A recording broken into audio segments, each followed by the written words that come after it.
All right. 1, 2, 3, 4, 5, 6, 7, 8. 1, 2, 3, 4, 5, 6, 7, 8. Hey, Axiomatic, what's going on?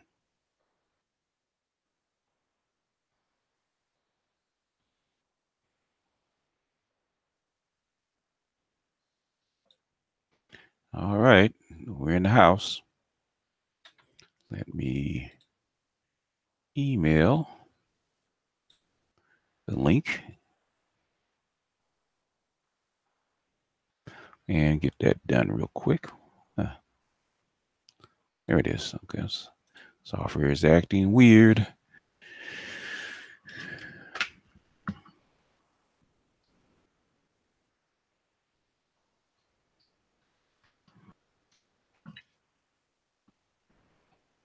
They say more money, more problems. They say sometimes more subs, more problems.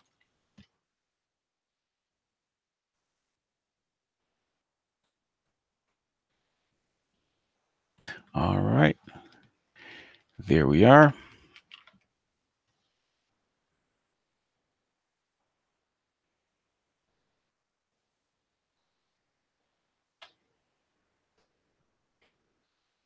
What's up, folks?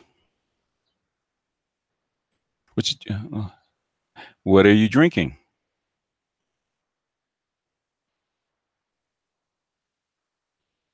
All right. The like button is to your left. Please press it upon entering. The like button is to your left. Please press it upon entering. Show some love to the channel. Put some energy into the room. Oh, gnarly your head. You have some strange names for your wines. Hey, poet, what's going on? Benita, what's going on? Bridget Benita. I don't know. It's supposed to be open.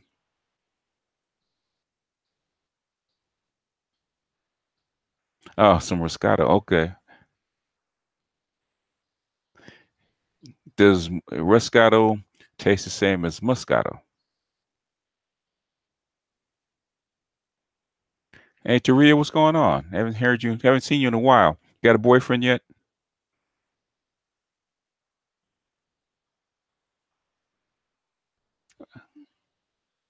Thank you, AM. Man, I've been swatting flies all week. So, uh, swatting flies and doing other stuff. I need to get back to stuff I'm supposed to be doing back on. I think next week I'm gonna actually get back on the grind, get back on schedule because I'm behind, man. I got you guys' book to start. I got Gold Dollars and Power. I got to finish, and they're taking me off my grind. You don't? How come? I thought you were actively pursuing or actively looking for. How about a husband, Taria? You don't have a husband? Oh, okay. Oh, it tastes like juice. Okay. Yeah. Well, I think that we we open up the lid to a can and all the flies are coming out.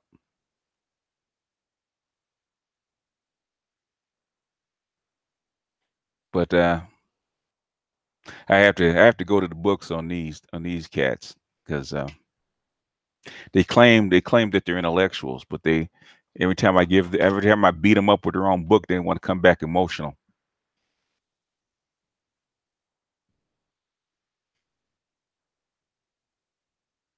White rum sipping, you're drinking Bushmaster man. Oh, you got to do 8 hours at midnight, man. Remember those days? We can talk about a caste system forming. We've every society has a caste system. We've been living in a caste system for a long time. If we're talking about a class system, we black folks and non whites and non-whites, that's a caste. And we've been, black folks been at the bottom of the caste system uh, for ages. So Unless you talk about a new class system for me, that's different. Because when you separate the whites and non-whites, and then you grade them, that's a caste system. So we're already in a caste system.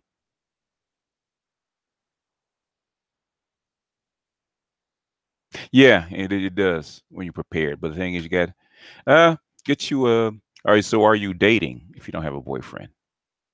So are you talking to guys and or being around guys and actually getting used to being around men? We don't believe what, Benita? That we live in a caste system? Well, you don't have to believe it. We don't have to believe in gravity either. You get pulled over by cops and start mouthing off, you find out how quick you're in the caste system. Okay, DJ Batman, you're black. Okay.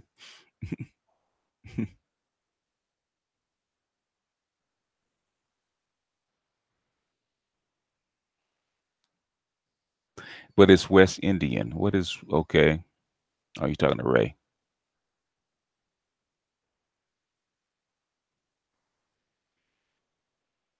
No, we've been at the bottom of non-whites. This didn't just start.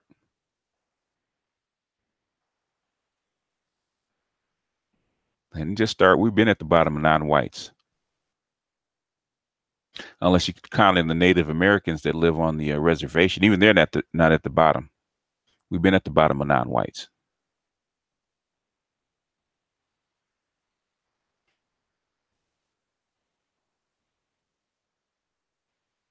The thing is, the thing is that we've had as far as being in this country, we've had a place as far as workers. This is our home. We fight to do what? Nobody's putting you out. In fact, they're not trying to put you out. They're trying to absorb you. I don't know what you're actually fighting.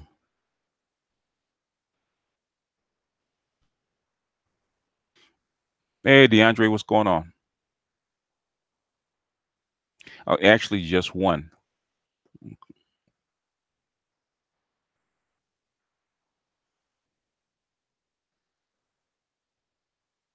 But when we open it up, Benita, go ahead and jump on so we can chop it up. You're going to be absorbed. It is what it is. If you stay here, if white folks are still in power and you're going to stay here, they're actually going to absorb you. I didn't listen to them, so I don't listen to Obsidian. I might listen to it on the replay, but I don't really listen to Obsidian. They've been going back and forth for a couple years, so I'm not surprised. Hey, Albert, where you been, man?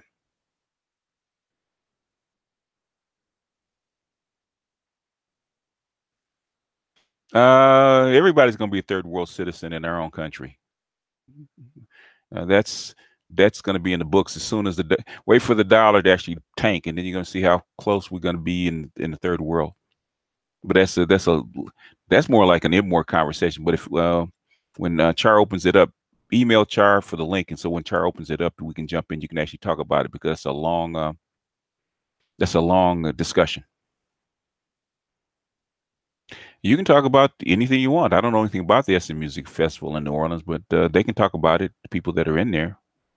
I think the folks that are actually at there are probably at at the concert right now. I think Katz and Ming are probably there. I think Ming said she was headed there, and I think Katz they're probably meeting up.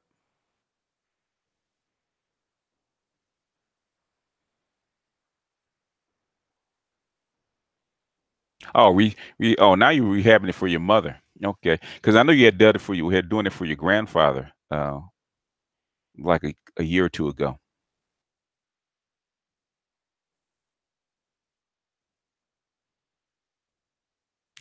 Down south, man, you're a handyman. How come the women ain't snapped you up?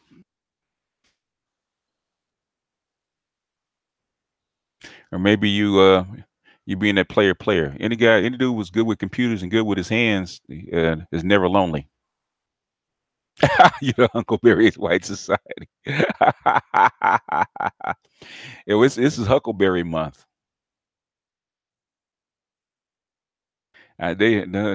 Those two can't handle gut punches, boy. They thought they were snooty and they could ignore me.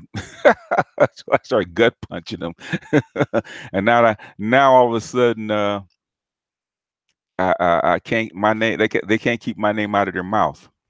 Before I was a nobody. Asked me, was I going to debate them? Are they going to come on? Am I going to come on to their channel and debate them? I said, for what?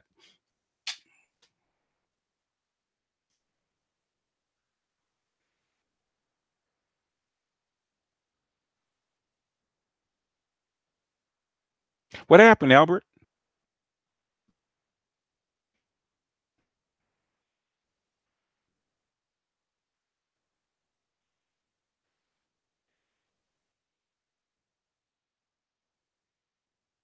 Oh, you look like oh shit. I don't mean nothing, man. Shoot, if you're handy, if you're handy, it don't matter. You could be Quasimodo. You're gonna get a woman.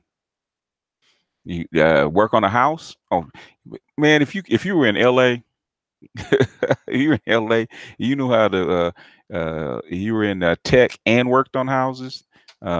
Should you find you a dime? Should, especially a woman but right about 35 with a house, shit, snap you up in a heartbeat.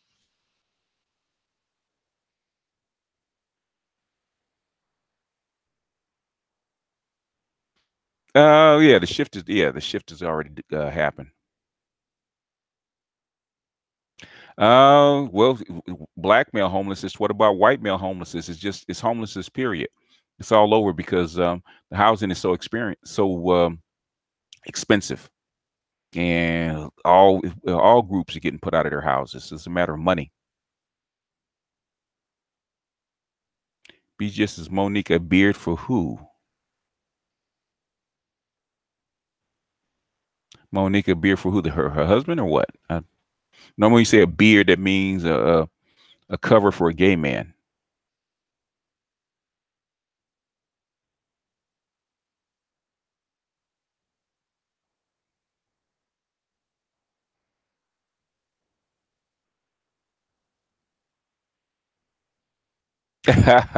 get back, get back to date night. uh, Trust and believe, man. Oh, you're too picky. Okay, okay, okay. That's what it is. Oh, okay. Well, I don't know. I haven't heard anything. I haven't heard anything on the grapevine about him. I'm not in the flow like I used to be, but I never heard anything about Monique's husband. But I wouldn't be surprised. There's a lot of women that are beards in the city. You'd be surprised.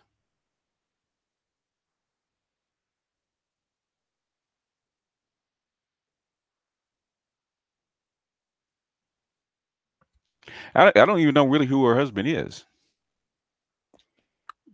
Yeah, well, there's a lot of guys there's a lot of guys that are emos. You think that they think they're that way, but they're not. So, but they're emos. They cry and they can be kind of flowery because they grew up with sisters or something like that and started taking on their mannerisms. So uh, so you think you think they are, but they're actually straight. So it's hard to tell. Hey, Classic Ruby. Yes. Yes, my child. How are you tonight?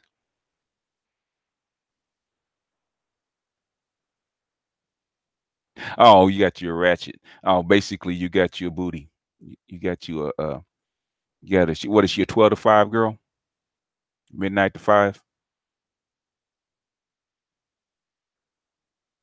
Well, if you're not gonna get married, yeah, you're not gonna get married.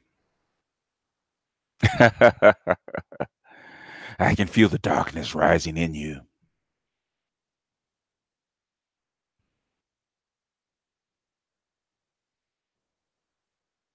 Yeah, Albert, if you're not gonna get married, then yeah, it's all right. How to get you if you're not gonna get married, get you a couple. I always say if you well, if you're gonna stay single, I call it Actually, what is it? The division of labor. Get you some close female friends for your emotional support, and then get you, like I said, get you a couple ratchets. You'd be straight. Now to put up, you had to listen to you're gonna get the ratchets to call you when they want to cry and whine. And once you don't have to be wifeable. The wifeable stuff only matters when they want to want a real relationship.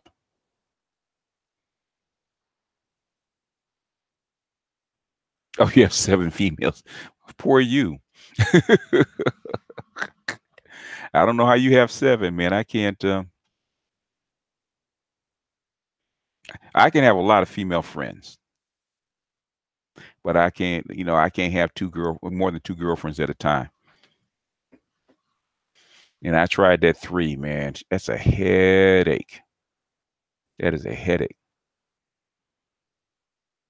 Oh, here's your sister laugh. Hey, I'm serious. She'll tell you. She'll tell you right.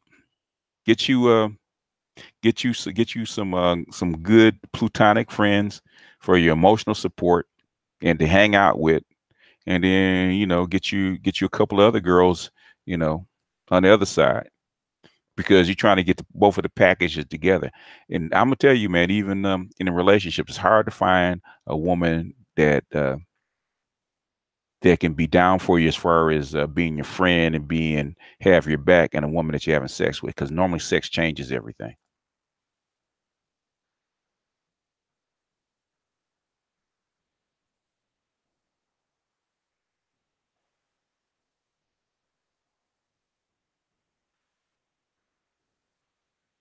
How many men do those 7 have?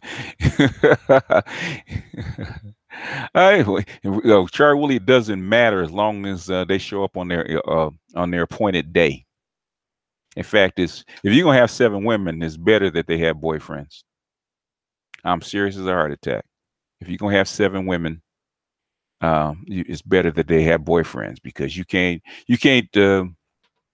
emotionally support 7 women. All right, everybody, the like button is to your left. Please hit the like button on your way in. If you have not done so, please drift on over, put some energy in the room, support the channel. 3 women. I can't, handling 3 women is fine if you're a player, because a player, that's all he does. That's all he thinks about is women. Say like Alan Roger Curry, that's his business. So he can handle 3, maybe 4 women, because that's his interest. That's what he wants to do all the time. If you don't want to do that all the time, man, if you got other stuff to do, more than 2 is a headache. In fact, if you're really busy, more than 1 is a headache. That's like a lot of the guys that are busy. If they'll have a wife at home, and they're gonna have a girl that they pay on the side, because they're too busy, and they don't need her bugging her and calling her and fucking things up. Hit the lick button. DJ Batman, hit the lick button. Hit the like button, folks. Trolls banned and content creators. We have a lot of banned people that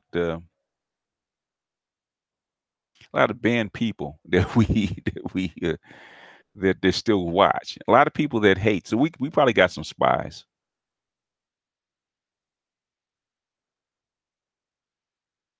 Now, if really, man, if you're real busy, like say a dude like you that's real busy, man, you ain't got time for more than 1.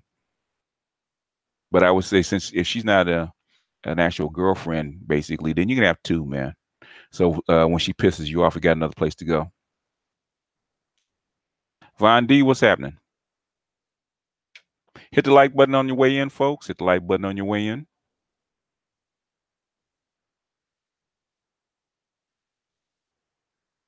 I'm just a Ruby troll. Ruby's got a lot of trolls. As long as you don't stalk her.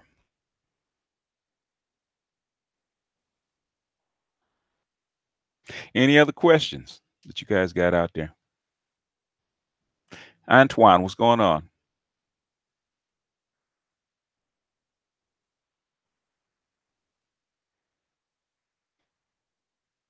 Man, take it from old man, dude.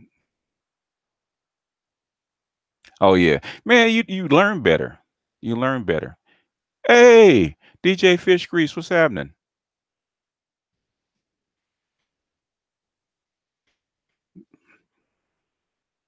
I've been busy swatting flies, man.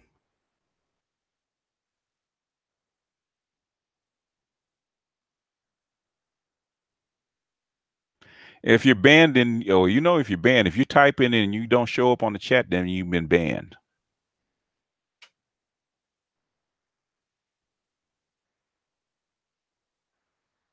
Gigi, what's happening?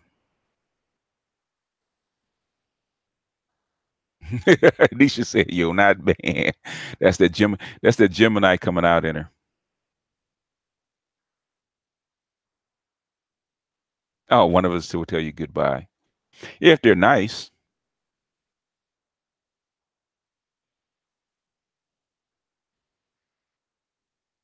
uh, yeah, yeah. Well, they don't like. They didn't like me going to their book and going to their chapter. They didn't like that. Yeah, Gene. The stream's about what, 30 minutes? Less than 30 minutes.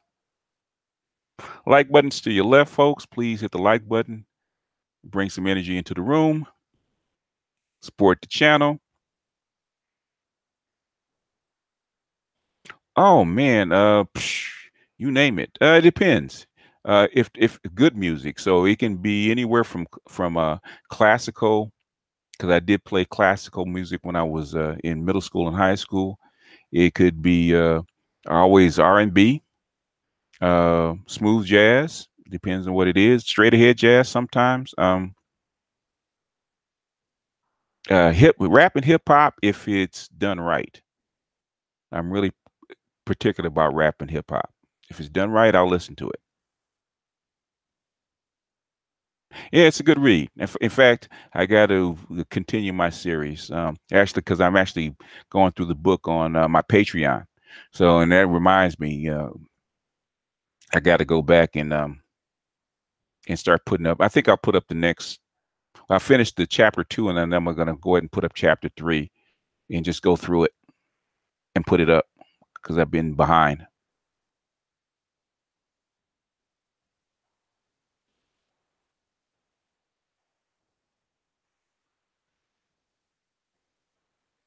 Oh, 5 beds. All you got to do is bring them home, man. The thing is bringing the right ones home. All you gotta do is get her to go out and bring her home. If you bring her home and she'll actually start nesting. Trust and believe. There's no bigger aphrodisiac than a house for a woman. Hit the like button, folks. Bring some energy into the room. Gregory Porter. I'm not familiar with the name.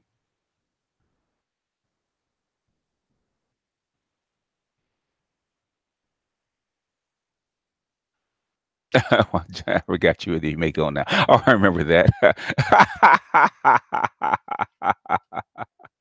Oh man, that's funny. Because he didn't get the Huckleberry he didn't get the Huckleberry joke. So and he said, "Well, you putting up a white man." I said, "You don't get it." So I played it for him. Now people are laughing.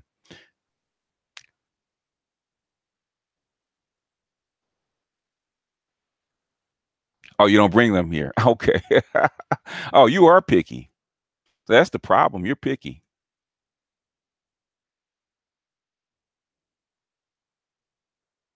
Oh, Gregory Porter. Okay, jazz vocalist. No, I had never heard him.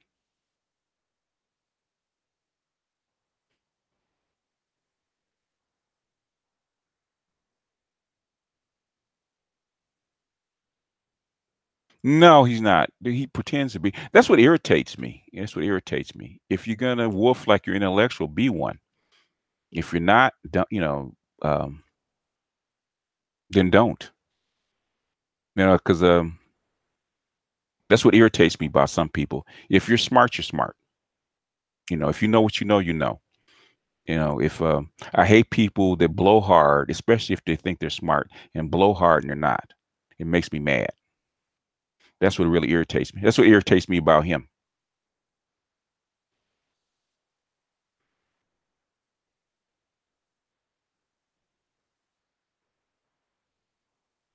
If you're gonna claim to be an intellectual, at least work at it.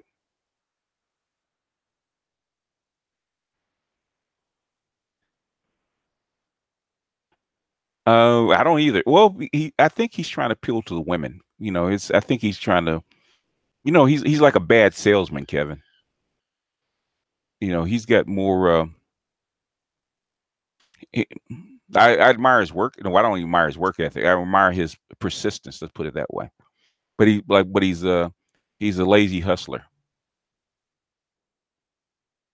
Because when you actually evaluate a book, or especially something like that, like a book like Franklin's book, um, you really you really should read the whole book, instead of just taking a paragraph.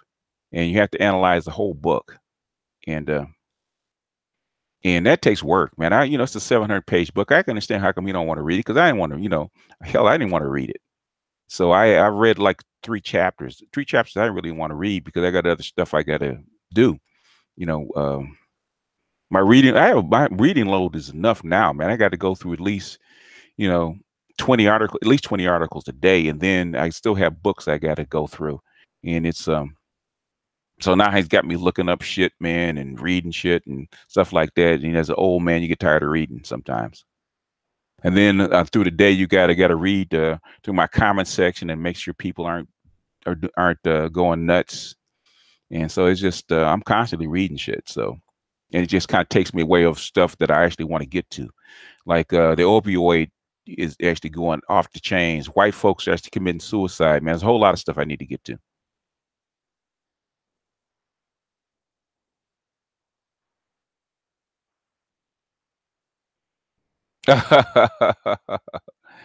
I guess so, because I was just talking to Dr. Johnson and we just laughing.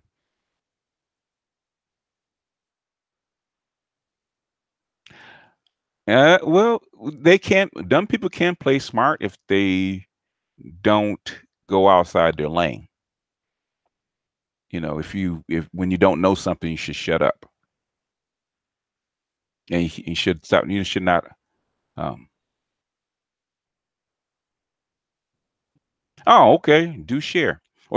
Yeah, you can tell he's an elitist. He's probably. I would probably say he would be a talented tenth mulatto. The way he talks about, because it's really he's not really talking about all black people. He's talking about lower class black people.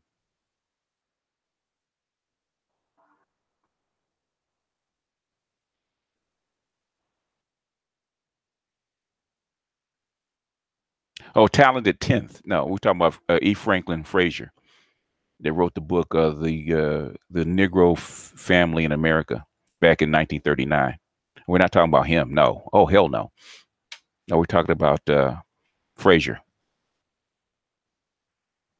Oh no, no, Talent Tenth would did somebody that's in the Talent Tenth probably wouldn't even come to my channel.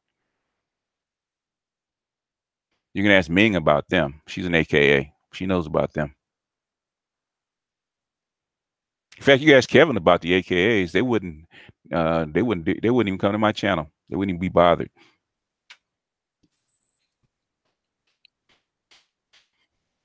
But we're talking about Frey. But there's some interesting stuff that I'm actually going to do. I'm actually working on one of his chapters called the Matriarch, because some things there, I can see why Monahan actually used parts of his book, because he actually describes the matriarchal pattern that coming out of slavery. And there's one thing interesting that he did say in one of his chapters. He's especially the matriarch. I think it's chapter 4. You have to look at it, where he said that the pattern actually started when we were enslaved. Is that the woman on the plantation? She was actually in charge of her cabin. She wasn't in charge of the plantation, but as far as her cabin and her children, she was actually ahead of. She was actually in charge of it. And when emancipation came, those patterns just persisted because it got passed down from mother to daughter and such and such. So basically, the woman has been in charge of her children um, coming out of slavery. And I don't think that the pattern has maybe modified itself a little bit, but I don't think it's ever changed.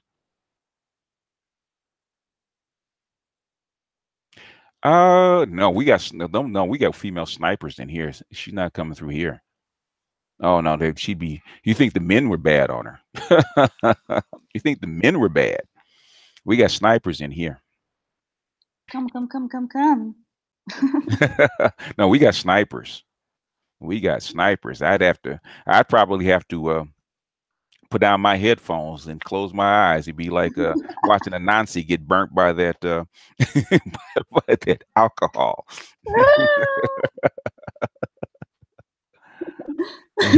Shut up already! Bam! I finally finished watching it. I gotta read the comment section.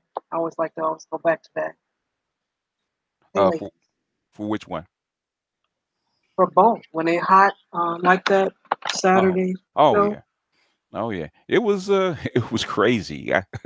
I can never predict about any of my Saturday hangouts. And I can. I told Okay, oh everyone can you? Can you? Okay, I really can. It Oh, depends okay. on wow. Oh, you ought to that give me tip. you ought to give me a heads up because I can't. Oh, okay, I'll hit you up. Okay. 'Cause Get ready for tomorrow. oh, okay. It's gonna be worse. I hope is it better or worse? It'll be better. Okay, It can always go better. because I didn't think he was gonna wander his way in. I thought if he was gonna come, he's gonna come in earlier so I could actually get him one on one. But they like coming. They like coming on the. Well, they like coming on the panel and hiding. Yeah, I don't like that hiding. Yeah, they hide. So they don't because they could easily just email me or even leave in a comment section and say, uh, I'll open up a one on one for you. But they like to ease on into the panel because we got we got a whole lot of chair kickers. That's they counting on. Because Mhm. you know what, when they come in and they come into the panel for whatever reason, they think that Valdez is easy marks. They always target him first. Because they think he's overly emotional and that will get the best of him. Hmm. But people like Valdez, when they be yelling and stuff like that, they're deciding to do that. Hmm. That's not a It's that's a not an out of control meditation. reaction. No, no, that's just him every day walking around. Really, that's just Hmm. him. Mhm. Hmm. But yeah, would love to see the original come on this hangout. She ain't gonna come on this hangout because it's feminine energy here. She wasn't trying to get no feminine energy. She was trying to get some male energy. Facts. I agree. I mean, I'm just saying that's what it is. You know what I'm saying? And that's not necessarily synonymous with romantic involvement. No, just male Just energy. Yeah. male energy. Hmm. And we got some good male energy over here, some alpha male energy. It's delicious. I see why she want to come over here and get it. Mhm. Yep, yep. Because she dived right in, and she didn't think I was gonna check her. I checked her before she even got in. Hmm. She was mad at you, honey. Yeah. Oh yeah. Mad. Because I told her she was on a short bus. I insulted her intelligence right off the bat. Mhm. And then she started talking over me. I said, "Do you want to hear my answer? Or are you gonna keep talking?" Okay, go ahead. And I said, "All right. If you're gonna mute me, I'm gonna leave. Well, leave now." See ya. Right. Yeah, Don't you like know, being told no, yeah, people like basically. that, I don't pay any attention to. You can have all these stats and everything, because once you get through talking, if I were to agree with you, Hmm. the next question is, now what? Hmm. That's Right. how I am with these people. They can talk all the stats they want and bring out charts and all that. They don't Now even what? they don't even do that. Okay, they don't even do that. I'm saying is every time he pulls up something and pulls out some kind of document, I said, dude, you didn't even shepherd your own stuff. Did you And actually read? Yeah, go how ahead. you bringing stuff to the table that you haven't vetted? I'm not a good debater. Hmm. I readily admit that. Like getting into the formal Really? rules of debate and getting that. Yeah, I can't. I'm not a good debater. Okay. However, what I do Hmm. is I make sure that what I'm talking about is Hmm. actually true Okay. Hmm. and not some fabricated BS that I just want to say just to get it out there. You know what I'm saying? So, all those I'm not real into stats and getting this research and that research. No. Like I'm not very good at the researching part. Mm-hmm. You know, that's just it is what it is. I'll read, but just recalling that information verbatim, Mm-hmm. I'm not very good at that. So I don't really get into, the all that whole we gotta debate this way and that way. I Mm-hmm. like to get down to the root of what's happening. Mm-hmm. And what are you saying? What are you Mm-hmm. actually saying? And the issue that I'm having is the need to be right versus the truth. Mm-hmm. That's what this is boiling down to. I need to be right versus what's the actual truth. Because, like I said before, I said this early on Angry Man show, you supposedly rail against the white supremacist system, but why don't you understand how it works? Yeah, You know what because I'm okay, saying? you want the truth? Right. Because this is she gonna listen to this, she gonna get mad. This is called Hotep hustling. I agree with that. Cause you like you're Muslim, right? What does that Mhm. mean? No, well, you will keep listening, Gigi. We're gonna actually tell Oh, you. I'm sorry. In other words, there's people that are into, even on the Muslim, there's a Gnostic path. The people that have Mhm. knowledge, and you got people that really know, that are wise and actually study and actually get into it and actually know what they're talking about. And you have people that actually use religion or knowledge to actually make money, Mhm. and they're hustling. So the thing is, they have a need to be popular. Okay. So they will throw around terms and stuff like that, really not knowing what they're talking about, because those are like buzzwords and they get people excited and it brings attention, and they'll actually throw this stuff around. But when you challenge them on knowledge, they kind of fall flat and actually get mad at you Right. because you're Because actually what they're saying is not necessarily based yeah, in what knowledge they have. yeah, It's on the surface, very, very superficial. yeah. Like she throws around white supremacy and albonoid devils and that kind of stuff. Mhm. That means okay, you're hustling. Right. Right. Which Because is why I never really bothered with it, because you're trying to make money, and I'm not, as long as you're not right. bothering me or mine, I'm not going to be the bother. The only reason I even did the video is because Kevin asked. I said, okay, I said I can see where you come from. I actually make a response, and then she went See, I all have a problem with she it went. because Mm-hmm. there are women who Mm-hmm. are actually listening, and some of them are young. Mm-hmm. And so that's the problem that I have. If it wasn't such a large platform, Mm-hmm. the effect would be mitigated by it. But since Mm-hmm. this is such a large platform and it appeals to the pathology that Black women have, Mm-hmm. so they will gravitate even if they don't necessarily agree with Mm-hmm. everything that she says. So, but like you said, the buzzwords, the Hotep Mm-hmm. hustling, this, that, and the third, Mm-hmm. which is why white supremacy. But you've proven you don't actually understand how that works. Nope. Yep. Oh, can It I? works by policy, Mm-hmm. especially nowadays. Why Well, focusing on the weakness? I mean, people focus a lot on the weakness all the Mm-hmm. time Mm-hmm. and not on uplifting. How we can uplift this? What you have to find out. Number one, before you can solve any problem, you got to understand the doggone problem. Okay, but once you get it, can you uplift and stop spinning around? Okay, it's not about okay uplift. No, I'm not the uplift type. Maybe other people are. I'm No. like describing the problem, finding out where the weaknesses of the whatever system is, and how we can actually affect it. Okay, In and other words, then I'm about people actually grinding and actually studying and finding that's not solutions. true. You are uplifting. I heard you so many times. I mean, I totally, no, you are dissolve all the problems, and we can understand in detail. Mm-hmm. But people criticize all the time. So once you know the problem, can you uplift and keep moving? Okay, Being there's negative and always focus on this and this and that. yeah, there's tons of people that there's people that are really good at getting people pumped up because they just super, super, super positive, right? The thing Well, is teaching people that are super, super not positive, hilariously that have the truth to where they actually, once you get them pumped up, they actually can actually affect change and do something. right at your So level. because At your like I said, level, I've been in the conscious community game for Jesus. It's got to be 30 years. right? So and what I find out is if you can't change black people's mind with the truth, then you can actually uplift them. You can actually pump them up, and then a week later they'll be back. They'll be doing the same thing. No, come on. That's not true. Because groundwork change is actually very hard. You know, like teaching my grandson to read. Okay, he don't like that shit. You know, he don't like doing that every day.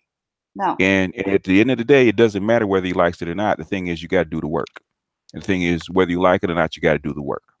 And you try to make the work as efficient as possible. So if you're going to say, like, if I teach somebody, like when I used to tutor, like math or something like that, okay, initially, the first 2-3 weeks are hell. I mean, hell. I take them through hell because I'm retraining how they learn. And then after that, after the third week, it actually gets easier and easier. And after a couple of months, they don't even need me anymore. Yeah. Like my brother, he failed. Was it anatomy?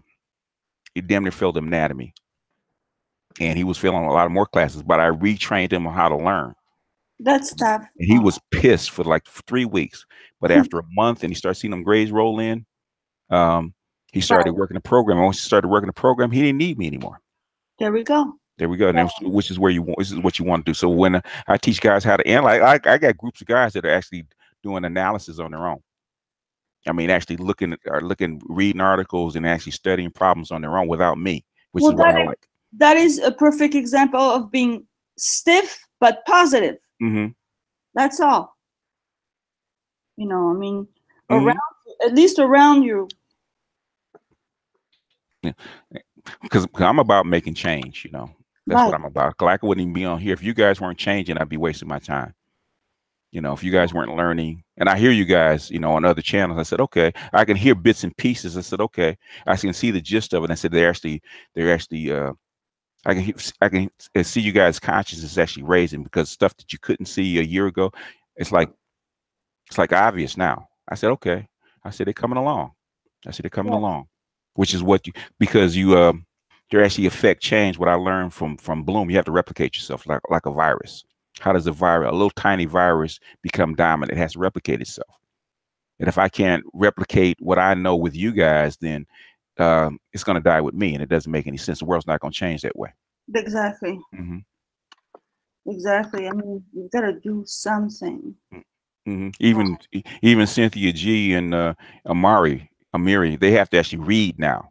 Okay, they can't just talk. They have to actually study and read, and eventually that's going to change them. Right. I mean, they are changing without knowing it, but they are, because the voice went down, first of all. And then second of all, there is an update with Mr. Professor, you know, with our professor. So it looks like people have to like stop looking at, you know, we know the whole thing. Thank you. Now, what are you going to do about it? Yeah. Well, the thing is, some people will change because they're truly interested in changing, and some people you have to make them mad. Okay. In other words, prove me wrong. So, and basically, and as they try to prove you wrong, you keep up in the level. Just it's like, say if you playing an NBA basketball player, and first week he's killing you. Second week he's still killing you. After a couple of months, you get better and better and better. He's still beating you, but then when you go play the regular guys, that's what's going to happen. All of a sudden they're easy and you've improved. Yeah. Just by being mad enough to actually keep challenging that guy. So it works both ways. Exactly. And so even negativity sometimes brings after the storm, it's a kind of a purging. Like the thing is, it depends on what motivates people. Some people are motivated. Some people are motivated by wanting to win. The thing is, if somebody wants to win, you keep challenging them and challenging them. Like I said, I don't even debate them. I just keep upping the ante. Yeah. So now you have to read. You can't just read a paragraph. Now you have to read the whole chapter and then analyze it, and then you're gonna have to do other stuff because there's other stuff behind it. There's more coming. I hear you. You know, my activist work on the side. I keep opening box inside box inside box. it never ends, and it's bigger. Like, okay, this is going to take me longer than I thought. It never stops. But the thing is, after like what did Craig Hewlett used to tell us? He said, if you want to get knowledgeable in any subject, he said read 10 books, 10 good books on that subject. Right. And then he said after the third or fourth book, then the ideas will start repeating themselves, and actually your learning will actually get faster. You're printing. Yeah, you didn't print. Actually, the ideas start resonating and imprinting on your brain. Anybody else? Yeah, I can jump in. It's free for all. Is any is anybody want to say? Now, let me go ahead because you have some questions. So after you finish. Okay. Well, Kendra is on the path of this. She no, to the next level when she talks. Well, Kendra's on fire, man. I'm loving Kendra. Kendra's on fire. I'm loving her, man. Kendra's it's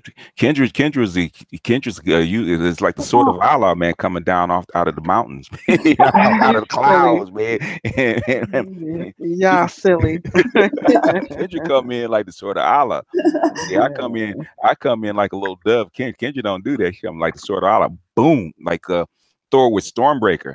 Bam! All the little nif-knives, man, all of a sudden start scattering. Oh shit! Here come DJ Fish Grease, time to scatter. Yeah, you know, it's just the way it is. I don't have time. That's how I am in my real life. Cause see, what you all get is me, probably times 2. But it is me. And in my real life, I've never had a sugar coat. Maybe very thin, very thin. I have to love you to have it.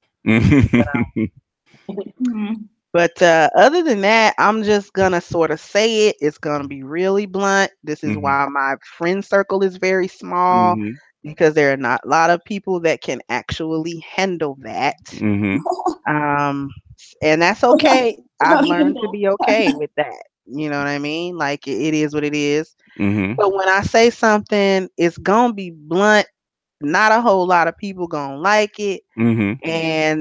And when I pat myself down, BGS, I can't find a fuck to give. So I can't find one.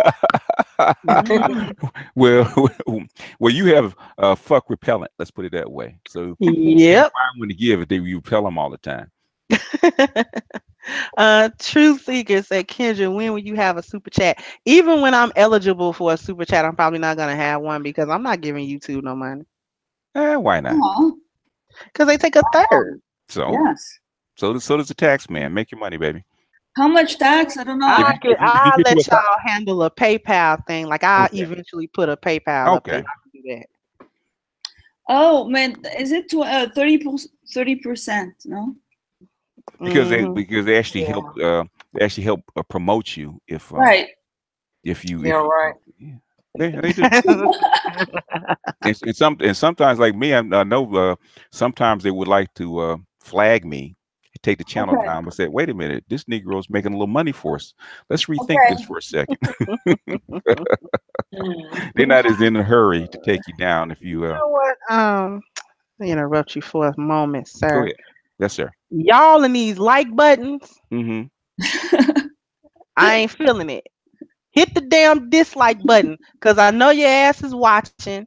You're over here feeling all the information and the energy, but you're hating as well.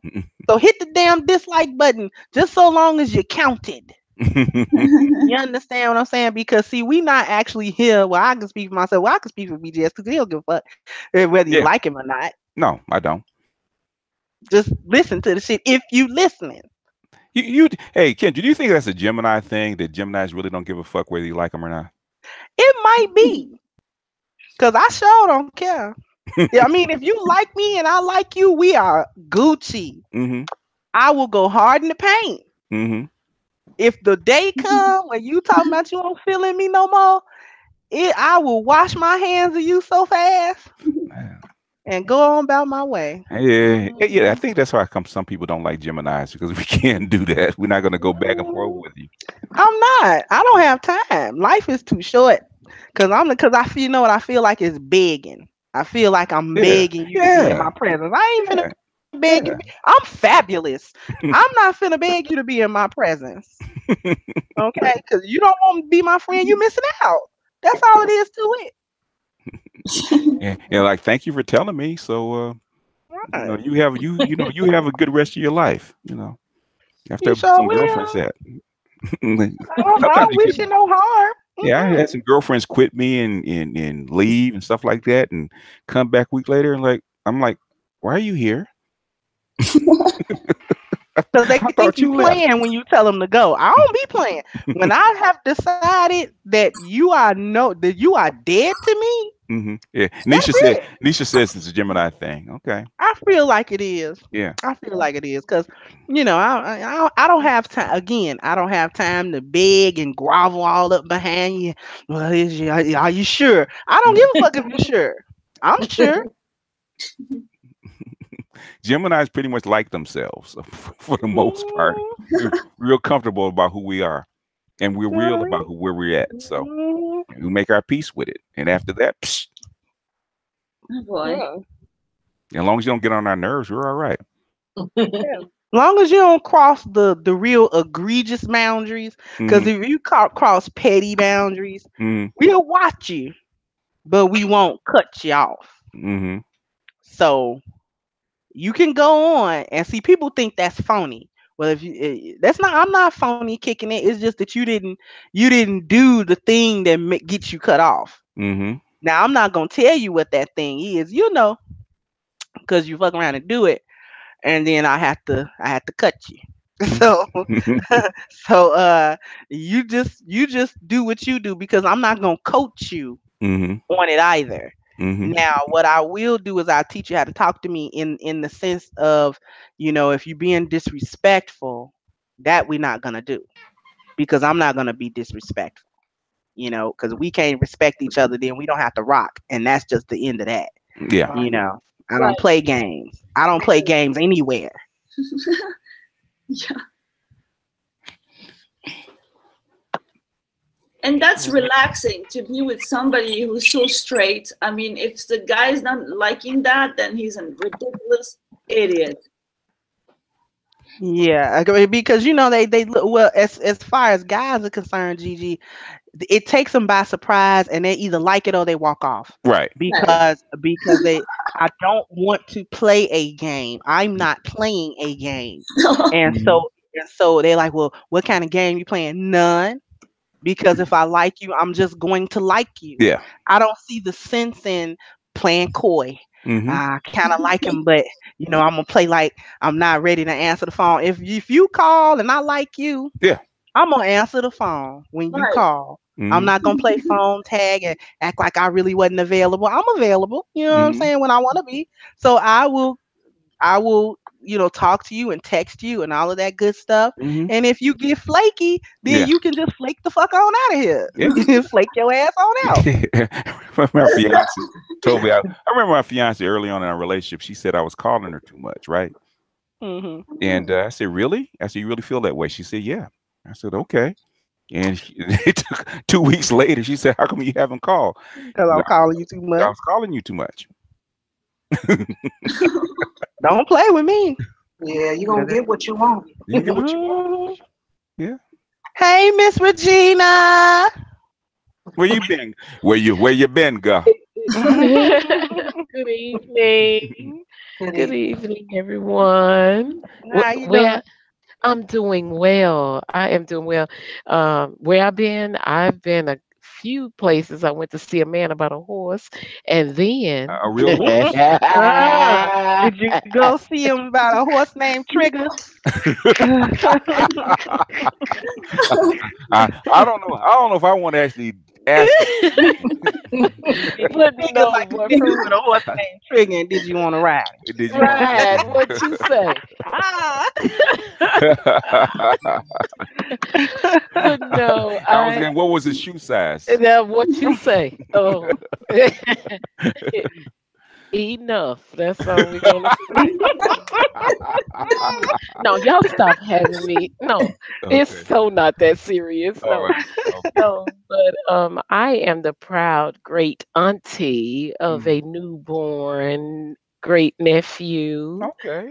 Yeah. Oh, So I'm the great T. That's what I call myself, the great Okay. T. congratulations. Thank you. Thank you so much. Okay. And how you doing, Miss Bridget? Hey, how's Hello. everyone? All right. Hello. That's good. Mm. And I had to stir it up a little bit for y'all, just a Well, Oh. little thank bit. you. Thank you so, so much. Sure, anytime. Anytime. how much did he weigh or she? Well, he surprised us. He came a little bit early. Okay. And he was 13, 15. I Wow. mean, I'm sorry. No, no, no. Ooh, 315. Oh, I'm three. Okay. sorry. Oh, okay. 315. All right. Yeah. Okay. He wasn't due until early August, Okay. late July. And so he elevated mommy's blood pressure a little bit, and they Okay. said, no, we got to get him on out of here. Okay. All right. Yeah, yeah, yeah, yeah. So when is he gonna come home? They're thinking probably mid next week. Okay. Oh, well, that's pretty soon. Yeah, he came out. They gave the steroids for the lungs to help Mm-hmm. develop. When they're Mm-hmm. young, that young. They gave her steroids early, and he Mm-hmm. came out pushing the air, the mask away. He Oh, was he's a little fighter, he he's a little fighter. huh? Okay. Yeah, yeah, yeah. Him little bushmaster. Yeah, and you should say that his dad is Caribbean, so he came out fighting. Oh, he really was He Little really Bushmaster. was. bushmaster. Hmm. And his mom is part Panamanian, so Oh, okay. yeah, Oh yeah. Oh yeah. He's a little fighter. yeah, He's a little he fighter. came out fighting. Okay. So I'm the proud great T. All right. Okay. Yeah. all right. Yeah, well, tell him welcome. I will. All right, Miss Bridget, you Okay, go. Miss Bridget. Okay, go ahead and fire when ready. Hey, I'm a little shy. What can I say? No, Uh, just Sure. fire. Just be real and just Come on. ain't nobody gonna jump on you for being real. Just be real and honest, and everything's gonna flow. okay. Well, what I was talking about in the chat room Hmm. is by us becoming a third world caste system in our own country. Hmm. Basically, I know a lot of people.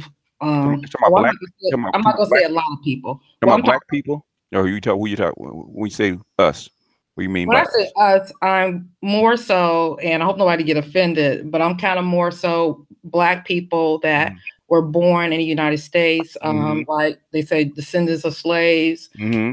Everyone want to group Hmm. different people into the minority or into blackness, and Hmm. what I'm talking about is like when we're talking about reparations, Hmm.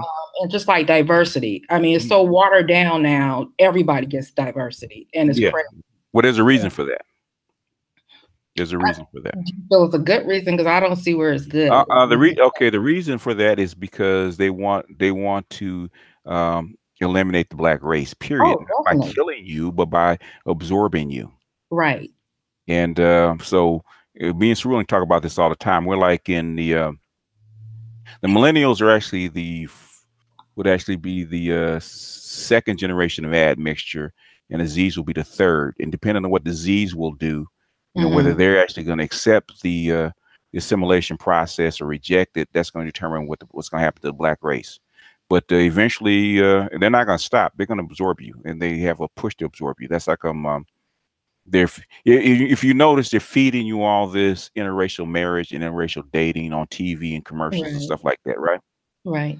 At the same time, they're actually breaking up black neighborhoods and actually pushing you where into if you're poor white neighborhoods. If you're wealthy, then you're into wealthier white neighborhoods. So they're thinning you out because if they can't break up the big blocks like New York, Chicago, Atlanta, Hmm. um, then it's going to be harder and harder to actually assimilate you. So what they're going to do is that's what the gentrification process is about. It's not about making money, not about rich or poor. What it's about is breaking up the black blocks, concentrations of black people, so that when you disperse, then one, you have to disperse, and two, you're actually going to be encouraged to actually mix more because, like I said, the biggest factor of mating dating is proximity. You can't add mix if you're not next to Becky or next to Josh. It's not going to happen. So that's what's happening, and that's and behind the scenes, I've had so many people in the conscious community agree with me that it's happening because it's a real process. Now, Right. how the process is gonna go, or how fast it's gonna go, um, that that's hard to determine, but that is the eventual process. And I say about 7 generations, and the Z's are, let's see, we had boomers, Xers, millennials. The Z's are number 4. So you have about, since the Z's are getting into be like 20, probably have like another 40 years, maybe. They want to get they want to look like Great Britain, where the black population is like less than 5%. Then they're comfortable. So there will be black people, just not the 12 to 14% that we see now. They're going to be mixed. So do you feel there's anything that we can do to turn that around, or it's just going to just happen no matter what? Basically get yourself together, and black people have to make a decision. Do you want black people? Because Right. if you don't get yourself together and start making black families, basically you're gonna get chewed up by this system, because they're very good. You send them. I would say, if you're really serious about it, you got to get your black kids out of white schools, train them yourself, or at least if you're gonna be in a black community, get in and take over your school board and change and alter your curriculum. And if you can, homeschool your kids. If not, the Prussian school system, we're basically assimilated. Like 90% of what we think is white anyway. It is. We don't notice it because we notice the differences because we're inside the country. You go outside of America to any other non-Americanized country, you see exactly how American you actually are. There's only like a 10% difference between them and us. If they had listened to Monahan, it probably would happen a lot faster. But they never didn't listen to. Fortunately, they didn't listen to Monahan for black people because white folks really don't want to mix either. They've been forced to mix, and it's a forced assimilation. And then white folks get upset about it because they see the same thing we're seeing. Okay. Speaking of that, did you see the article I posted under your last video? The last one, is that one about? Was it about? It was the new downtown Bronx, which I don't know what the hell a downtown Bronx is. Oh, the $10 million. Like, first of all, where is this $10 million coming from?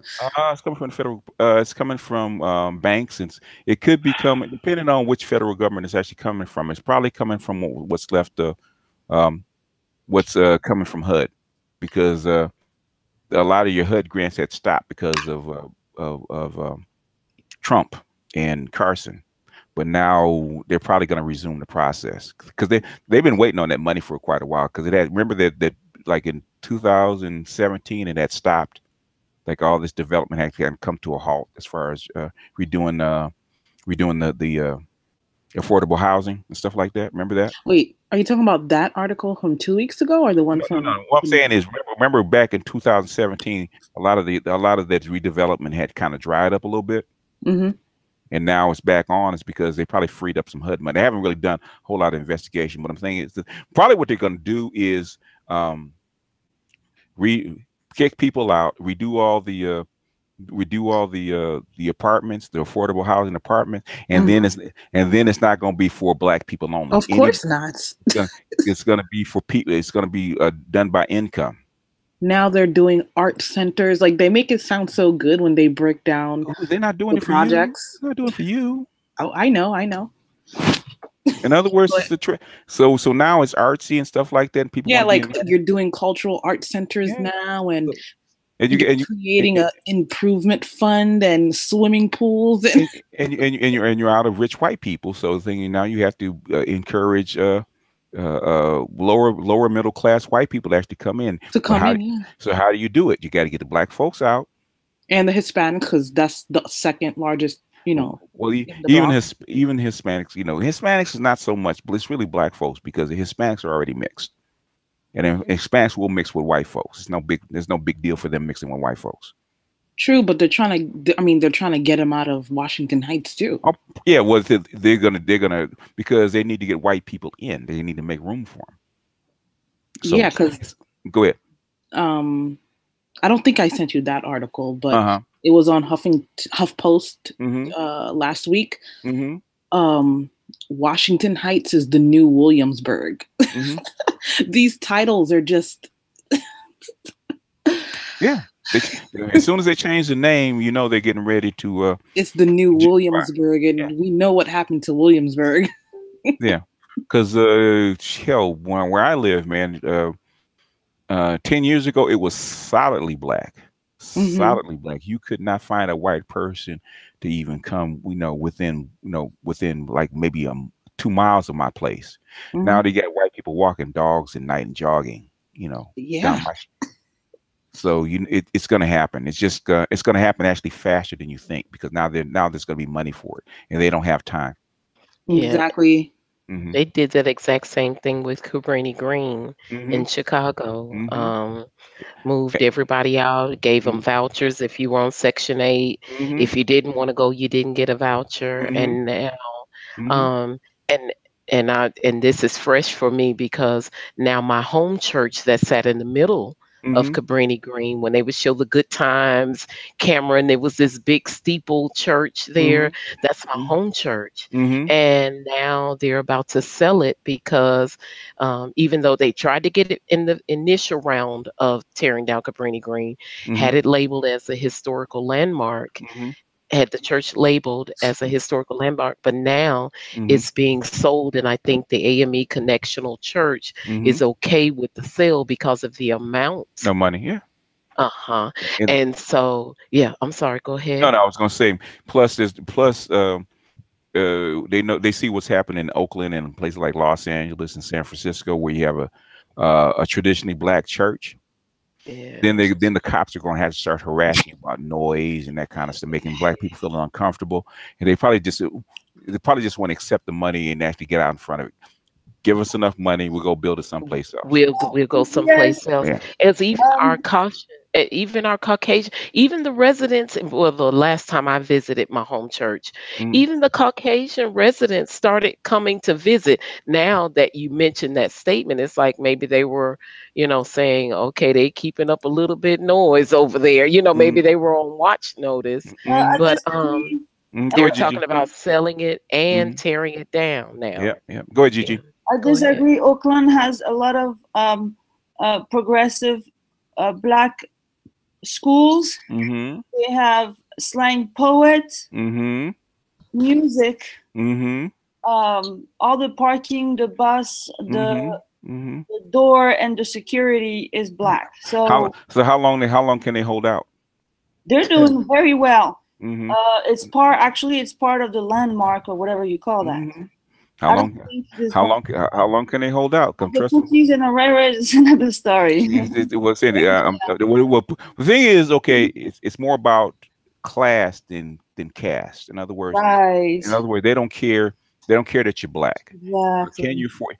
They're gonna get rid of you. The people that can't afford to live there anymore. Right. The other one who works with the system, he got his place. And I saw there is black progressive schools, people who are taking their time.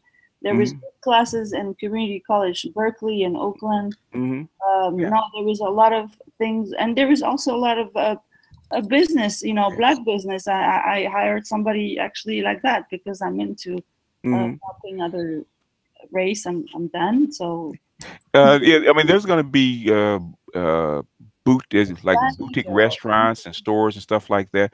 They're still going to be there, but the thing is, I can tell you, man, from being in Los Angeles, what happened is what's going on in our town.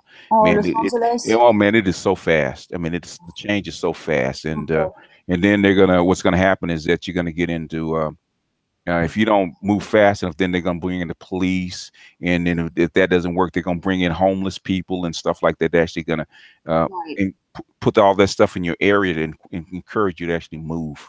Yeah, they do. They do it in San Francisco. They are clearing an entire the tender lines. than market. Yeah. So San Francisco's San Francisco's gone already. It's Oakland millionaire. is It's like yeah, it's millionaire, you yeah, know. Oakland's on its way. LA is going to be like that. And the only reason that the LA is holding on is because you have a lot of boomers like me that are holding on to the house because your kids won't be able to live here if you don't. So No. you sell your house, your kids say we'll have to move to another town. Actually, they're going to be taxed if you're gone. They're going to be taxed, I believe. So you got to find out. No, you don't have to. You just passed. You have to. Okay. You have to basically put it in a trust deed to where you just deed the thing over, keep them from being taxed like that. There's a lot of rules around it, but no, because they put your ass up to market. You know, the double my ass. Yeah. Yeah. They're trying to encourage you. The big thing is that in the Midwest, it's being hollowed out. You know, so all your white folks that are worth their salt are leaving for the coast, like the Los Angeles and to the East Coast to actually work because the Midwest is actually it's almost like a wasteland now. And in fact, they've been sending me articles left and right about white folks committing suicides, white towns dying, that kind of stuff. So, and see with what's going on there in Chicago, it's not about trying to bring in businesses. They want that land because if you go to the top of some of those condos, and I don't know if anybody, and I'm going to say a really bad name for some people, but when R. Kelly filmed one of his videos, he went to the top of one of those project buildings and filmed it, and you can see the lakefront. That's prime property for them. They're not paying to be in a, this is a develop. They're going to develop it, but it's not going to be for a mixed I guess a mixed I say congregation for church, but it's not going to be a mixed race environment. We know that already. If not yet, it depends on the mixed race. It's gonna take some years because, like you just said, they were already out there. As soon as they tore down Cabrini Green, they were out there walking their dogs, running and jogging, and you couldn't find them. You could, and one of them, he even came over. So my niece, there's family still there, and he came over. Hi, how y'all doing? I'm a doctor over at Children's, and so if any of your kids ever get sick, just come on over and knock on the door, and we'll help. That would not have been heard of back in the day. And so that's what I'm saying. It's just being taken over It's been taken in because I remember because on Facebook, I remember me and Jason Black going back and forth about this because he said it was about money, and I told him I didn't think so. I said you need to do some more investigation, not to toot my own horn, but I said I think it's more than I think they're trying to they're gentrifying and actually get rid of black folks because they're targeting certain towns that are, like targeting Detroit doesn't make sense. It didn't make sense to actually gentrify New York, Detroit. New York makes sense because the land is worth a whole lot of money, but Detroit is not worth anything. Why are you gentrifying it? It's not about money. It's about breaking up the black areas. They target all the black areas like Memphis. Why are you targeting the black area in Memphis? You got plenty of land. The reason is that you're trying to break up the black areas. Same thing. It happened in Atlanta. It's happening in Houston now, especially right after the flood. It happened in New Orleans right after the flood. So basically, this is I think there's a bigger reason behind gentrification than just money. Not to contradict you on that one too.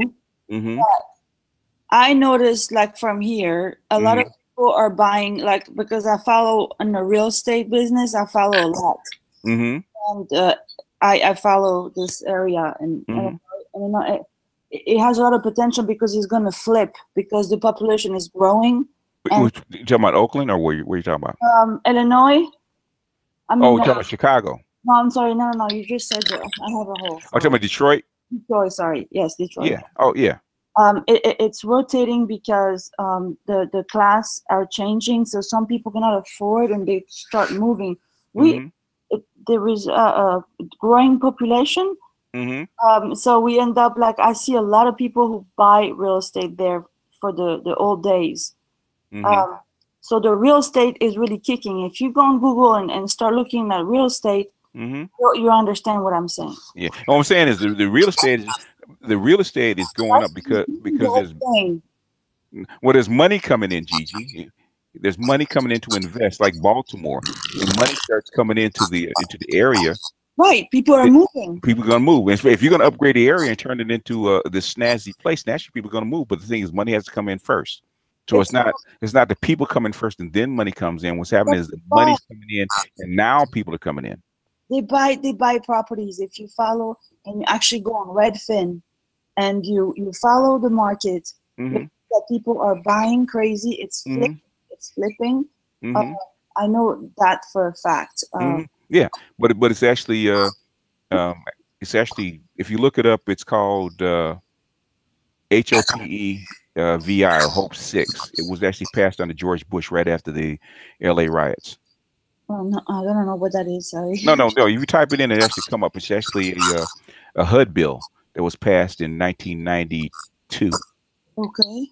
And they actually outline what's going on now. What's going on with gentrification? It actually comes from that bill, Hope 6. In fact, there's a video with them gentrifying Washington D.C. under Hope 6. Exact same way. Yeah. Well, this those kind of people, they exist.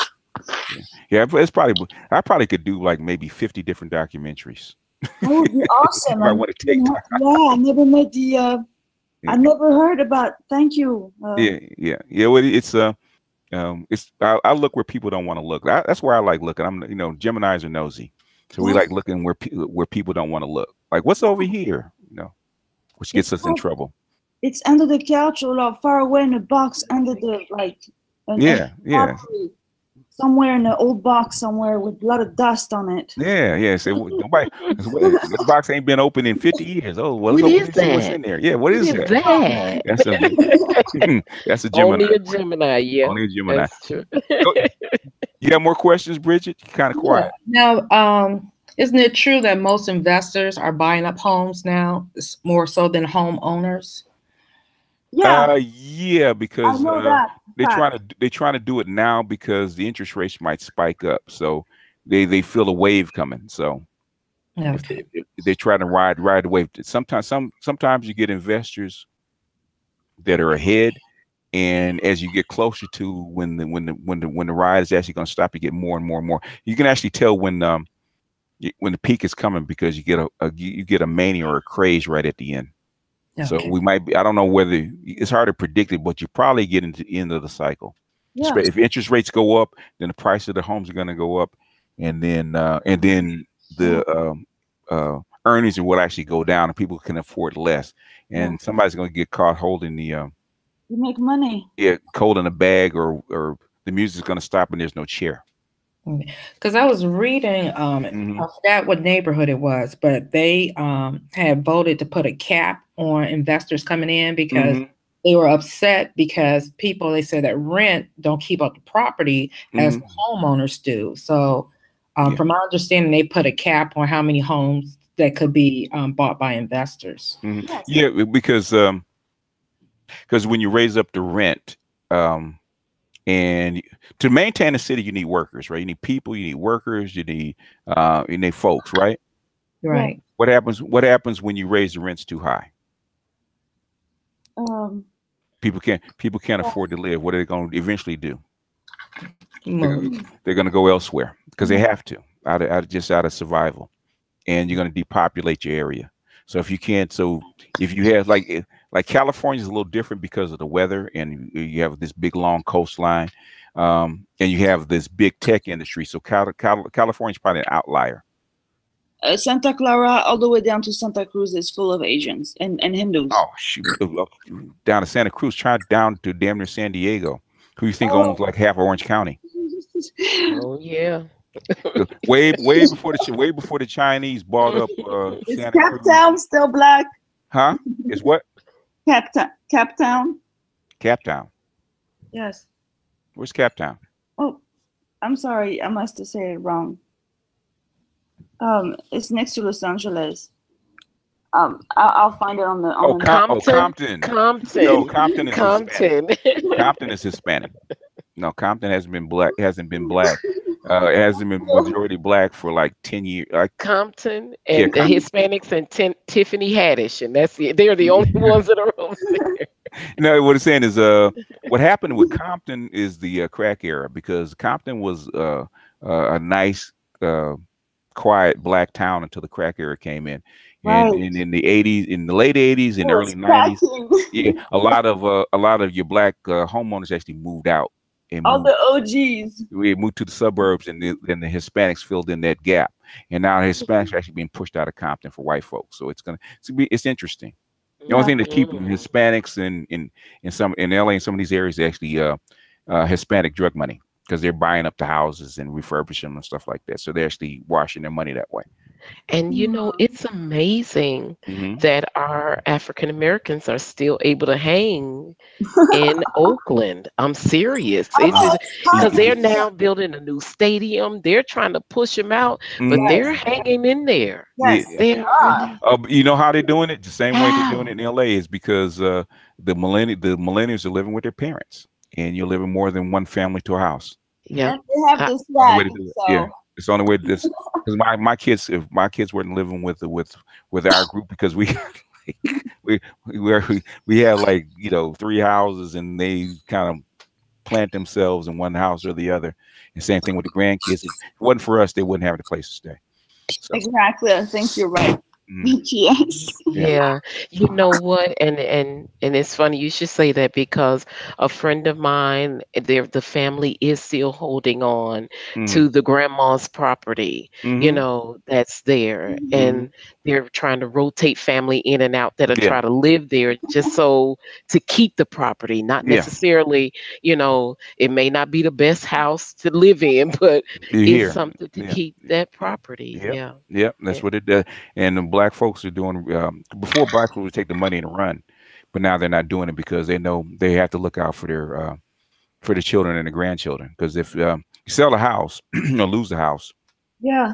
then It's a basically, waste. especially in California, you Yeah. have to move. You literally have to move out of the state. It's not move out of the town. You got to move out of the state, because it's really getting to be that bad in Well, if you California. rotate, at least rotate smartly. And Mhm. I noticed, like, let me think.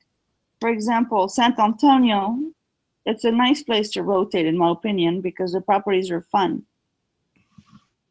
You have a lot going on in San Antonio. Hmm.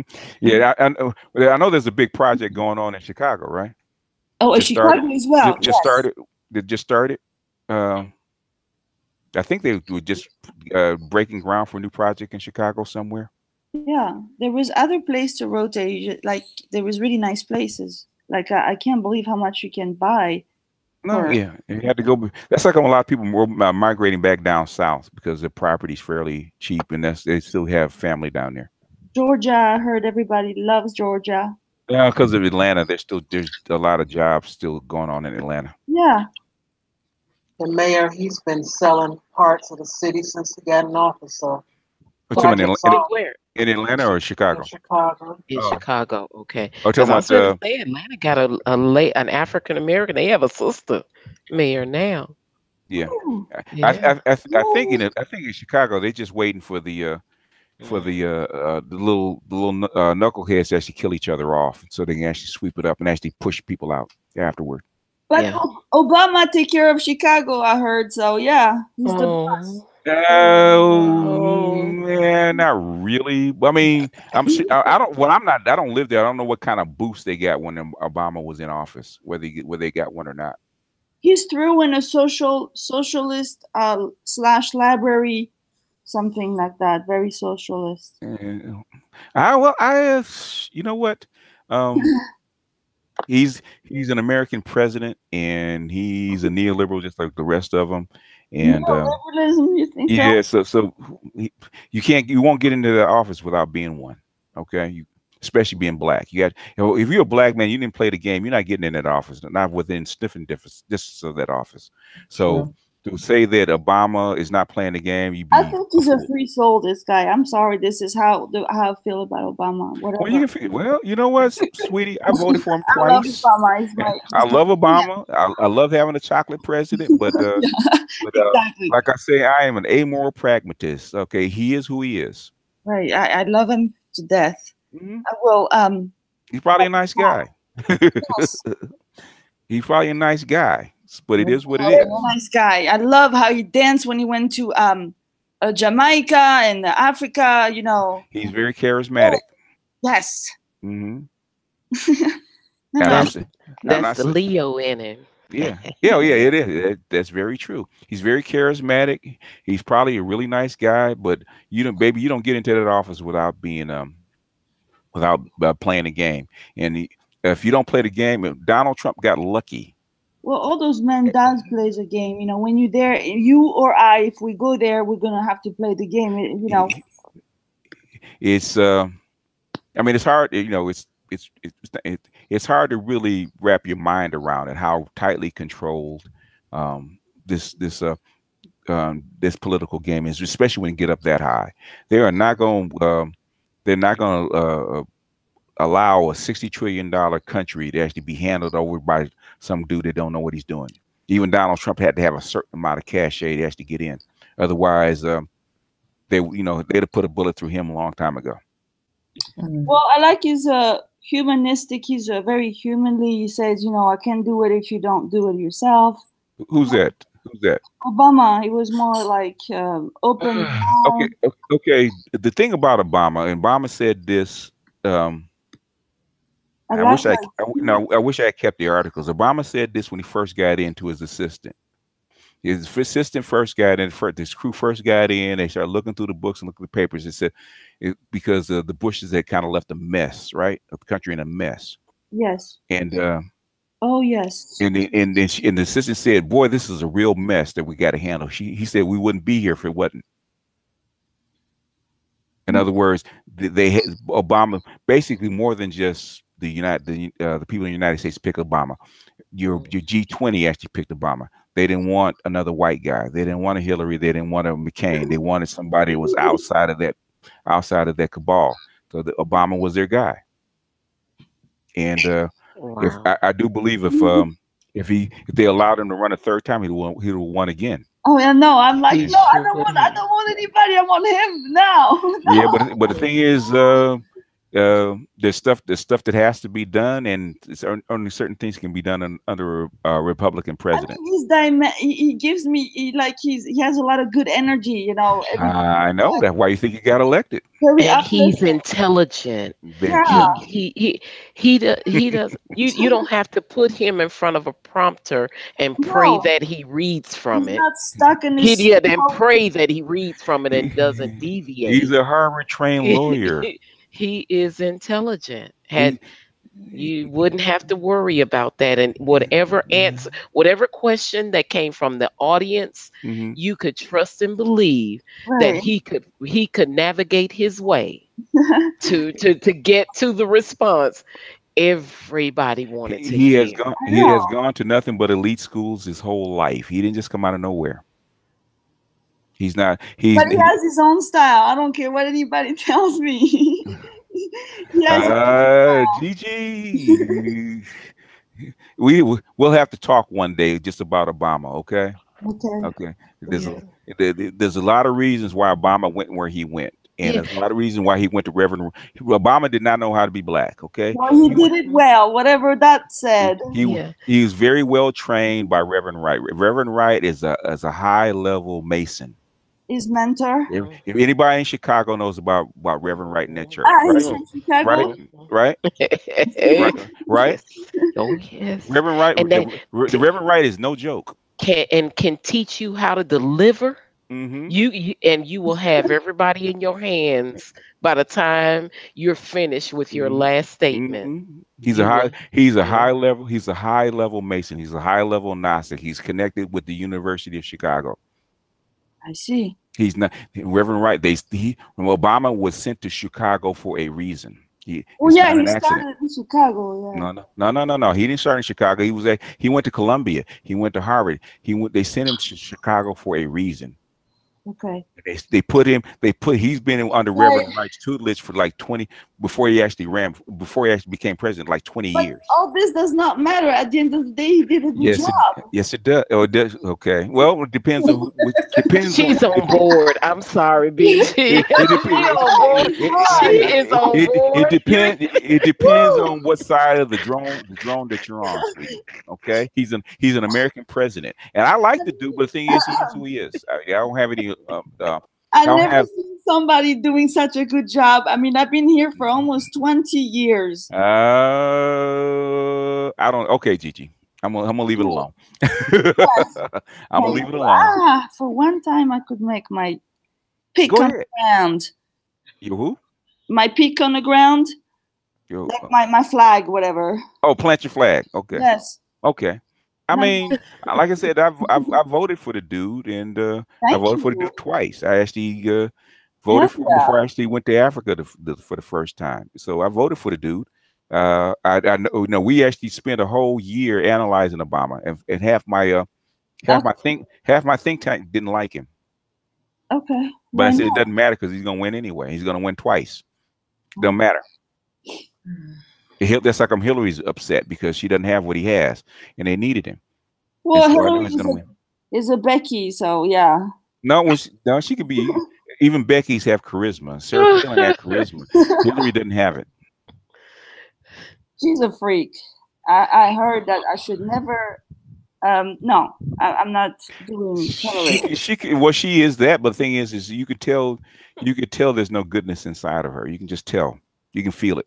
Yes. You can feel it. So that's how come people don't like most people around her don't like her. Yeah, I noticed. They like Bill, but they don't like her. And they accept her and they deal with her, but they don't like her. No, they don't like her. And even women, it's like, yeah, you're a woman, but you know. Yeah, we don't like you. Yeah. And that proved in the votes. Yeah. Yeah, well, yeah, that and a few other things, but we're not going to do that one tonight. So you got to remember, I got a question. Yes, I'm sorry to interrupt. Yes, ma'am. Caramelize, who you calling crazy? What did she do? People on YouTube are crazy, like in general. In general, people crazy on YouTube. We on YouTube. Okay, well, explain yourself, girl. What is there to explain? Be specific. Who crazy? I don't know. Okay, you just users, like just users in general, because you don't know who's really behind the screen. So these men and the women, they're crazy. Okay, well, okay. You know, like they used to tell us, don't meet people online, you know, back in the day. Okay. This is okay. I don't even know where the conversation was going. No, it's coming from what she typed in the room. Is a dude in there that's like low key flirting with her, but he not being crazy. Oh, okay. And then she was like, "Oh, these dudes," you know, she told him to stop trolling. I said, and I told her stop tripping. She knows she liked the attention. No, then she was like, "These dudes crazy on here, and the females too." So Char Willie asked her who the hell she calling crazy, and I also wanted to know. This what, and I think there's some females that do come in here that aren't all in the head. Well, I just be wanting clarification. Okay, so in other words, she wants to meet. Do you mean people in the panel or just other folks? No, just people on YouTube itself. Like they're just crazy. In the circle, you're talking about in this circle or what? No, just floating around like. Oh, but we not floating around. This is a specific chat room. Okay. In other words, plant your flag. Say I wasn't talking about you. Oh no, I was speaking in general. Like just people are crazy on this platform. Yeah, we done. All right. All right. Okay. All right. Okay.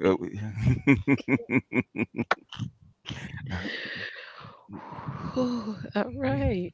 Well, hey, got that cleared up. Yes. Did you see the article I sent you from CBS about the Bay Area? It said that now if you're earning 117,000, you qualify as low income. Yeah, yeah. If you're in San Francisco, yeah. Yeah, that's crazy. No, it's not. Dude. Yeah. Basically, If you all make how much? I'm sorry. Repeat that. if you were in the San Francisco, you're in the Silicon Valley area, yeah, you have to be Yeah, you have to be clocking like 150 and above to actually maintain. but Wow. there is spots in California you can go live. You know, you don't have to be in No, the no, Bay no. Area. Yeah. No, I know, but this, I guess, Well, it's the new, I guess their new info in the Bay Area and how, it's Okay, climbing and well, type is Vallejo. they're trying to make they're trying to turn these areas into New York Right. without the rent control. without the rent Oh control. no, there is rent control all over the Bay Area except for 3 or 4 spots. Really, how come there's so many people on the street if there's rent control? Because the lifestyle goes up and the salary goes up and the tourist and the real estate rotate. All missions, the mission district rotates. Like nearly, it used to be 250,000 for a loft, and it turned out to be 1.3 now. Yeah, well, it used to be rent control in Los Angeles too. Yeah, they kick people out. Yeah, it's half-assed. Yeah, you're right. Is it as bad as New York homelessness, or it's the same level? I don't know. It's probably not. It's probably the same. Probably worse. The thing is, it's just not as concentrated because you got to remember, LA is like, as far as square miles, it's probably 10 times the size of New York. And what I'm saying, all those homeless, they can become the garbage men and get a salary and roll on the side and get little squares. You have teachers that are living in campers because they can't afford to rent.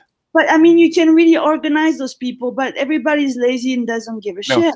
Well, the thing is, what has to happen? It's very easy. I can give me $50,000 and I organize you at least 3 blocks in Oakland. I'm putting everybody to work. They can pick up all the garbage, do the garbage. They're doing that in Texas. They're like giving them jobs picking up the trash. And then have boxes because now they're doing the 2D houses or whatever. Yeah. Well, basically they're rezoning it to where they're actually going to people. Yeah. Yeah, they actually have to make because eventually the city's going to stop because your workers will have to leave. They can't afford to live there. Well, what I'm saying is, we're paying so much tax, and I don't. Yeah. So BJ said there is no rent control. Where? In Vallejo? He's in Oakland. Well, Vallejo's further down. Oakland, yes, there is a rent control. Well, maybe not because there used to be rent control, and all of a sudden that in LA that got blitzed. And once they blitzed that rent control, guess what? That rent just jumped up like 30%, man. Like the next 6 months, because I remember I think somebody was renting an apartment. They had a 3-bedroom apartment, and when they started renting, it was like $1,300. Now that bad boy is like 24. Right, that sounds like New York prices. Yeah, that's what I'm talking about. But see, the only reason New York is still black, or at least partially black, is because of the rent control. Once they get rid of that, Katie barred the door. It's okay. You can go to Fresno, Modesto, Jackson, Stockton. Yeah, but it said that's not the Bay Area. The thing is, you can go there, but where your job's at? That's true. You have to be creative. Yeah, Gigi. Yeah, I like your enthusiasm. See, Gigi's good for upliftment. Okay. Yes. That's true. Yeah, I'm too much of a pragmatist nowadays to actually be uplifting. Because you're happy you went your spot. I'm not. No, it's not. I'm happy. The thing is, it is what it is, and I've come to terms with it. So it is what it is. So I know you guys have somewhat of a public transportation in LA. Do they allow the homeless in your public transportation like they do here in New York? You're talking about in the subways? Yeah, or like on the pretty much on the subway. Okay. In Bay Area it might be different. In LA, really there's only really one subway. The thing is, LA year round is probably mild. It's the average temperature in LA is like 70 degrees year round. Mm-hmm. So what they're doing, what I see a lot of, and maybe Gigi can speak to this. She probably seen the same thing. Is all of a sudden these mobile homes and campers are actually showing up and being parked on the street. Right. Certain Yes. streets they're being parked on, and you have working people actually living out of these campers. I And mean, and basically, it used to be the cops wouldn't allow them to park there and kind of harass them, but now they don't bother them because they don't have any place to house them. Go ahead, Gigi. no, that's true. I mean, I see a few people like this, but there is more organization like the ambassador, uh, Mm-hmm. or people organize. Some people really have nothing, so they can do something in the city, and this Mm-hmm. pays because we get, like, let's not forget, our taxes doubled. Mm-hmm. Now, so those people should get a cut. They should get a cut of this because Uh, they're in a deep I, shit. I think I think there's several things that actually going to happen, especially in overcrowded areas. I think reason in LA is a simple problem. The biggest reason in LA why you have a lack of home and home housing stock is because LA has too many automobiles, and Okay. every time you add a house or you add a unit, you're going to add a car or two. So they've been reluctant about adding housing. Once the self-driving cars really kick in high gear, like in the next 5 years, then you're going to actually see a big housing boom and low-income housing. Then they should put him. They should start having governmental recycle factories who start to hire the low, uh, zero below. I think you're going to get a lot of okay. Really, if you're a man, the best time to be a man, a young man, right now is right now, because a lot of your skilled blue collar labor was Hispanic and was Hispanic, and they're pushing those immigrants out to have those skills. So if you actually want to get into blue collar and you're a young man, this is time to get in it because they don't have enough people and they got to do all this build out. So if you're a young black man and you ain't got a job or you've been to school and nothing's happening, man, get yourself into a trade school and start apprenticing for these jobs while they're still rolling because um, I forget what the economist said. It's going to take that was 2 years ago. He said 10 years for the build out. So you got another 7, 8 years to actually get on this grind, and actually get that money while it's available. So I said, learn welding, learn how to pour cement, man, learn how to build, all that kind of stuff. You better do it now because if you want, once the robots take over, that's going to go too. Exactly. Thank you, James. It's on the Skills. rent. It's on A dish said dishwasher just showing love. Oh man. That's right. Hey, Still dishwashers. needed. Yeah, Still dishwashers needed. are needed. Yes. Yes. More than ever. So cute. There's gonna be a whole lot more dishwashers showing up in a minute. Oh yeah. Thing, it's probably a good time to be a dishwasher. Shoot, if you can't, if in the next 2 or 3 years, if you can't get a woman, you ain't trying. Because chicks out there gonna get real. If they're not already desperate, they're gonna be real. They're gonna be hungry. Yeah. And Yes, you know, yes, yes. Wait a minute. What, Char chiming in? uh-oh, Wait a minute. Speak on it, Sergeant Char. Speak on it. It's just that, I hear all this talk about these men are nothing and all this BS. Mm-hmm. I just wonder, I'm like, well, what you doing? What's wrong? You see men every day. Mm-hmm. What's up with you? That's what I want to know. Why everybody got to be dust? Mm-hmm. That's what I want to know. Where all this dust coming from? You remember that old Aesop's fable called Sour Grapes? Mm-hmm. See, I want to know where all this damn dust coming from too, and I'm glad you said that because just like there are these male nifnons, dishwashers, bed wetters, there are also female nifnons, dishwashers, and bed wetters that complain Speak, about sister. men and how dusty black men are. But every time I turn around, you trying to fuck with a brother. What you So what I want to know as if he dusty and he ain't shit. Shit, Why you study trying to get all up on that, all on that chocolate niceness? That's what I'm Yeah. all coming over here to the What? hangout where all the male energy is at. You know what I'm saying? Trying to get a piece, trying to get a slice of the energy. Cause let me tell you something, Miss Missy Pooh, and I know you're listening. You don't want to reveal yourself, but I know you listening, girl. So I'm gonna let you know something. That alpha male black energy is some of the best shit in the universe. You heard me.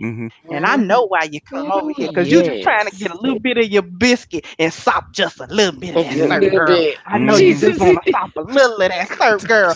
But let me tell you something, bitch. You can't sop no syrup without no good biscuit. You coming over here with the stale biscuits. They don't want to put no syrup on that biscuit. Oh, No. Jesus. You can get Oh, them to come Lord. look at you, but you can't keep the motherfucker. And when he leave you, now he dusty. But that ain't how that go, honey. You got to have what it takes to keep one of these kind of men around. You know, you try to snag you a cerulean gray, you try to snag you a Officer Charles. It take a lot to keep a man like that. It take a lot, honey. And you don't got what it takes. Don't get mad. Get glad. Shit. He get one of them candy grams, change your whole attitude. Change your whole motherfucking life. You be done put that YouTube channel up like fuck you bitches. I done got me something. I'm gonna holler at Girl. y'all. I'm gonna holler at y'all. Hey, see them two fingers said deuces. Dude, peace. Oh man. Do Oh you my need me as a goodness. subject matter expert? If not, then goodbye. You know that I mean they need some schooling, Miss Regina, cause you know they too young to be this bitter about a man. You know, you Yeah. got to be able to get you a good Officer man and Child said keep he's gonna him. use stop breaker on her. Well, you know the bitch will be broke if you do, and then but you gonna be stalked. You better Yeah, have you you a gonna stalk. security system. Oh yeah, you're gonna be stalked. That's for sure. Hmm What I a, thought I that's thought you were moving. real. I thought you were moving out here. No, I didn't say that. Bitch, I ain't say that. That bitch be at your fortress of solitude. Officer Faulkner, that bitch will already be in there. You be trying to figure out that bitch get the combination in You get that text message. I'm at the airport. I'm heading your way. Mm, mhm. I'm at the door. there. She be in your goddamn house already. You be like, what the what? What the what? The hell? The boy be done laid there. That wig be on the bedpost already.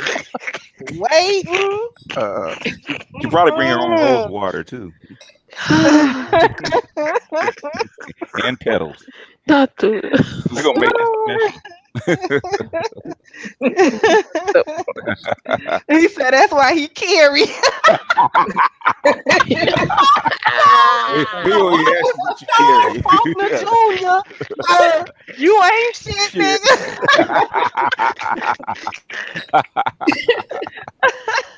Oh my goodness. Oh my god. Ooh wee. Mm-mm-mm. That bitch Yeah, will be that trying to fix you a sandwich. She don't know the bread from the meat, but she gonna fix you something. Put it in that plate. Gotta prove myself. And you gotta be nice and eat it too. That's the problem. Yeah. That's Oh yeah, baby, right. this is good.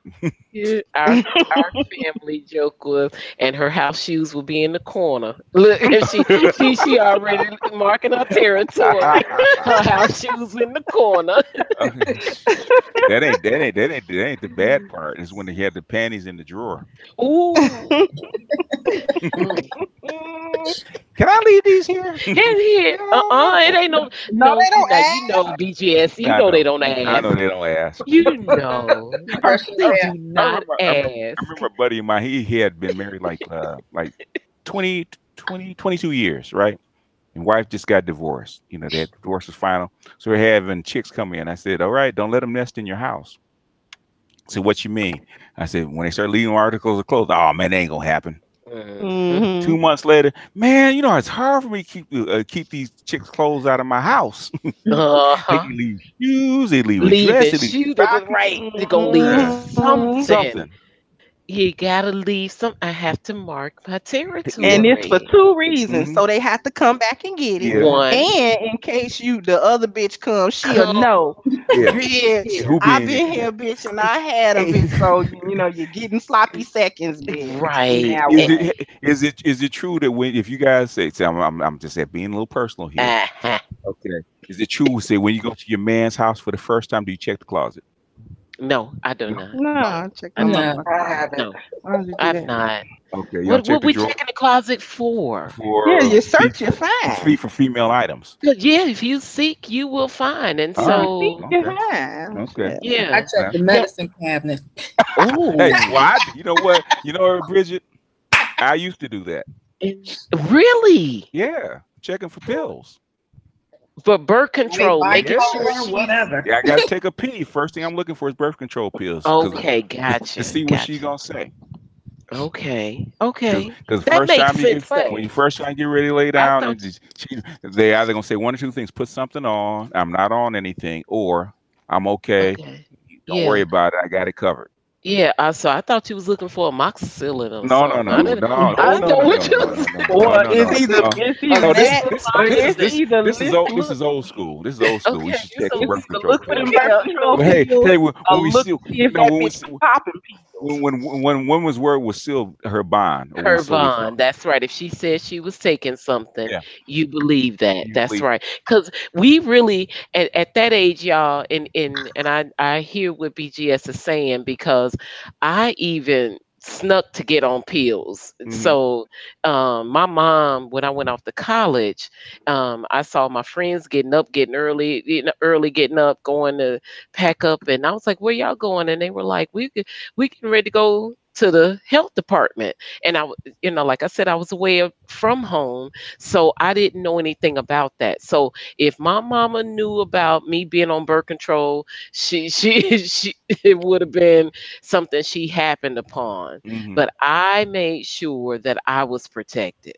So that's a long time ago. That was But see, 1900 Yeah, and yeah, uh-huh. yeah. That old That was in girl, the please that spare was in the me. 80s. That Hey was in the 80s. girl. Yeah, How you hey, But doing? I'm good. hey. How you I know. doing? You know what the thing is though? Here's my thing. Is Hmm. that I always thought from the get-go, because I'm nosy, right? Like I'll go into anyone's house, no matter whose house it is, my friend's house, my cousin's house. When I go to the bathroom, I search through all this stuff. I want to know everything about. Oh my god, you're on that. Oh my god, you do this. Oh my, like I'm nosy. So I always figured from the get-go that other people are nosy as fuck too. So it doesn't Oh matter what my pills I'm on goodness. or Yeah. whatever it on. I'm not leaving that stuff in the bathroom, in drawers, No, and they in don't. medicine cabinets for No, people to they don't. wander in. Are you No, crazy? they don't. You'll No, never know what I'm on no, because no, I'll carry it with me, or I'll put it like somewhere that I know for sure. no. Like unless you're in my bedroom Oh Yeah. and my the third goodness. drawer down, and you'd have to like go through a lot to be able to I, get to my To personal know stuff, I, right? that. I had an ex that she kept her pills in the closet. Okay, up on in a Mhm. box on the shelf. Wow. Yeah, What? Mhm. yeah. It wasn't in her medicine. I know what you're talking about. No. Yeah. Mhm. So you have to be Spider-Man Yep. or somebody to in order to go Yep. take your own Yep. pill? Yeah. No, No. it's just a matter of intuiting. It's very easy for me to access my pills. The thing Yeah. is that other people walking in, they'd have to intuit where in this Yeah. whole entire room, bathroom, and this whole house would those pills be, Yeah. right? Right. I'm not leaving them in my bathroom. So if a guy's gonna go and check my bathroom, if a guy ever checked my bathroom for pills to see if I was really on them, If he Hmm. he was would have been really, like, "Oh, I yeah, guess she's not." Meanwhile, she's I've not. never in my Okay. life, from the time, like you said, when I was younger, 15, 16, getting on the pill, I Hmm. don't want my parents to know. So, Hmm. you were to get into Yeah. the habit of kind of carrying it in your purse or somewhere, your parents won't find it. Hmm. Um, and so to me, I'm like, I never really transitioned, even though living by myself now for over a decade, I never transitioned out of that, especially Transition knowing, like I from said, that. exactly. Wow. Especially knowing I'm Wow. nosy as fuck. So I figure out the people are too. That's it. What would I do if I were me? If I was me. Yeah. Yeah. And Yeah. I lived in a one bedroom, like basically there's only one bathroom in my basement apartment. So Hmm. my main bathroom was the bathroom for guests as well. So, I never got into that habit. Now, even living in a house where guests would never see my bedroom, it would never occur to me to put something private or a prescription in my bathroom, just like somewhere. Like I'm rebuilding a bathroom, I'm not even putting a medicine cabinet in there. And then I was like, oh, there's this cool little red one.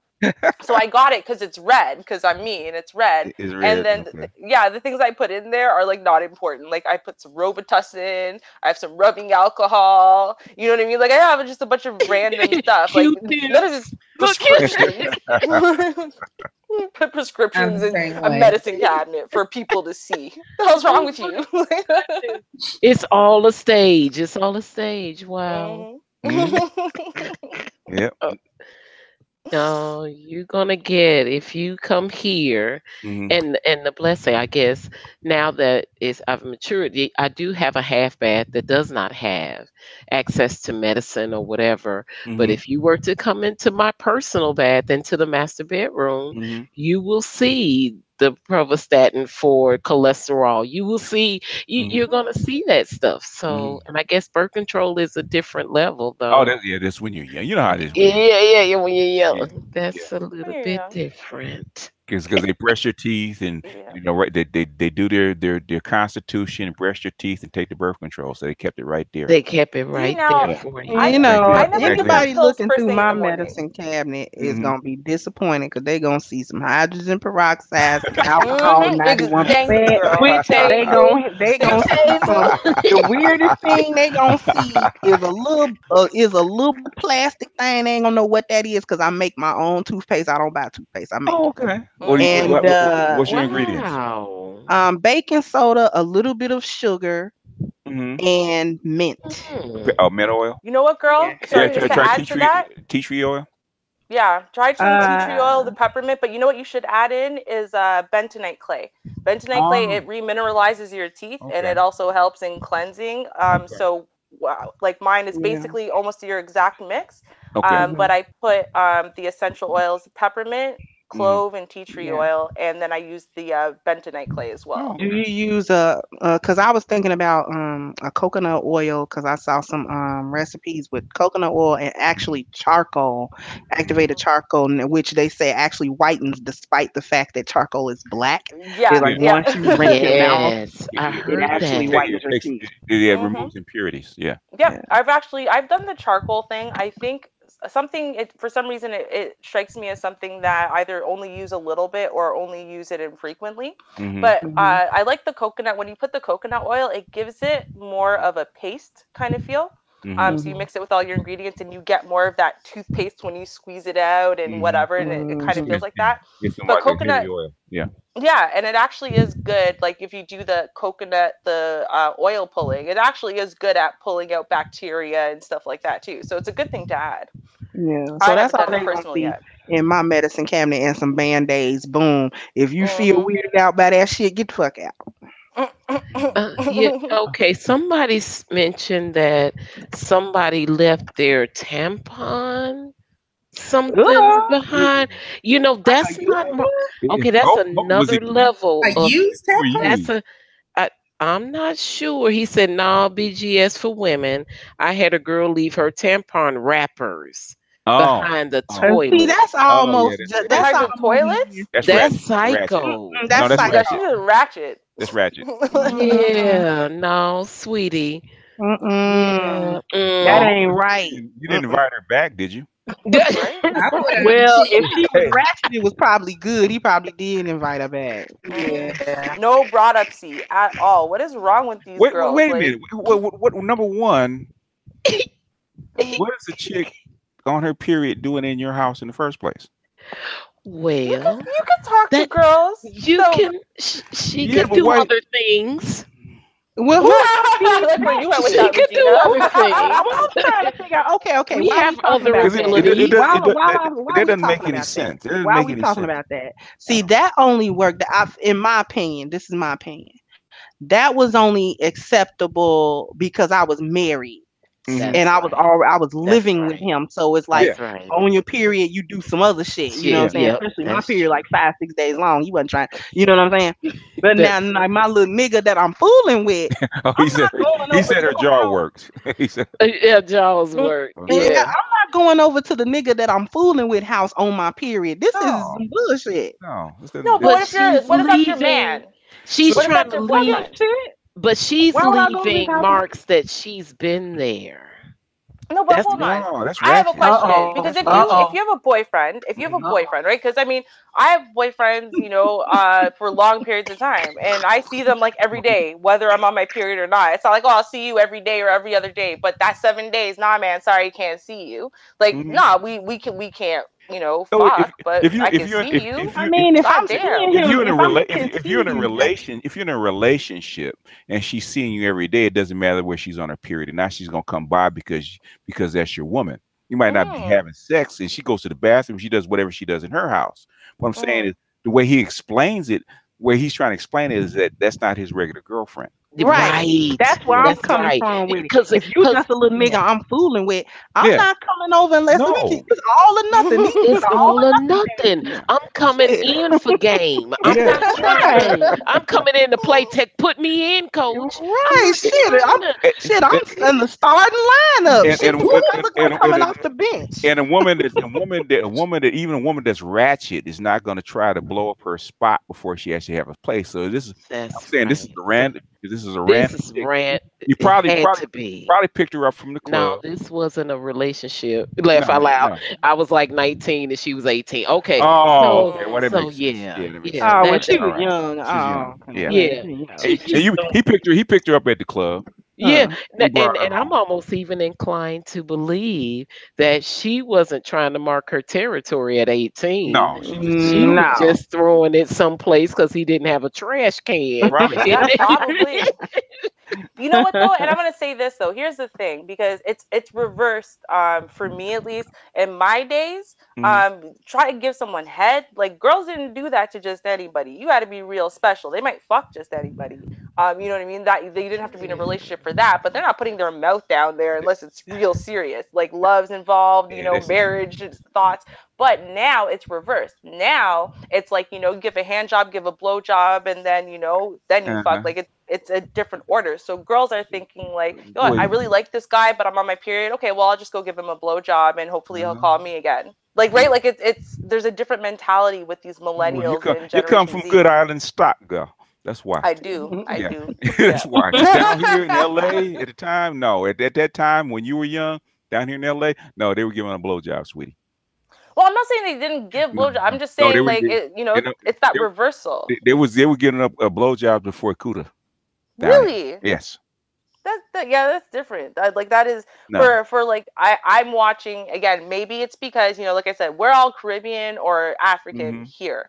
Mm-hmm. So maybe it just has to do with that. But I'm like, I Yeah. remember back in the days, like that stuff was Mhm. serious. Like girls got like excommunicated from their No. family, friends, and No. whatever. If you found out that a girl did that.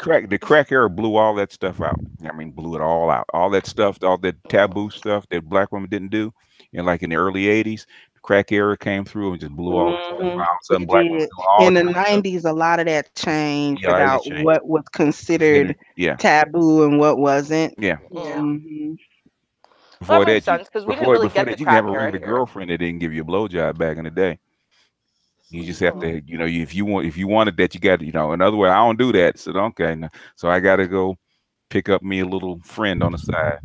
Yeah, pretty much. Like Yeah. that's what it was. Yeah. And that's why like girls say like island, right? That island concept is you're a proper girl. Mhm. So you have proper sex. You want some deviant girl, go find yourself a deviant girl on the side. Just make sure you take care of me and your kids and your house and your whatever. And you want to go Uh, find a deviant, go find a deviant, you right? know And what? a deviant was someone who gave head. Like Yeah, okay. I had a friend, right, and she is a little bit of an older woman, right, and she had a boyfriend that she really liked, and they have good sex, and he later right, but she didn't give head, right. So what she would do is like once or twice a week, she leave $10 on the nightstand. And you know what that meant. In other words, after we finish, You go get what you go get need. what you need. Mm-hmm. Yep. It ain't for me, so go down to the local Strawberry, the little Oh, Oh crack, my whatever, goodness. and you go Okay. get what you need. Because That's I'm an not doing it. Wow. advanced level of Oh that's an yeah. advanced level.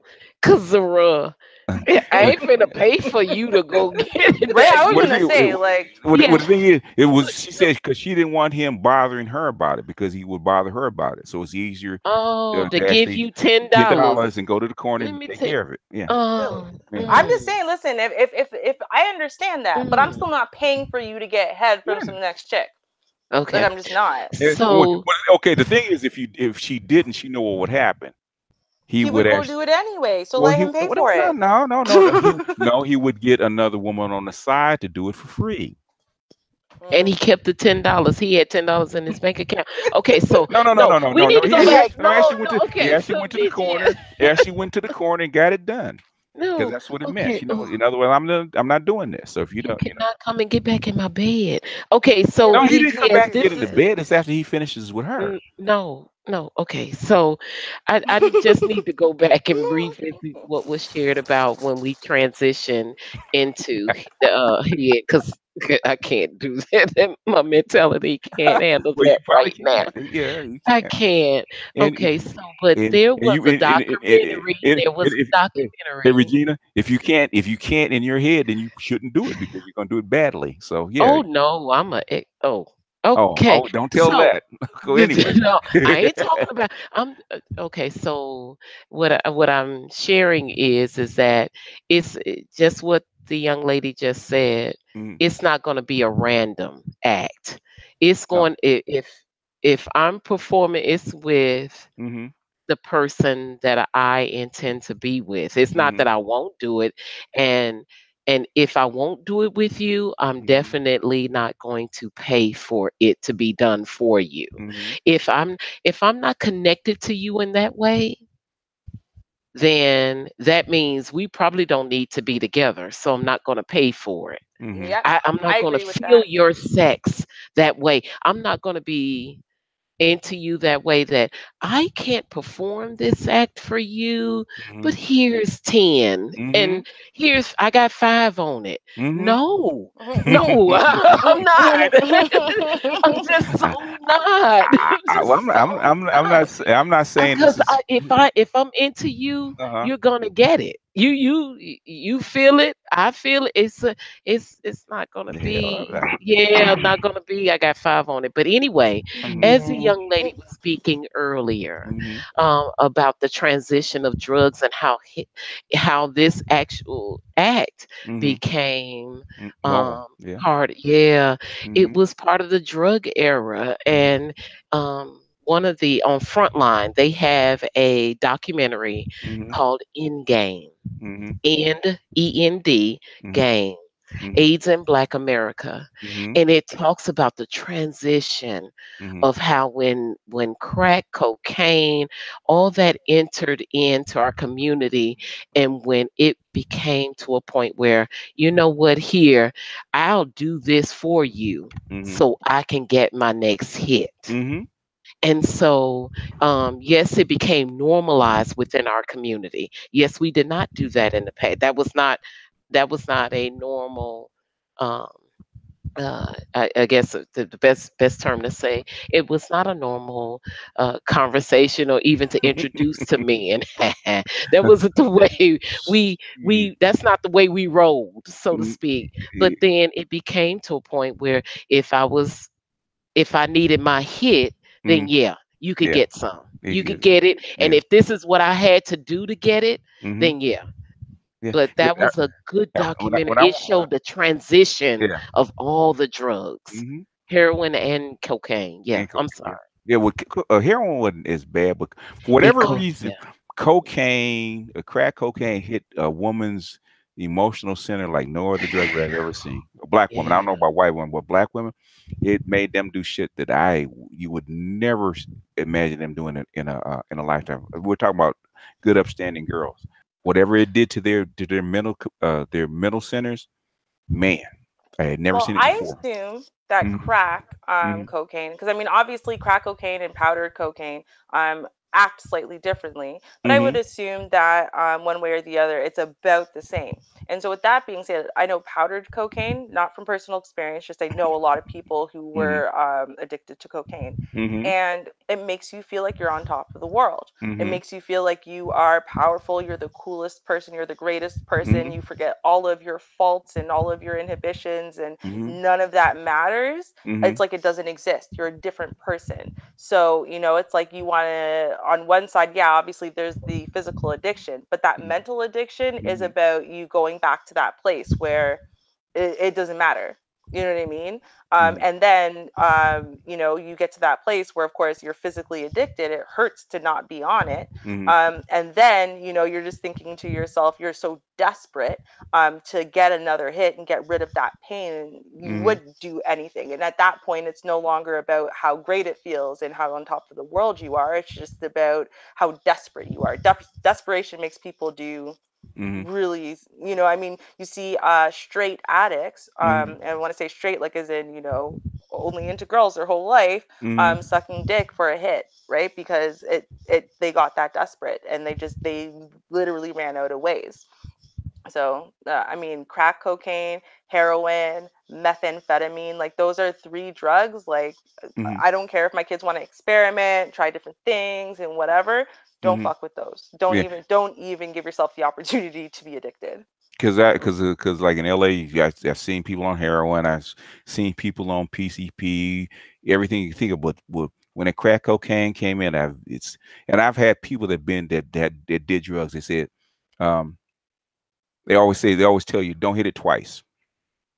If you hit it once, put it down. Don't hit it twice. I had a girlfriend. She hit it once. She said it was too good. She put it down. She said, I will never pick it up again. She said, I know, because she did drugs. She said, I know.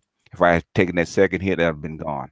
Yeah, no, it Whatever makes it sense. does, it lights up them brain centers like nothing else. And it affects black women like nothing else.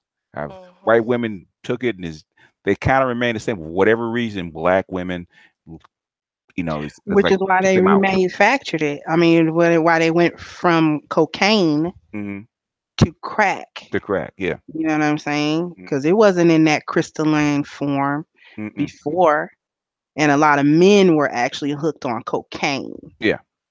And then when they changed it to crack Yeah. rocks, For whatever that reason, hit the women. they hit the women hard. I mean, Yeah. hard. I know a Yeah, I lot lived of through that one. I saw both sides of that one in yeah, the home. Yeah. yeah. Because I remember a lot of guys. I've said in some living rooms myself. But anyway, anyway, I know a lot of older guys that lost their daughters to that shit. That were actually hardworking blue collar guys living in nice upscale neighborhoods, and their daughters one day get on that crap and gone. Like Natalie Cole, ruined her body with that shit, and Well, it her makes mother had to have sense. her confined. Excuse me. I was just saying it. Well, it makes sense that it would hit the black community and black women as Mm-hmm. hard as it did versus other demographics because, you're born, and for maybe the first 3 years or so, if Mm-hmm. you have a decent upbringing, you're happy, and you feel like a person, and the world is bright, Mm-hmm. and then the world just starts stomping you down because you start being socialized outside of your house and in the Mm-hmm. school systems, and with white people who sit there and either overtly or covertly tell you that you're worth nothing and you're ugly and you'll never be able to be perfect and all these things. And so, by the time you get to the age where you're, experimenting with drugs, Mm-hmm. even if that isn't your intention, you have that heavy weight on your soul, on your shoulders, Mm-hmm. that thing that you just we all want to escape. So I can imagine it hits our community so hard because it's like in an instant all of it's gone, and it Yeah. just doesn't matter anymore, and you feel that amazingness and that freeness that you felt when you were 4. Mm-hmm. Who doesn't want to feel like that? It's just the Yeah. rest of us recognize that having that feeling, but it's based on nothing and it's giving you nothing, well, that's kind of worth nothing. But once you're in it, you're in it. And Yeah. that's why they say, like, I mean, I wouldn't even try once. I don't care, because like I have an addictive personality. Mm-hmm. Obviously, like I'm an alcoholic. Mm-hmm. I wouldn't fuck with anything that is close to alcohol, anything that's a downer, because I already know that downers make me feel up, and it's the most incredible feeling. So I Okay. would never put myself in that situation to, feel more of that. Because I know that I would automatically be hit. I would automatically latch on, and it would make me, it's like, oh my God, like all these feelings of inadequacy, and, all of these feelings of, being a failure, and all those dreams that, I lost, they all don't matter anymore, and I can just not care. Yeah. Yeah. It's a dangerous, dangerous thing to give to a community that is continually oppressed. Like, Yeah. Well, yeah, they did it. And like I said, anybody that's ever lived through it, and like Kendra said, she had to, as a child, she had to live through that shit. So I lived through it as an adult, but um, it's what white people are actually going through now with the opioids. That's what we lived through with the crack era. It's like a plague. It just swooped in and just the it was the crack and then the money that came with it. Hmm. That's Just right. And I swooped in feel and just nothing. clean house. I Go feel absolutely nothing. ahead. I don't either. I don't feel nothing. I don't feel nothing Let for them them. rot. Let them rot. They did it to us, and Just I hope that we rotted, and yep. it gutted us. In Yeah. fact, there was somebody sent me an article where they because of the opioid, man, the crime rates going up, and basically they're starting locking these Mhm. white boys up, man, just to save them. Mhm. Yeah, Yeah. We yeah. need a little mixture up in now, because Let them pick the damn that's cotton the truth. for one. Y'all Them ain't pick It's that fucking time to cotton. change it. It's time to flip the switch. hey, Okay. hey, Because I hey, don't hey. think, because BGS, I don't think people actually realize that chattel slavery happens in prison. Yeah, it does. That there's actual Chattel. chattel cotton picking and other, working Yeah, that actually happens in prisons, not just fucking license plate pressing. yeah, they kind of Yeah. reformed it to some of the real cruel chattel slavery part where it's more like a work farm. But the thing is, man, back in the 30s, if you're a white man, the last place you wanted to go was to prison in the South, because you become a nigga.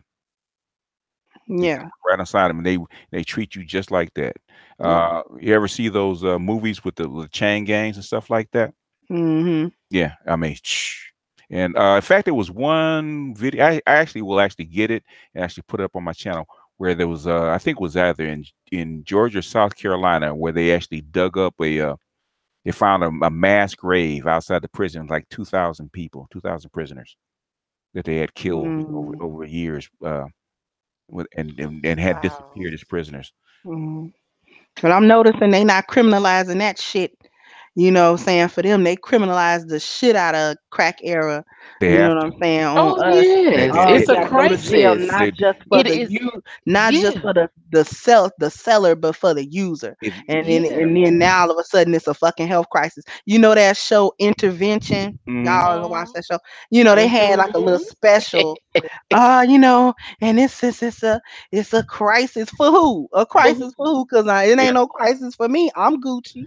You kn- Mhm. and but you ready to condemn my brother, my cousin, my Exactly. Mhm. nephew. You're Mhm. ready to condemn him I, or her I, I, because of what I, they've chosen to do. But I hope they don't send them to prison. I really do. what? Actually, I was going Because to say they're the going same to end thing, up because you know what dead. the thing Because Because is? they're going to end up dead. let them go. Let Don't them Yeah. go. let Let them them rot. Because rock. that's Fuck what's it. happening. Mhm. That's No, why you they know think what No, it's a though? they crisis. start to crack down because it's going too far. They can't slow it down. They starting to Well, crack down. Go the ahead. thing is that to me, I think that as much as I would like to say, well, you did it to us, so good luck, and keep things exactly as they are. The unfortunate thing is that there's a trickle down effect. So Mhm. if they start treating drug addicts like they are sick, if there's a disease that needs treatment, then that has a trickle down effect. And our addicts that are newly entered into the system, at least, will get treatment instead of being criminalized. And we can actually fight for that Mhm. because it's actually something that's happening. And then on Mhm. top of that, this is where, for example, they're going to decriminalize marijuana. They didn't Mhm. really want to do that. Mhm. They just decriminalizing it was a problem at all, let alone making it legal. The second they make it legal, every single person who's in prison and has been for Mhm. some marijuana crime, you got to let go. So, it comes down to, again, there's a trickle down effect of this whole opioid epidemic and opioid crisis. And I just hope a lot of us are affected positively before they start cracking down on them. Because once they crack down on them, they're going to, they crack down on us 5 times, 10 times harder. Well, I probably can't say this right, but something that Nancy said to Mariah. He said, if I can say it right, how did he say it? He said, if you're gone on the journey of revenge, best dig too grave. Yep, exactly. That's exactly what it is. I am willing to take the fall to see, personally, moving my pragmatism out of the way. I'm willing to take a motherfucking fall to see these motherfuckers go down. Yeah, yeah. Burn. Yeah. I'll drag them to hell with me. Okay, with if I got me. with me. We all going. Gasoline draws and feel. all. That's what I feel. Now I understand what you're saying. That's the right way to think, and that's the pragmatic way to think. But being a black man in America, yeah. if I take off that pragmaticism and let the real BGS come out, fuck it, I'm willing to take the fucking L. I'm willing to take 2 L's. But these motherfuckers suffer. You feel me? I guess it's the thing is they're not gonna. The thing is we know that they're not gonna allow that to happen. So I guess from that perspective, I look at it and I say, okay, trickle down effect. And so my mind automatically goes to how do we increase that trickle down effect before they crack down on their own? How do we help our own and get that shit set in stone, and have crack be treated just like heroin, have all of the drugs be treated just like heroin, and just like the pills are, before they start cracking down on their own and finding ways of criminalizing the criminals and whatever. Because I feel like we deserve a break somewhere if they get a break. I hope they don't crack down on it at all. I hope they let it go. I hope to the point where damn near all the Beckys and Joshes are strung out on their shit and they're suffering, and so that their families can be destroyed like ours were destroyed. They flooded our area, our communities with this shit. Okay, they purposely flooded our communities with this shit. Now, these white folks are doing it on their own, and I say good for them. I was hoping Donald Trump wouldn't crack down it. Let that shit go. Let the plague rage. Let it burn. Let it burn. Let that shit ride. Let it burn. Let it ride. Let they ass suffer. Like, I get what you saying, Ruby. You know what I'm saying? And that's like BG said. That's the pragmatic. That's the proper way to think about it. You know what I'm saying? That's like, the politically correct. No, it's smart. It's smart. And then it's smart. It's the smart way to think about it. So it's not like we like necessarily disagreeing with you. No. We just saying, fuck them niggas. You know what I'm saying? Let they ass fucking croak. I don't give a shit because I'm already taking L's anyway. So what's one more? Throw another L on the motherfucking on the pile like you throw another shrimp on the Barbie, nigga. Let them niggas burn. I don't give a shit. Yeah, collateral damage. Yeah, sorry, you going down. You being Killmongers going over the falls together, goddammit. Look, you know what though? Like I think about it, like heroin. I mean, as far as I hope we just don't bother doing anything and just let them all get strung out. The thing is though, is that the drug that would be more efficient at doing, what we're imagining is meth, right? Because meth got huge here.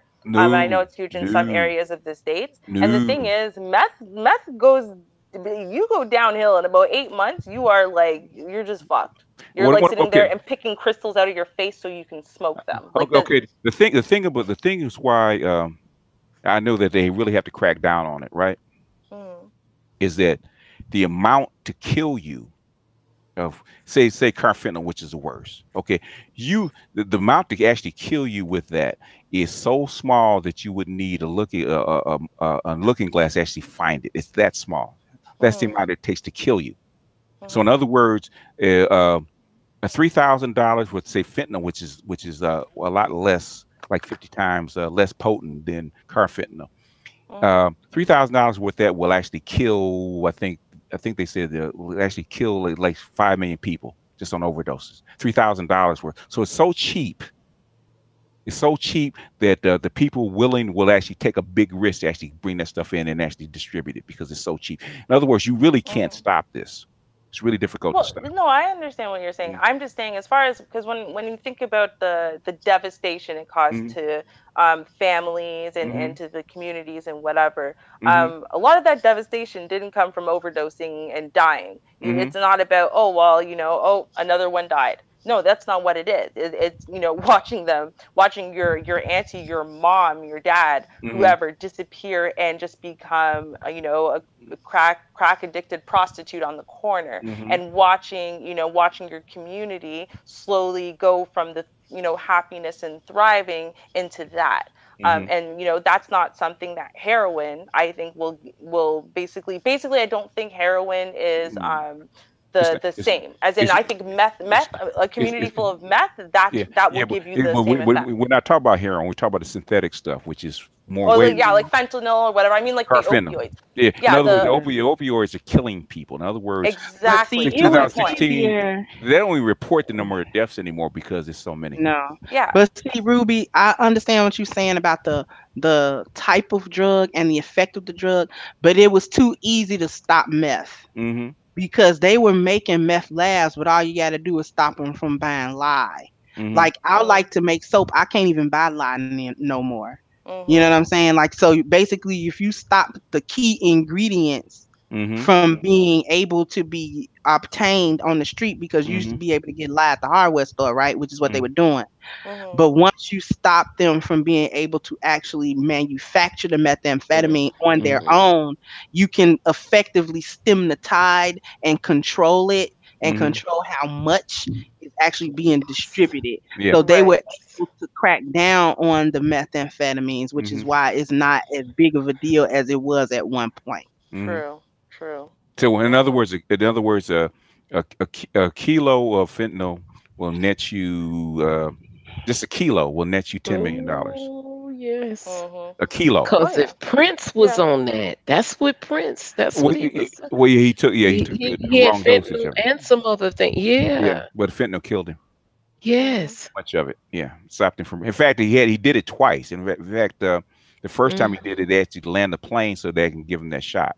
Yep. Mhm. They had to The get thing, naprox. What the does? proxylon. Yeah, was it? Yes. Yeah, Yep. yeah. In fact, there was a cop that just somebody actually got even with the cop. They actually left fentanyl laced flyers on cop cars. Right, the the cop picked it up with Oh. his bare hands and he Oh. actually overdosed just picking it up. Oh. Wow. That's how dangerous stuff is. Oh yeah, no, I know. Mm. Fentanyl, like it was something that my doctors wanted me to be on, the fentanyl Oh, patch. no.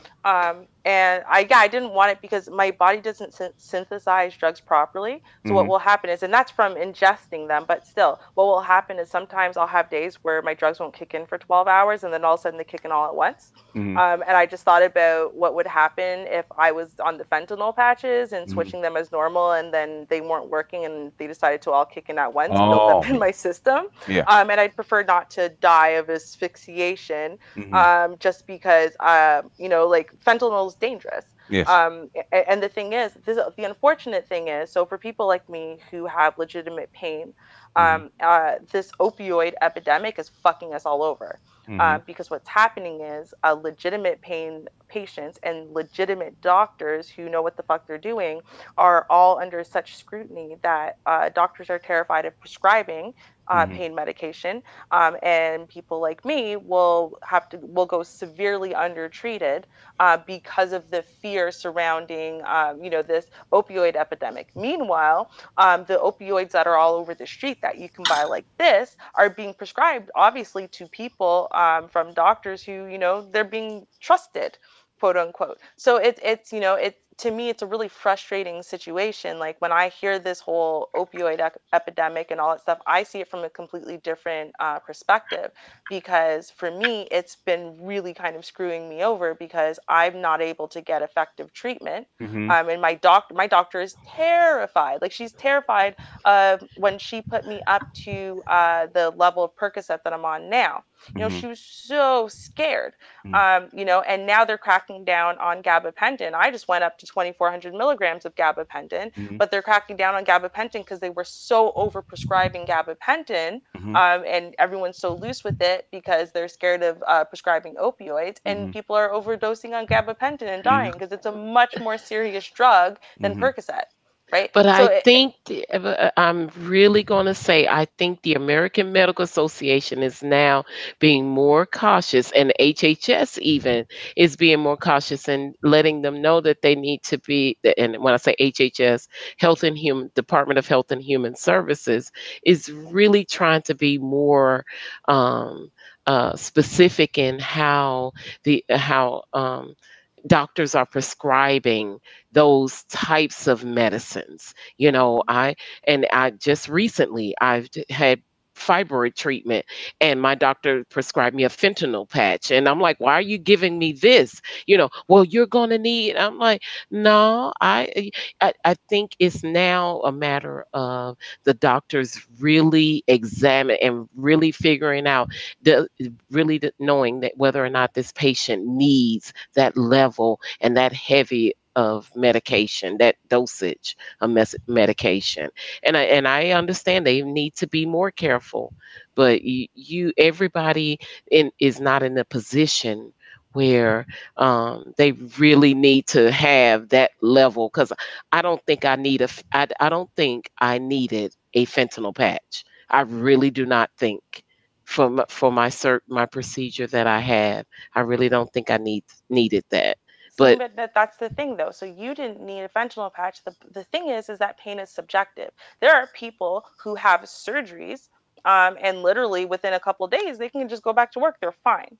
Pain is a subjective thing. The human body responds very differently from person to person. So so true. a doctor can't tell That's right. your subjective level of pain. They only know what the average level of pain is for this surgery, and they prescribe accordingly. Yeah, for that Uh, procedure, yes. right, Yeah. for that particular procedure. Or if you have a particular diagnosis, then they know that on average, this is where we normally start patients on pain medications. This is normally what works for this type of pain, et cetera, et cetera. Honestly, normally pharmacists know better than doctors, but that's not the point. The point is that so for someone like myself who has a whole collection of symptoms, without a diagnosis, so there's no label slapped onto what's going on with me, they have no idea how to treat me.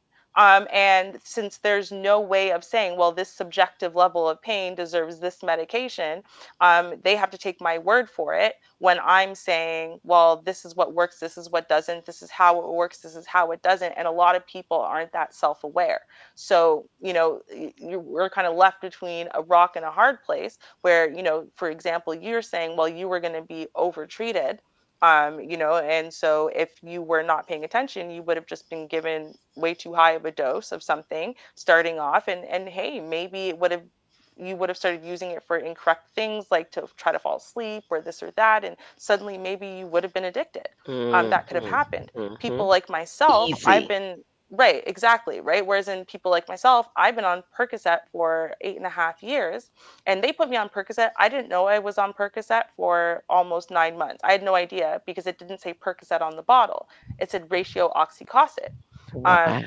I didn't know what it The was called. generic name. Yes. Yeah. Yeah, right. I just knew at the end of the day that when I'm screaming in pain, I Mhm. take two of these, the pain Wow. stops. Okay. That was it. Wow. Right. And then one day, because the hospital had given it to me, and I went Mhm. to a walk in clinic. And so basically, the walk in clinic, I was telling him, I had a good week or a good couple weeks. So, just give me maybe 3 a day. And then it would be worse. I'd come in after a few days and be like, yeah, we went through the 3 a day. I think I'm at 6 a day. And he would just tailor it to wherever I needed to be. And then he said, well, you kind of need a family doctor. And it wasn't until I got to a family doctor that I started having issues with it. But I remember it was like one or two prescriptions before I got the family doctor. And he said, okay, well, I'll give you 8 of the Percocets this time. And I'm like, 8? Wait, what? Percocet? I don't take Percocet. No, no, no. No, I don't take that dangerous stuff. I take ratio oxycosset. And he's like, honey, that's Percocet. That's And I was like, Percocet. percent. yeah, I Wow. didn't know, right? So, but the thing is that it didn't matter that it was Percocet or not Percocet. It was just I need that particular drug. It works for me. From Okay. there, they've tried to put me, and they have put me on MS Contin, which is continuous release morphine, Mm. OxyContin, which is the same thing but oxycodone, like Some heavy duty stuff, baby. yeah, fentanyl. Yeah, Ooh. I'm in a massive amount of pain and I Okay. have a lot of issues. Mm-hmm. The thing is that for me, at least when it comes to my abdominal pain attacks, Mm-hmm. the morphine works better for my body pain. Mm-hmm. The OxyContin just makes me feel fucking weird all the time. Mm-hmm. It doesn't even treat my pain. I don't like it. And same thing with the fentanyl. It just made me feel really high, and I don't like that feeling. So the Percocet I like because it only lasts for 4 hours Mm-hmm. and it kicks in. So if I'm suddenly having a pain attack, I can take a Percocet or I could take an extra one if I need it. If I feel fine today, I don't need to be taking it. I don't have to take it, just no matter what every 12 hours like you do with the continuous release stuff. So I tell them that on top of that, I have problems, like I said, synthesizing drugs. So sometimes I'll take stuff and it just doesn't kick in properly, which makes the Mm-hmm. continuous release stuff kind of really dangerous for me sometimes. I go to doctors and I tell them this, and that's why I need Percocet, and they write drug seeking behavior, specifically ask for this drug. And you're like, really? You think that I'm drug seeking when I could get OxyContin and I would rather Percocet, which is much lower doses? Like it's crazy, Mm-hmm. right? Yeah, but that's the thing. Yeah. This is where there's a terror permeating the air of the medical system over this opioid crisis, quote unquote. And honestly, first of all, I mean it's serious, but it's not as serious as the news is making it out to be. It's not as pervasive as the news is making it out to be, and it's really injuring people like myself who, for up until I had the back injury 9 months ago, I was trying to subsist because I refused to take the morphine with the 3 Percocets a day I was taking. So I only got 3 Percocets a day, and each one only lasts for 4 hours, and the dose is supposed to be two. And at one point, I was taking 8 a day. So to only have 3 a day to try to work with, um, that's impossible. It's ridiculous. Not until I injured my back did someone care about my pain. And it's because my doctor could now justify to the medical system why I was taking Percocet. Now she could say, well, look, there's this bulge in her spinal disc. Look, there's these tears in her discs. Without that justification, my doctor was too afraid because she didn't want to lose her medical license over me, and that's what they're doing to good doctors and to good patients like myself. So like I get what you're saying, Regina, but at the same time, um, I know a lot of people who are in the same position as me, and I know a lot of people who are basically self-medicating, and they're their own doctors, and they're buying drugs off the street, and then they're monitoring their own pain levels because trying to have conversations with their doctors is impossible. No one's treating Yes. them anymore. Yes, I agree. I hear you. And that is a valid point that there Mm-hmm. are the good patients out there that I need this pain medicine. I agree, but they have to be cautious now. No one wants to lose their medical license. Nope. They're Yes, not and trying to. They're not. Unfortunately, the pendulum swings too far Yes. the other way sometimes. Yes. yeah. Well, the problem is as well, though, is that if you are a woman under the age of 40, no one cares about your symptoms and no one cares about your pain. This is a fact I did Mm-hmm. not know until I had symptoms suddenly at Mm-hmm. 25, because I Mm-hmm. thought the medical system was awesome, and not only that, it was free. I didn't understand that they didn't give a shit about us. And it was only once it happened to me that I was exposed to this world of people who were in the same boat. Mm-hmm. And what I realized is there's a common thing. Once you get over the age of 40, they suddenly start taking all your symptoms seriously. So they take your pain seriously, for example. Oh, you had a surgery, here's some fentanyl, because they care suddenly now. Mm-hmm. And the older you get, the more that they'll sit there and throw drugs at you or throw specialists at you and whatever. When you're younger, you have to fight, especially if they think you're just a young, pretty girl. Oh, Oh well, yeah. you must be stressed out. I'll give you antidepressants. Yeah. Bro, I'm not fucking depressed. I'm not anxious. I'm in pain. I might seem a little bit anxious, but it's because I hurt right now. But I have to sit here and talk to you, and you're Mm-hmm. trying to tell me that I'm depressed because I'm a girl under the age of 30. Yeah. I don't know if you thought I'd Because be happy. because you can't measure pain. Yeah. Exactly. Yeah. And there's still that I mean, you think about hysteria, Mhm. hysterical this is that's all based on women, and they really did think that most things that were wrong with women under in childbearing ages had to do with sex and pregnancy and needing babies or wanting babies, empty womb syndrome, stress and anxiety. You don't feel loved by your husband, you don't have a husband, so you feel like you're ugly. Everything about women's health was kind of based around that. And unfortunately, that is still kind of pervasive. As much as they know that they shouldn't see things that way, like I mean doctors, the medical system and whatever, it's still kind of just there.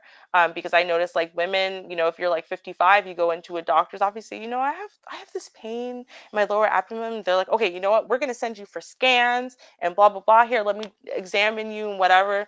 You go in at 26 and you're screaming in pain, and they go, so, any big life changes recently? Anything stressful? Break up with a See, and I've boyfriend? And you're like, what the experienced fuck? the exact opposite of that. I uh, Oh. I experienced. Unfortunately, I did when I would go in at 20 and say I'm in pain, or oh, you're just fine, you're just young, growing pains, blah blah blah, and Mhm. then for at now at the adult age, no, I'm sorry, vice versa. I the the young older part, they're like, oh well, that's just a change. You'll be okay. But I'm like, no, I really think we need to take a look at, I've changed doctors at Mhm. 50. I've changed Mhm. doctors just because if you tell me, I think you're okay, you're just going through the change. No, uh, um, I really would like for you to just take it slow. No, I want you to look at me. I really Mhm. do. Mhm. So it's, I guess it just depends on the medical provider and what our experiences are. It can vary across the spectrum, Yeah. as far as how we experience healthcare.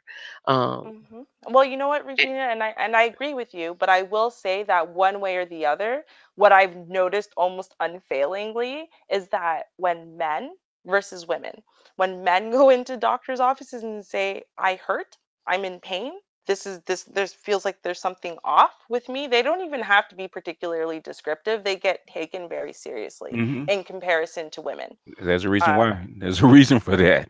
because they why? rarely What? Because go. men don't like going Because to the they rarely doctors. go. They don't go. Yeah. So Because when they so, rarely so when a man go. goes to Yeah. has the nerve to Be- go to a doctor and say there's something wrong with me, is nine times out something of ten he's wrong? been dealing in it for a while before he He's actually Mhm. been goes. dealing, yes, because they rarely go. That's Mhm. why. Yeah. Mhm. It's not. It's And There's not. see, the thing is that because of this pervasive kind of stereotyping of women versus men, Hmm. my gallbladder sat dead in my body for Oh. probably at least a year before I noticed it, before it became very symptomatic, and then another year and a half of me fighting with them before they bothered to actually look and say, "Oops." And it Hmm. damaged my digestive system, Hmm. because it wasn't, my bile wow. ducts were blocked, Okay. but it wasn't from gallstones, Hmm. so ultrasounds wouldn't be able to find it. Okay. But it was blocked, and it was secreting some type of not infection. I can't remember what the word they used, back into my system. Oh yeah, yeah. Waste. So Yeah, waste. yeah, so what was happening is my liver enzymes, for example, they thought I was lying when I said I don't go anywhere, I don't do anything, no, I don't drink, because my liver Hmm. enzymes were reading like I do. Hmm. um and so, like, my there was liver damage, the gastritis, they were saying, I can't remember how the gastritis was tied into this, but now I have permanent gastritis. It's not getting better no matter what I do, and this is Hmm. all because I was being ignored. Yeah. I went to the hospital literally three times in 1 week, and I was like, I'm having really bad attacks of pain in my stomach. I'm used to being in pain, first of all. This is Hmm. not new for me. I take narcotics. I'm not asking you to treat the pain. I'm asking you to tell me what the hell What's changed, because wrong? something is Yeah. wrong. Yeah. They do a pelvic ultrasound every time, because if there's something wrong with you, it's got to be your ovaries or your womb. And if Hmm. not, they send you on your way. And so, the third time I went in, I'm like, listen, you already did a pelvic ultrasound. Can you do something else? Well, we're just going to do a pelvic to be sure and run some blood. You did that like yesterday. it's not different. So I finally gave up and I was like, forget it. You know what? They're not going to do anything. I'll just wait till I drop dead. And then I'm going to have a note in my pocket at all times that says, blame X hospital, right? I told them there was something wrong. And so I almost drove my friend into a pole, you know, the next day because I was just like, the pain came on so suddenly and then I was dizzy and I couldn't really see straight. And she's like, hey, that's it. We're going to go to a different hospital. And she came and she fought for me. You have to have someone to fight for you. Yeah. She came and she fought for me. And they said, okay, you know what? At 8 a.m., we'll just do an abdominal ultrasound just to be sure. Because they already did the pelvic ultrasound. Because the first three, I don't know, maybe they missed something. They were in the wrong place. Yeah. Yeah, right? Like, this is stupid. So they did the abdominal ultrasound and like my appendix was like in the process of rupturing. Okay. It was incredibly inflamed. Yeah. It was really big. Like they were really surprised that it hadn't ruptured already. So that was rushed into emergency surgery. Given my apparently given the fact that I had just had my gallbladder out and the complications with that, they should have actually expected this. So every time I repeated it, someone should have cared. But of course, no one did. Because again, while I was probably just making a big deal out of nothing, or maybe it was drug seeking behavior, despite the fact that I said, I don't want any of your drugs. I want you to tell me what's wrong. So, you know, again, like, I guess my experiences with the medical system the past 8.5 years of me having to fight a tooth and nail. And half of the tests that were run to find out what was wrong and they found something wrong were run to prove me wrong. Well, you know what? Just basically to shut you up then. I'm just going to run this test. And then it's like, oh, okay, well, there was something wrong, but we're going to get you into surgery. But, you know, I'm not sure that will solve all of your problems. Will it solve a problem? Because I wouldn't mind that, right? Basically, doctors are basically like auto mechanics. Okay, if you give them a problem, they look in the manual. If you don't fit the profile in the manual, they say there's nothing wrong with you because that's what they go by. That's exactly, and you know what I was told. So they'll sit there and be like, oh, well, we did your colonoscopy and there's no cancer. So, you know, that's great. Yeah. So there's no cancer. So yeah. Anything else? And then they're like, well, you know, basically they almost like accuse me of having like Munchausen syndrome or something because I'm not happy I don't have cancer. And I'm like, I don't care what I have or what I don't have. I care what I have. So you can tell me I don't have lots of things. I don't have AIDS. I don't have Hep C. I don't care what I don't have because I have something. Something is causing my symptoms, and I'm not looking for a label. What I'm looking for is a solution. So why you think I should be happy that I don't have cancer? Like I wasn't really worried. I didn't come in here because you guys suspected I had cancer. Ooh, thank God I don't have cancer now. Like, no, I came in here because, dude, I have a lot of pain, and you're supposed to solve it for me. But again, there's this idea that, well, women, you know, because if I wasn't a woman, there's a good chance that a lot of what was already found out about me would have been done in the first 6 months. But they just didn't care because I must have been hysterical. I must have been emotional because I'm a woman. So no, it doesn't matter. I mean, men go through the same. Men certainly there's certain things that men ask for they don't get either. So it's if you don't fit a profile, and that's what they go for, by a profile, then they look in the manual and said, okay, it could be this, could be this, could be this, and what she's saying that she thinks it is, we'll check those things, and if those things aren't there, guess what? Then there's nothing wrong with you. But it takes somebody to kind of see Pat. Well, let's look for something else. I remember a friend of mine. He had just had surgery. God bless his soul. Right. He had just had surgery. Right. And I was visiting him in the hospital, and they were giving him transfusions. I said, dude, why do you need blood? He said, that's about the fourth pint they put in me. I said, why are they putting 4 pints of blood in you? He said, where's the blood going? Because they check every time they check me, the blood is low. I said, dude, they put 4 pints of blood in you. You're not supposed to be low. There's only a certain amount of pints that your body can handle. Where's the blood going? Are you bleeding out into something? No, actually, what happened is that they had nicked an artery in his abdomen, right? And the blood was literally leaking into his gut. So he's literally bleeding to death on the inside. Yeah, but he said, and he had 5 doctors checking him. Said we can't find anything wrong. I said, dude, I said, I can't do anything. You better call your wife and get her in here.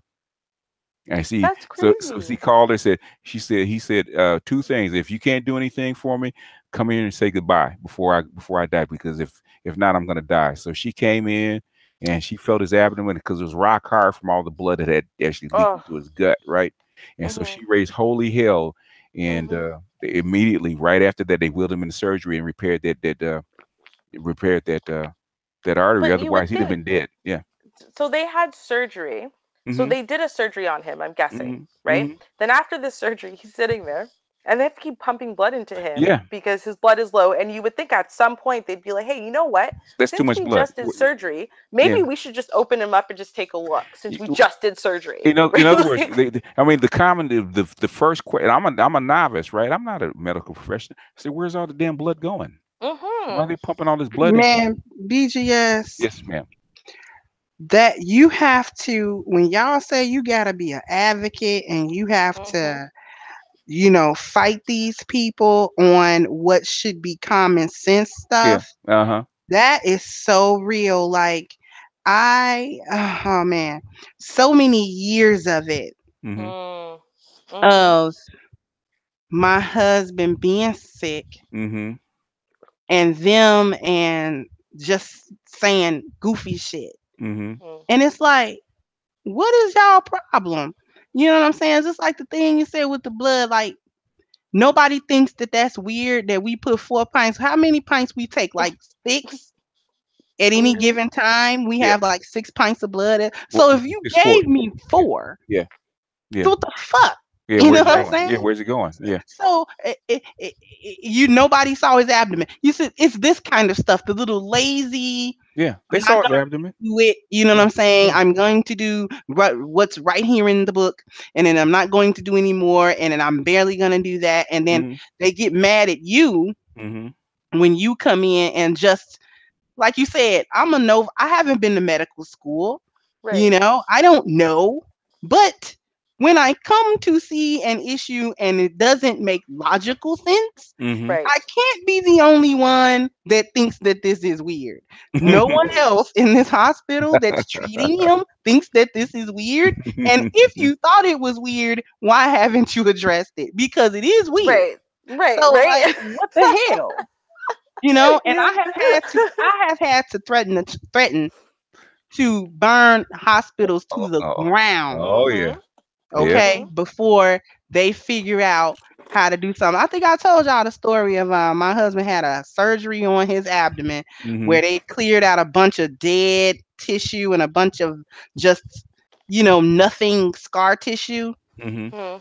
He had a huge wound, Mm. so they wanted me to do wound care. Now, it was very deep Mm. in his abdomen, Wow. and Okay. it went from his side almost to his navel. Wow. Okay, so Shit. this was a gaping wound, probably Yeah. about 6 inches wide, Wow. maybe about 2 inches, 3 inches deep. I Ooh, mean, it my was really goodness. deep. And because he had peritonitis several times, Okay. and the catheters Goodness. in and out, and that's what created all Oh, the scar okay. tissue. Oh, Mm. okay. So he went in the hospital for something else, and then the doctor was like, "Let me just cut that off because it's not gonna stop infecting and reinfect. It's not gonna stop. So Mm-hmm. let me just cut it off because it's nothing. Mm-hmm. It's Right. dead." Mm-hmm. So they did. He cut it all off, and he was like, "The wound, it looks bad." He was like, "But it will heal with healthy tissue. Mm-hmm. All you gotta do is pack it, keep it covered, and it'll heal," Mm-hmm. which it did. Okay. However, Mm-hmm. before we get to the healing part, Mm-hmm. they send him home. So they send like a nurse to the thing to make sure I know how to do the wound care. Mm-hmm. Mm. Okay, so they sent me a little bit of gauze, some saline solution, and like these, they call them ABD pads, these Mm-hmm. really big bandages, are Oh yeah, huge. yeah, yeah. Mm. So at 3 times a day I have to change this gauze, right? No, no, I know that's hard. That's hard. So I lay him down, and You were a good I wife, had baby. to You were a good wife. I tried. Mm-hmm. I lay him down, I take Awesome it off, wife. and I take the saline solution and wet the gauze again Mm-hmm. because it's hardened from the blood and all of that. Mm-hmm. And you take it out because I'm not trying to re-injure Mm-hmm. anything that's going on in there because I'm terrified every time I do it right. Mm-hmm. So one of these times, um, because it was so close to his navel, Mm-hmm. the doctor had to sew one of his, like the arterial, he nicked it Oh, and okay. he had to sew it right Mhm. there on the operating table when he did it. Okay. So it was cool, except my husband earlier that day had gotten in, he wasn't feeling very well and he was coughing, coughing, coughing, and I think he Oh. bursted. Oh shit. So while I was taking the gauze So the out, blood's pouring out, huh? the blood started spurting into my Oh my. face in Oh, these good fine Lord. sprays. Oh So I'm shit. like, okay, what the hell just hit me in my face? And it took a second to Mm-hmm. dawn on me that Okay. that's arterial blood. Yeah. So I don't finish taking the gauze out. I actually pack it back. Mm-hmm.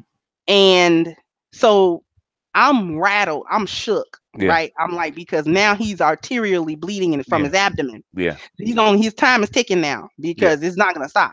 Yeah. So it's gone too. It's like, yeah, you freed me and I am loose. And I'm like, oh shit. So my husband's laying there. Now he's unaware necessarily that this is happening. All he sees is me standing there like shook. So Yeah. that alarmed him because I don't get shook, Yeah. right? Uh-huh. I got ice water in my veins, right? Mm-hmm. Yeah, well, I froze. So Mm-hmm. so it was worse than I was I never freeze. I froze. You know. And Yeah. he was like, "What's wrong?" I said, "You are bleeding from your abdomen and I have to stop it. We Mm-hmm. have to stop this." So he's like, "Well, calm down. Just calm." I'm like, "No, you don't understand. You're gonna bleed to death if we don't stop it." It was like that, Mm-hmm. like if someone had stabbed him in the stomach. Yeah. I'm like, "Okay." So he's like, "Calm down. Mm-hmm. Just calm down." He's like, "Call my aunt." And the reason why I call his aunt, first of all, is because his aunt is a registered nurse. Mm-hmm. Second of all, she has a car. Okay. That helps. So she came right over. And she didn't live very far. She was like a couple of minutes away. She came right over. She said, "Okay, well, I'll take him to the emergency room." So she's calm because she's a nurse and she sees blood all day. Mm-hmm. So she's not shook. Mm-hmm.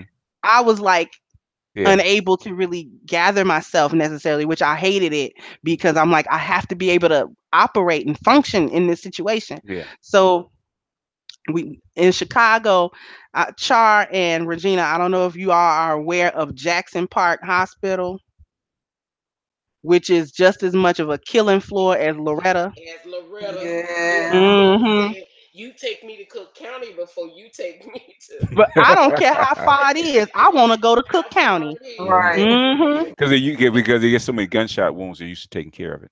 Yeah. They're Yeah. used So, to. Yeah. Yeah. but Loretta and Jackson Park is the killing floor. So we took him to Jackson Park, which I hated it, right? Mm-hmm. Because I'm like, they're not gonna do nothing, but maybe they'd be able to stem the tide of this blood. Mm-hmm. So by now, when I gave him one of our big beach towels, Mm-hmm. right, to Mm-hmm. put on his abdomen. Mm-hmm. So we take him to the hospital. They did not do anything. They were like, "Oh They, yeah, they, well he can wait in the waiting room." I'm like, "No, the yeah, fuck he he's can't. gonna bleed out. Yeah. God Wait in damn. the fucking waiting room." So before his aunt left, I said, "No, we got to go to Cook County." So she like, "It's too far." I said, "We gotta go to Cook County." So she like, okay. So we rode to Cook County, right? Mm-hmm. This is from the time he started bleeding to the time we get Damn. to Cook County is Tough, like 45 minutes. tough motherfucker. Okay. He's So a tough he's like motherfucker. up and walking. Mm-hmm. So he's like, so we get into the emergency room Mm-hmm. and I say, okay, he's bleeding from his abdomen and it's an arterial bleed. Mm-hmm. He got the surgery at Cook County. So I'm like, okay, you know what I'm saying? Like he had a surgery a little while ago, blah, blah, blah. And one of the sutures is gone. It's bust. So Mm-hmm. he's bleeding and he's gonna bleed to death if we don't stop it. Mm-hmm. So it's Sunday, right? So everybody's, lazy around. So they get him in the back.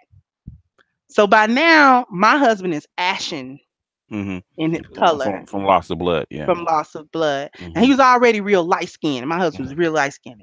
But the only reason he was a little dark is because kidney failure make his skin dark. Okay. So he's ashen. So he's sitting in the back, and they're like lollygagging. I got up, went to the nurse's station right there in the middle of the emergency room.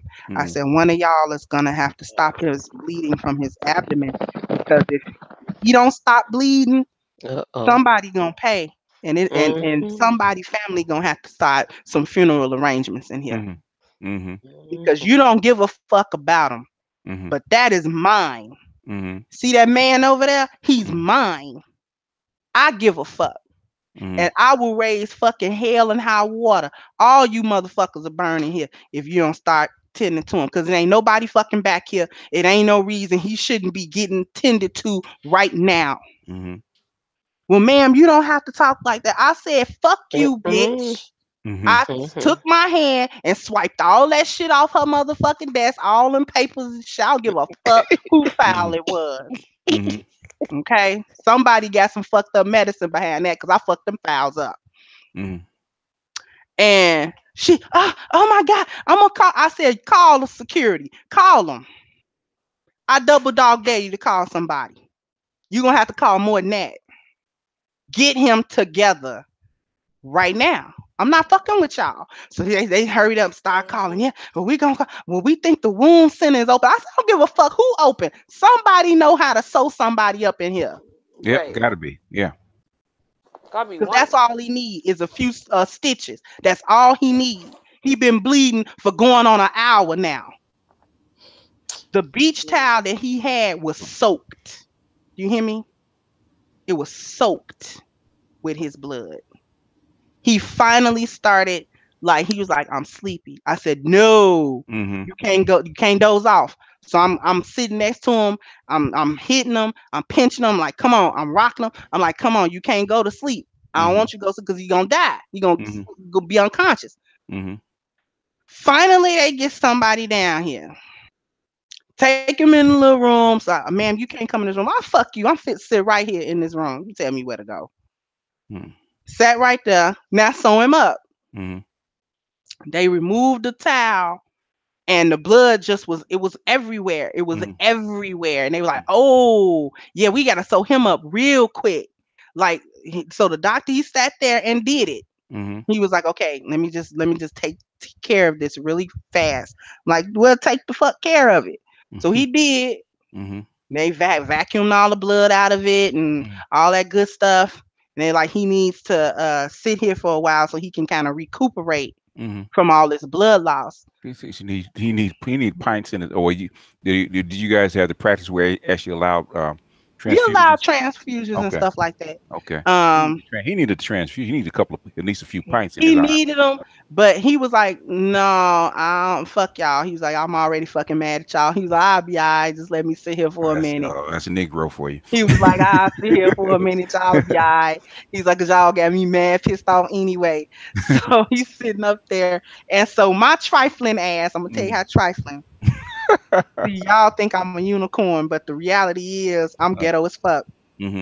So I went. Really? No. Y'all didn't know that, did y'all? No.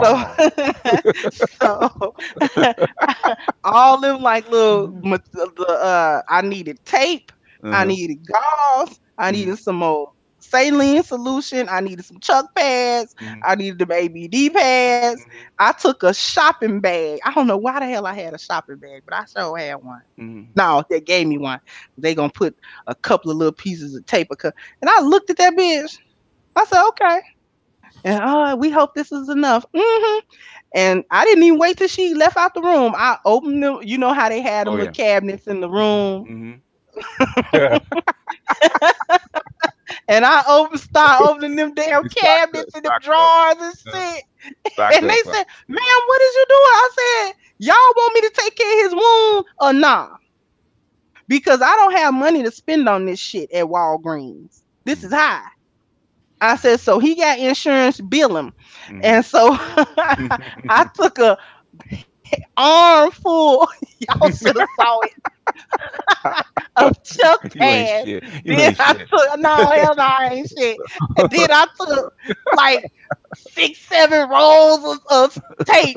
Then I took like 3 big old bottles of saline solution. I cleaned their ass out. I had a big old shopping bag by the time I was done, and I just was going from room to room getting that Oh, shit. damn, girl. So they was looking like, "What What is the you fuck? doing?" Time to And I load looked at up. them like, "What you think I'm doing? I'm And getting this shit they wasn't gonna together." say nothing because they damn near let your husband die. So Yeah, so they yeah, can't say shit. So can't fuck say them. shit. Y'all get a shipment of this shit every day. Yeah. You'll be alright. See, it's disposable. So I got it, and I only took what I needed. Mm. Hell, it's medical supplies. What else I'm gonna do with it? So then I got that big old bag and I hefted it up. I looked at my husband and said, "You ready to go, baby?" He said, "Yeah, I'm ready to go." Yeah, yeah. They And were we really, left on the really, they shouldn't have let him leave. It would have that much blood loss. They shouldn't have let his They ass leave. shouldn't have. Yeah. But he was a trooper, man. My Oh husband yeah, was yeah. tough. It's tough. Yeah, he's tough. Well, my Yeah. hat's off to you, Kendra, because that was emotional for me. Oh, okay. I wasn't Yeah. trying to send nobody in y'all feelings. No, that was Yeah, Nah, we I I'm feel you. deep. that I stuff. feel I'm you because deep. I am. if you had a gun, you shot up the place.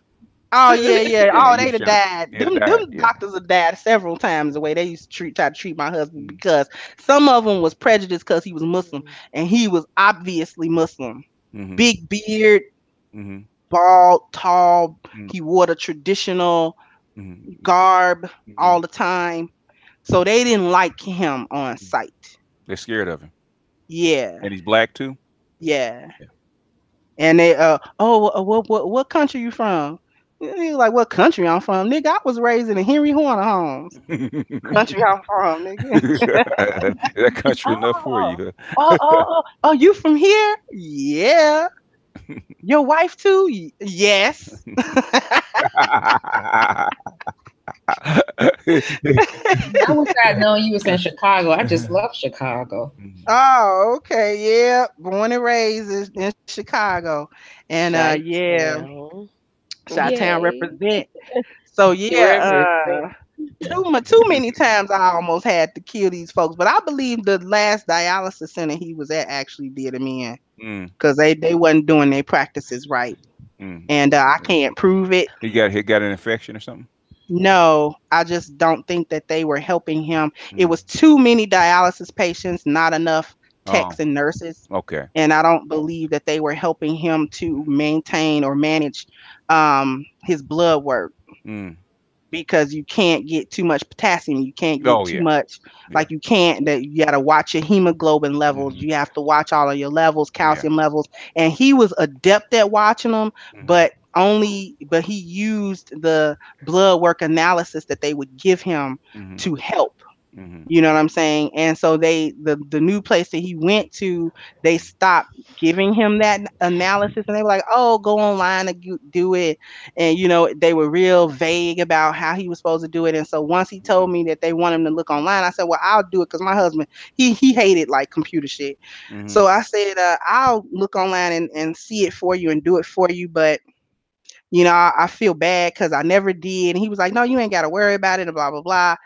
And I believe that something in his blood just wasn't right anymore Hmm. because he couldn't watch it. Hmm. And he and then he had those seizures and then he died. Oh yeah, yeah, yeah. Because if your electrolytes get out of balance, it will kill you Yeah. or give you a heart That- attack or something like that. yeah. I don't think they was cleaning his blood all that good. Yeah. He never liked how they were doing it. And Hmm. I said, well, do you need me to come up there? I said, because I sit on ready. So you need me to come up there and threaten them to within an inch of their life. So they'll do your dialysis right, because I don't like it that you come home sicker sometimes than you used to. Hmm. He would come home and not feel well, which was not abnormal, Hmm. but sometimes it would last too long, Yeah. and he would just be out of it and like exhausted and physically just unable to really operate. And Hmm. I'm like, what's going on? Like, do you want me to? And he always was trying to hide it from me Hmm. that he wasn't feeling as well as he tried to portray. Hmm. I'm like, but you actually not hiding it, dude. I'm in the house with you every day. Yeah, you know him, and I you know him. see you. Yeah. You know what I'm saying? And so the day he died, Yeah. he uh he had done his dialysis the day before, and he said, I'm on a fast because I don't want to. Fasting actually helped him manage Mm-hmm. because he's not intaking anything. And the way we fast is you fast from dawn to dusk, Oh, without and fluids. there's nothing, no Yeah. fluid, no food, nothing. Mm-hmm. So he did it, and he was like, I feel pretty good after doing that because I haven't intaken anything, which was cool. So I ended up fixing him a little dinner, something very simple. He ate a little bit of that, and we were like chilling, and then that was it. So I Wow. think it was Mm. I think it was something in his blood that wasn't too right, and I think he was trying to hide it Mm-hmm. Mhm. from me, Yeah. Mhm. and yeah. It's probably time to go. He's probably tired of it. You He know. was tired. He was tired of it. He said he didn't want to do dialysis anymore. He said he was tired, and Mm-hmm. he said he wanted to get a kidney.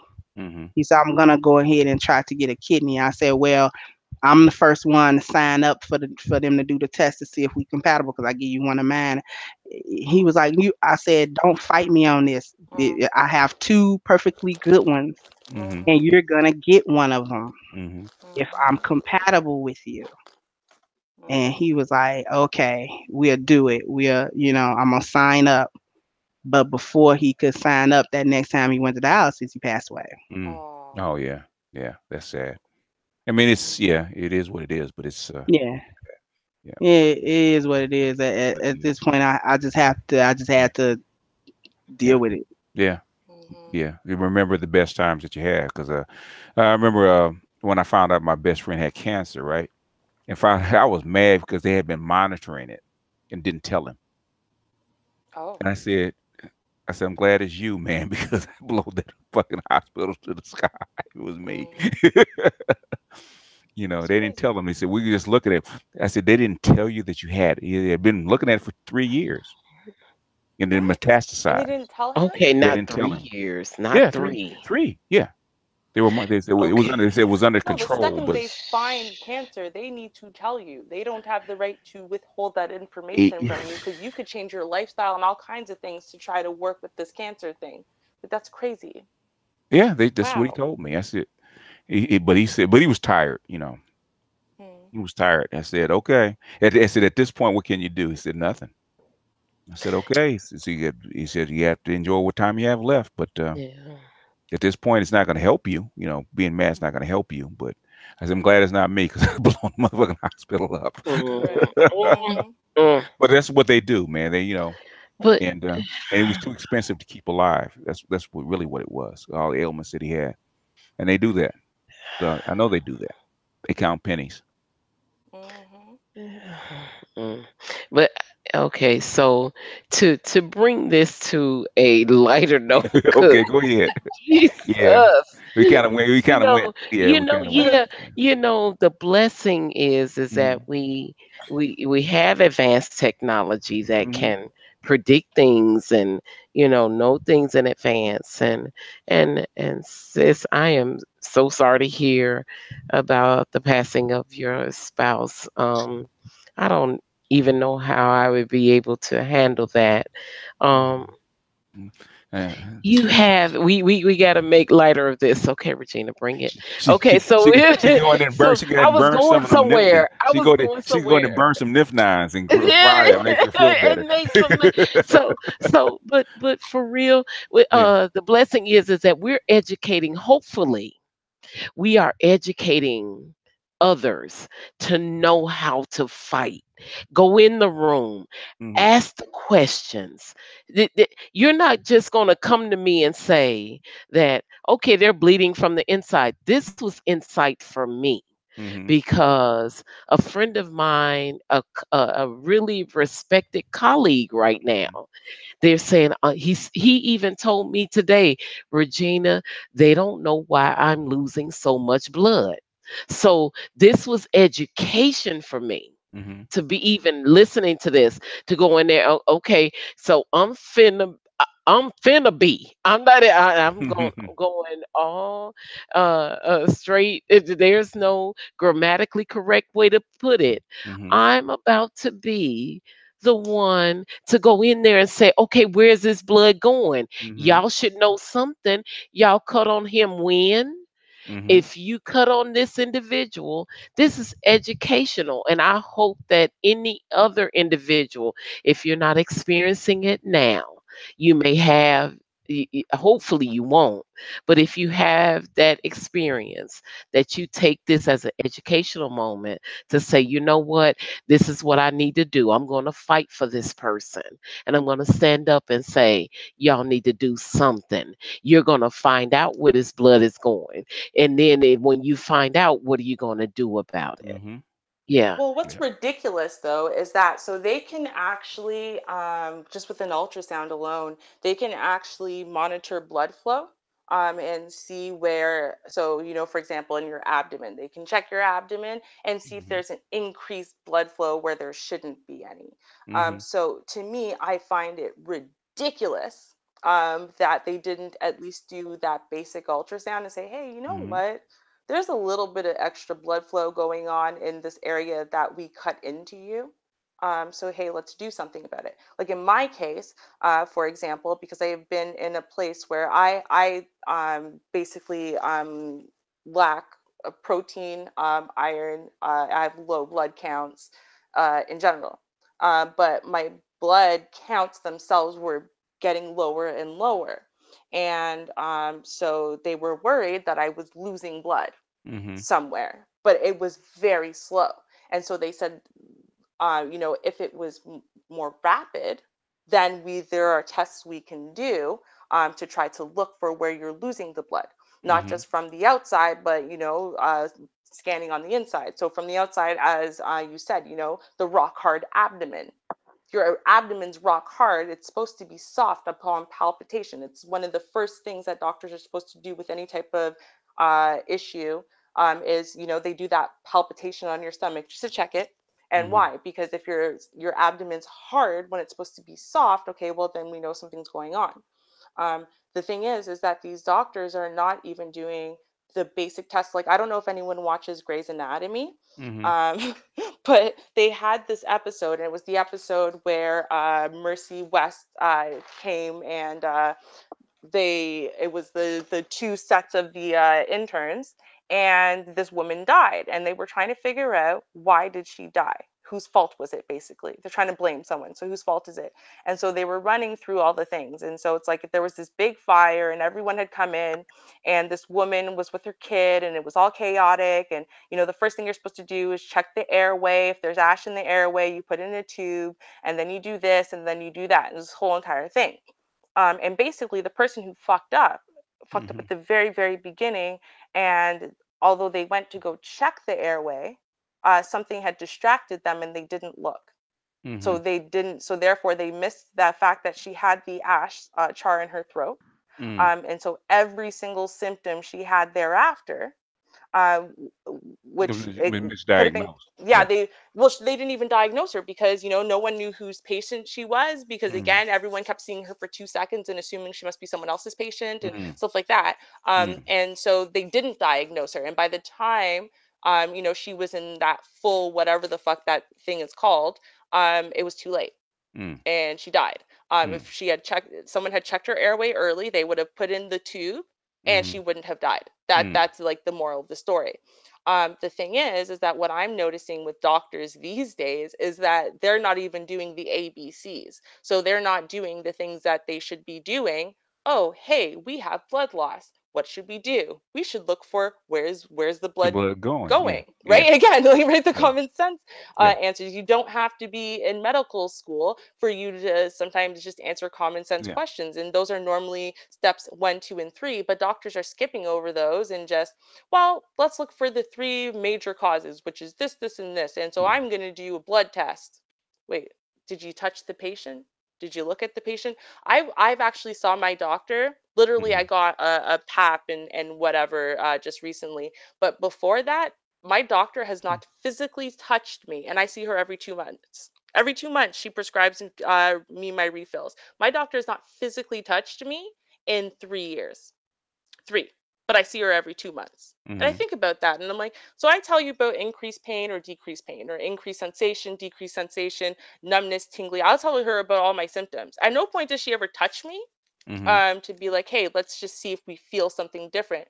And I repeat that to people and they don't understand how important that is. Your patient comes in and says, my abdominal pain is worse and I'm having these symptoms and blah, blah, blah.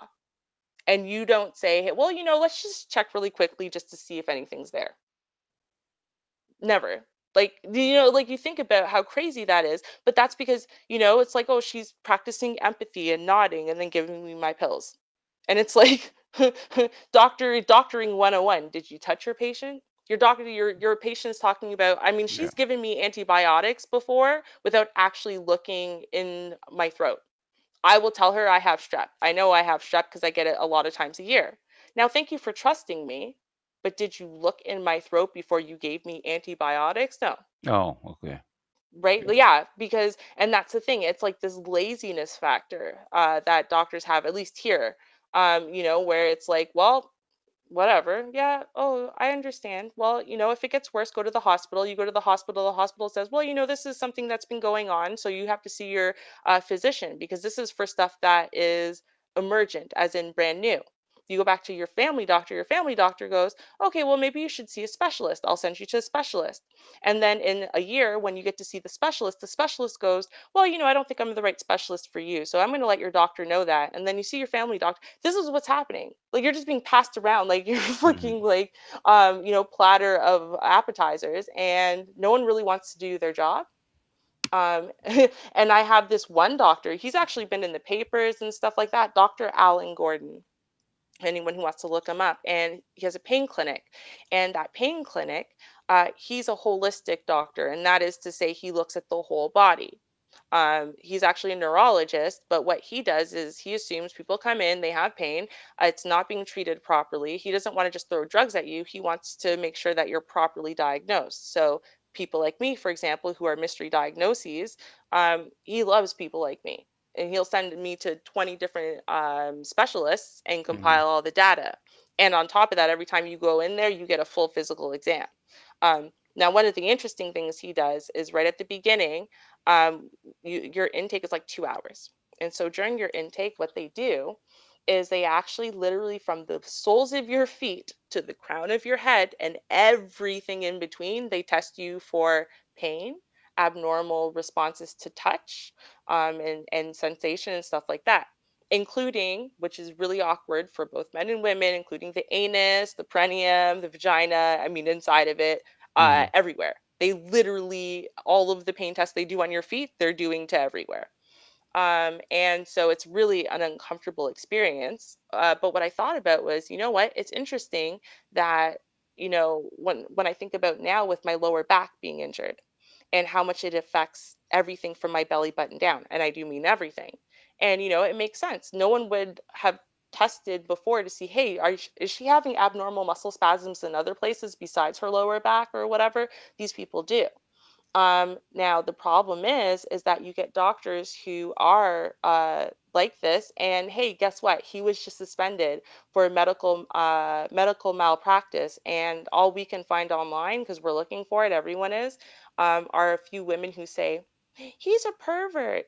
And we know why, right? It's because of that initial intake thing where, they test your vagina for abnormal pain responses and whatever. And, I think about it and I'm like, this is why doctors don't want to engage with their patients because they're scared of the consequences. Either the medical board's going to screw them or some over, zealous patient who's like, well, I wanted this and you didn't give it to me, so I'm going to try to punish you, to whatever. Like doctors are scared of touching their own patients now because there's a consequence. Like this is it. It's just becoming too much, like I'm complaining about the doctors and the treatment I'm getting, but at the same time, I kind of empathize with them and I see it and I'm like, you know what? I can see how the interest to really help people gets beaten out of these doctors and Oh yeah. nurses and whatever over time. I really can. It becomes a job. Yeah. So anything Yeah. becomes a job. Yeah. Yeah, exactly. Which is unfortunate. Same thing with psychology. I mean, I want to be a psychologist. Why? Because I encountered so many shitty psychologists. Really, that's what it is, right? It's like, and I'm like, you're supposed to be here to help me. You're supposed to be here to actually help me solve my issues. And what you just did was the most unhelpful thing I could think of you doing, and you don't seem to care. I thought that was weird. And now, I guess being a little bit older and starting to see things in a different light, I'm like, okay, this is why they don't care. There's no reward for caring. Yeah. In I think it's Japan. I don't know. It's somewhere in Asia. What happens is doctors are paid when your problem is solved. Oh, So okay. if you go in there for a sore throat, Mm-hmm. you might have to go in 100 times, Mm-hmm. but until your sore throat is cured, Yeah. they don't get paid. Well, that's fair. Right? Mm-hmm. Now I thought that's amazing, especially like, it's going to be really easy for them to get paid for little things, Mm-hmm. flu, strep throat, whatever it is. But with someone like me, Mm-hmm. who has the mystery diagnosis, they would be extra motivated to be like, the Dr. Houses of the world and sit there and try to solve my problem because you don't get paid no Yeah. matter how many times you see me. It could be 100 times. You could have prescribed me 100 different things. You could have run 100 different really expensive tests until I say, "Oh my God, I'm Mm-hmm. better," or You until find I you say, you found out what the problem was. Yeah. exactly. Until they do that, they don't get paid. And I think that that is an amazing system. And I know they'll never institute it here, but Mm-hmm. I wish they would. I Well, really do. if eventually automation, basically, tech is actually going to catch up with it, and they're actually going to be very cheap and very simple to actually just, you know, it's easier to actually scan your whole body rather than try to diagnose you. Hmm. It's going to get cheap enough. They have Okay, full body scans, right? Like, so they're yeah, they just have, too but they're cost expensive. prohibitive? But they're Okay. expensive. Yeah. Hmm. So I think you that go, would be great. yeah. Well, actually, the tech is there now, but the thing is, it's actually going to start replacing doctors and folks like that. So they're kind of holding it back. The Hmm. stuff is there.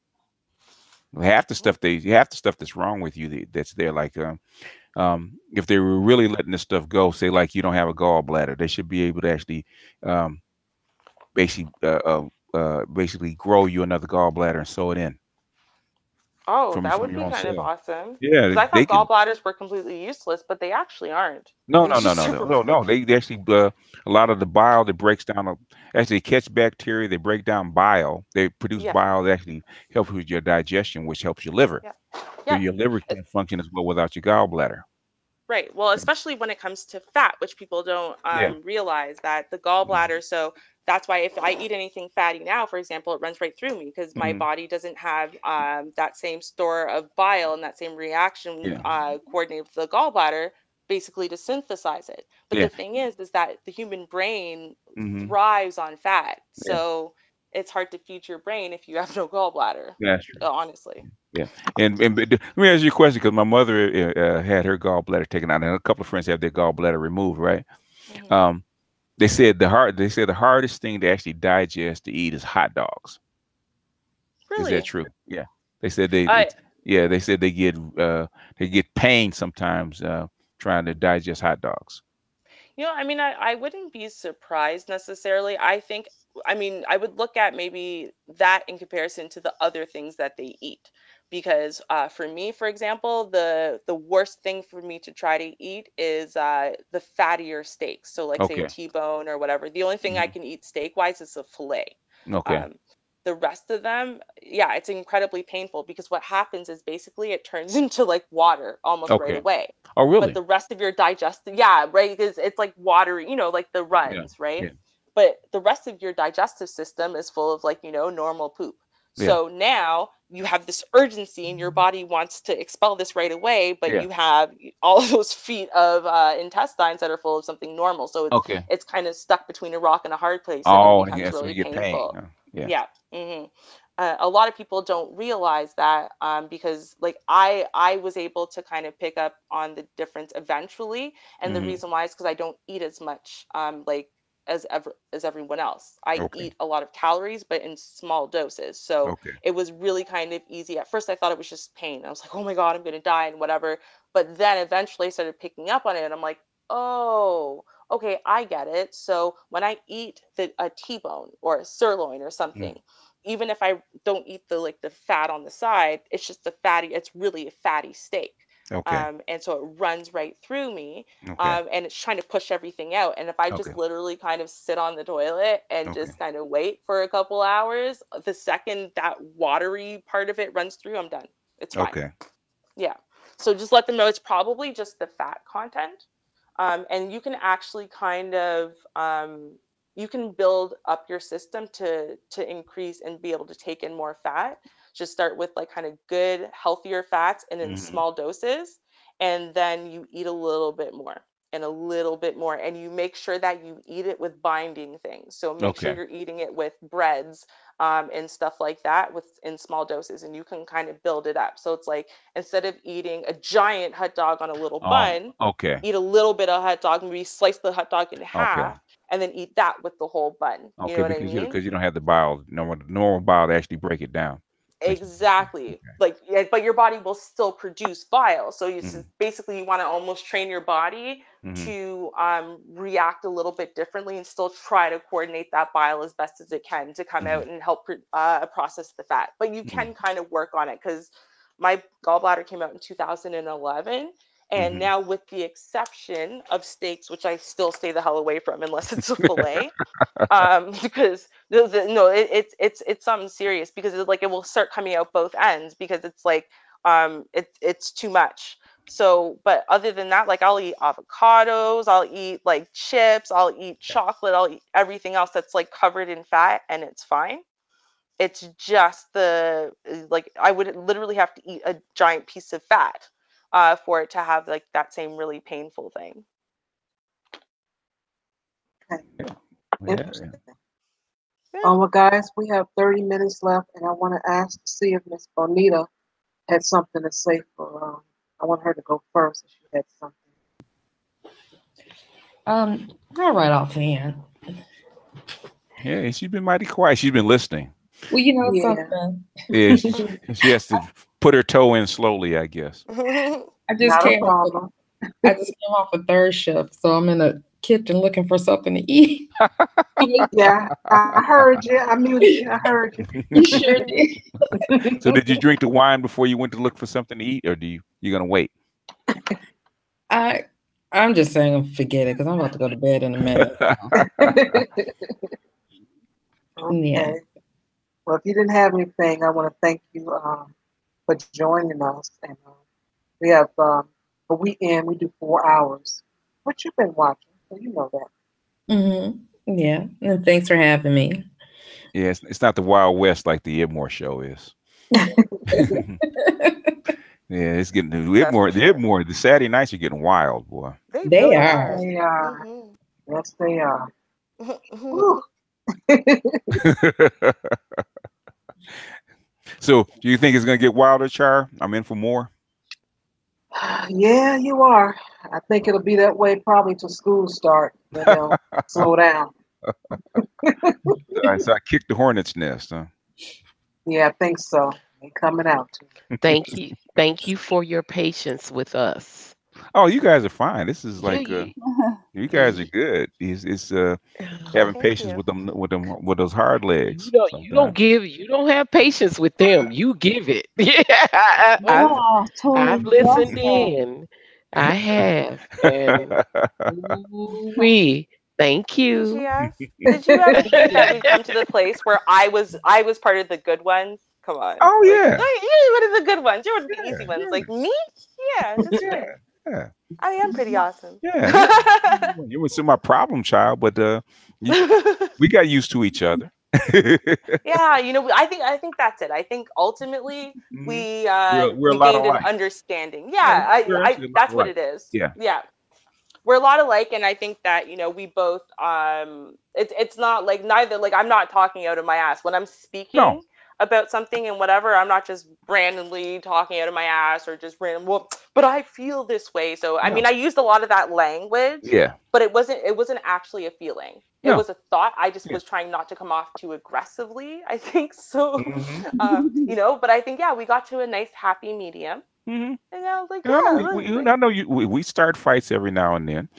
Yeah. Just People were complaining to me, like, you know, you used to throw down with BGS. Now, like, basically they were saying like now I got timid or weak. And I'm like, no, I'm still having the same conversations with BGS. They're just not turning into, you know, the death matches they used to. That's all. no, it's people. Young people enjoyed it. Get him. Yeah. Get him. Yeah. Get him. They were taking bets and everything. So Get him. Okay, the rubber match. That was there. That was 2 rounds.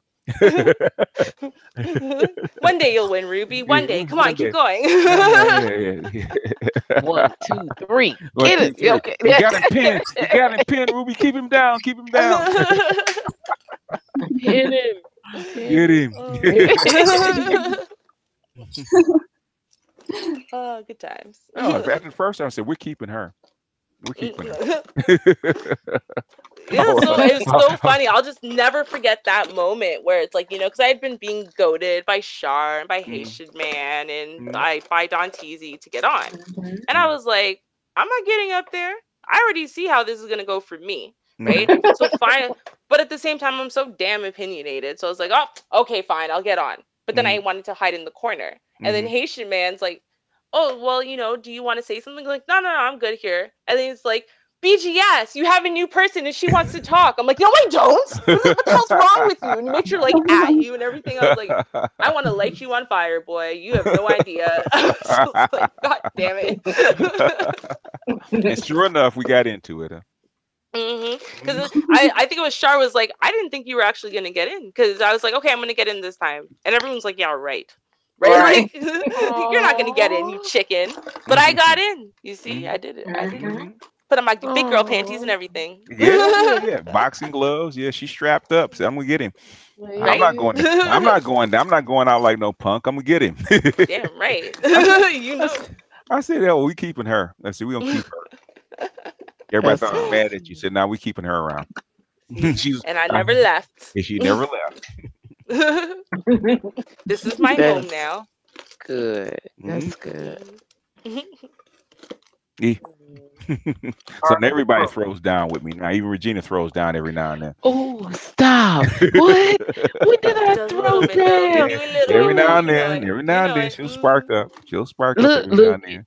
If anything comes about health and sexual health, I will. See, my horns will show. If you're missing too long, all I need to do is get Rhyme to come on. I know you'll show up. Oh my goodness!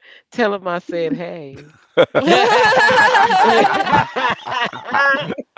Oh, that was classic. I know how to get. Last time I see, she's been missing it. I said, next time I tell Rom to show up for an hour or so, she'll chime in. Tell him I said hey. I've already seen my horse. I've already. You didn't get thrown, did you? Huh? You didn't get thrown, did you? No, you can't buck me. Oh my goodness. You see, so y'all just take me to another level. I am just not. You a little badass, huh? Can't be thrown, huh? Excuse me. Did we say that? Yeah, you can't be thrown, huh? You better watch. It's Jesse Lee's baby over here. Y'all better. But no, I enjoy. Never met a steer that can't be roped, and never can be. Ooh wee. See, that's tough talk, lady. I am being a good girl tonight. I'm trying my best. Yeah, but it has been a effort. A for effort. Okay, and that's all we get. Charles asked who we gonna finish tomorrow. I said whoever shows up. Okay, that's right. That's right. They said we were picking on Cynthia. She came in there tough, and now they said we're picking on her. We jumped on her. Man, she's just a woman. You treat her so bad. I said I thought she was tough. treat us so bad, what? Like, listen, and I keep saying this, and like, people, like, I'm not trying to, draw all the attention to me or whatever, but I say it for a reason, because like, I came in and I had a lot of throwdowns with you, with everybody, including on the men's channel, and nobody agreed with me. But I came and I stated my opinion. You said, "Oh, girl, you get on this panel." I was like, "God damn it, BJ! I thought you don't read the I thought you don't read the comments in the chat." But I got up in there. I defended my position, and that's the end. Yeah. And no one had to baby me or mollycoddle me or whatever. Like, I don't understand this idea, this concept that you're gonna have a bunch of women who are coming on to anywhere, any type of platform, and they're going to say, listen, this is intellectual discourse, and you know what, I'm right, and I'm going to fight to the death for my opinion. And then the second that someone's saying, hey, come and debate me, come and challenge me, and they do, then it's like, yeah, but you got to be nice though. What? No, why? So I have to sit there and coddle your opinion and be like, well, I mean, you're just so smart, and I'm so excited to see a woman who has a brain and can string two words together. So, you know what? Please just continue. I'll just sit here and just marvel at you. Like, I don't understand that idea, that concept that women have about themselves. They're confused ultimately. And I'm not even talking about all the stupid feminist shit and whatever, because we all know how I feel about feminism.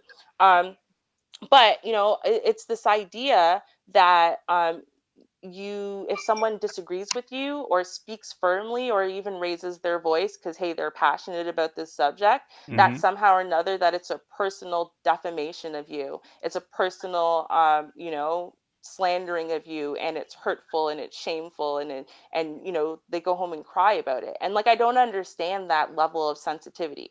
Right? Like, I'm not saying like, well, everyone should be like me. I'm just saying at the same time, you've chosen to come onto this public platform and voice your opinion. Why are you so hurt when people disagree with you?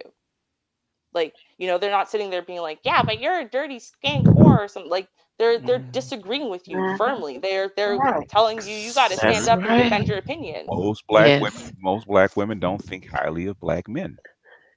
They obviously don't think highly of themselves either. They don't. They don't. And oh my goodness, that's so sad to hear you say that, because I no matter what, I still respect and speak highly of my black man, even though I've been through the challenges of dating later in life, and I still will say that they are just wounded from their past experiences. I get that. I get that. It takes time. It does. It takes time for some folks to move forward. Well, it's not even being hurt. The thing is, what I'm saying is that they so like she came on. I'm gonna teach you guys instead of Oh, having a that's how discussion. she. Oh, I didn't hear that. I'm She came sorry. on. In other words, you're gonna listen to me because I'm here. And I said, so what? So if Okay. you don't treat me I'm a woman, you're gonna treat me a certain way, otherwise I'm gonna leave. We'll leave now. Leave. Okay. Here's your platform, honey. Go. Yeah, that's it. Yeah. I said, she said, well, I'm not gonna play that game now. I said, did I invite you? Because I don't remember inviting you here. Oh. Okay. You know how I can be, especially somebody comes on all snotty. Yeah. I didn't invite you here. And people say, Yeah. well, I'm an unsub. I said, I'm good at 500 subscribers. I got damn near 20,000. I'm good. Yours is And not I'm gonna bother okay me. in this I'm okay. space. Yeah, like Yeah. um, like what is it? Amiri said, "Oh, you're gonna get views out of this hangout." I said, "Nigga, I don't need your views. I don't." That was crazy. I said, "What? The what? What you say, Char?" I said that was crazy. Oh yeah. To even say something like that about some darn subs and views, that's crazy. Wow. Wow. So This is a whole y'all have a whole nother world that y'all have exposed me to. So Char, yeah, you really have. well, the thing is a lot of stuff online You see a lot of stuff online where people can't express in actually real life because there's a physical aspect. But online, they can express it how they really feel. A lot of what they really feel actually comes out because they think they're anonymous, or you can't because they're all the way across the country. So Yeah, so they say that's what they why feel. he uses Yeah, Twitter. yeah. So Oh and no, I'm sorry. I'm yeah, sorry. yeah. God dog it. Well, Said so that. it's raw. So if I'm Yeah. saying if it's real and that's what you feel, um, I said express it because a lot of times even on this panel, okay, I've been disagreed with, and I had them to fight the whole panel. The Yes, thing is, I don't say anything because they're actually being genuine. I might disagree with it, but they're being genuine. that's And that's true. all I ask of you guys is be genuine. That's all I ask of Miri and Cynthia. Basically, don't come on here being phony. Be real. Mm. Be honest, and we can have a conversation. If not, leave Be because I don't have time for yourself. that. Yeah, be yourself. So Yeah, I you know, came in at the tail end of it, and it was kind of raw. So I didn't get the part where she was really talking. So she didn't come to really have a discussion with you. She was kind no, of she wanted to start a fight because she said, oh, "I heard you have a problem with me," uh-huh. and I said.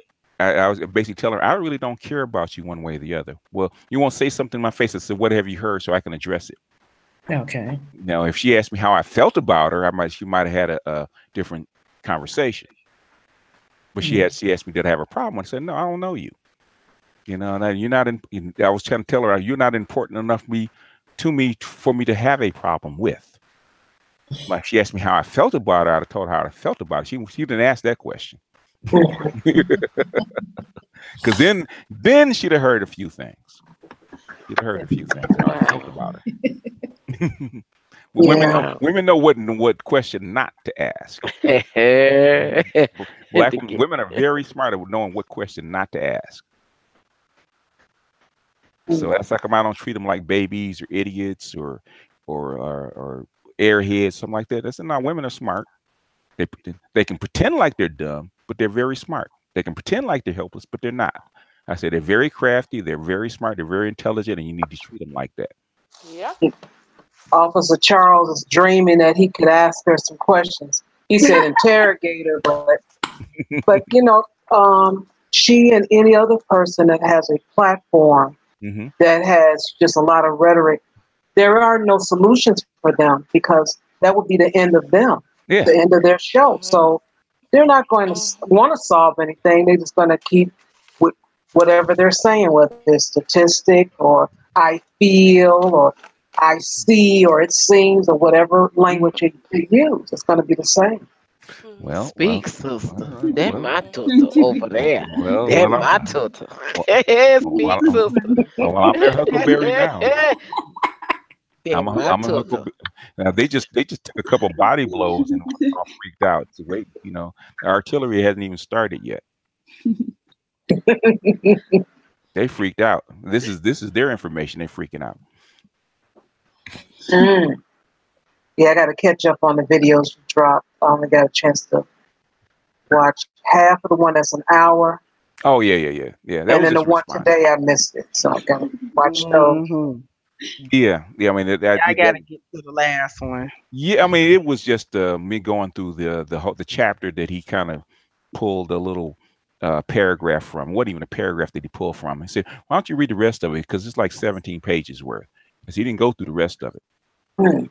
So I went How through. you bringing evidence? I mean, I just can't get over that. How you bringing evidence to the table that you didn't even necessarily read?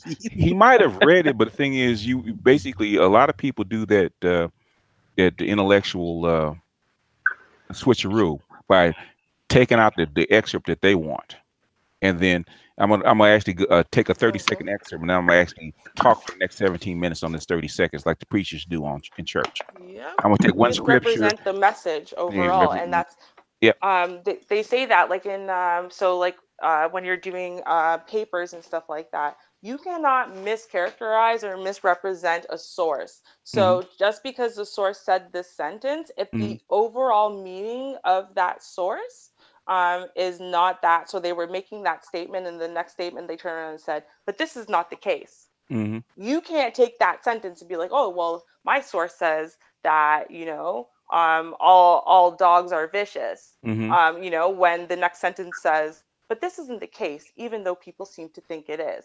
No, you're misrepresenting. So while you aren't actually stealing their intellectual property, you are still kind of basically butchering it, and that's still not okay.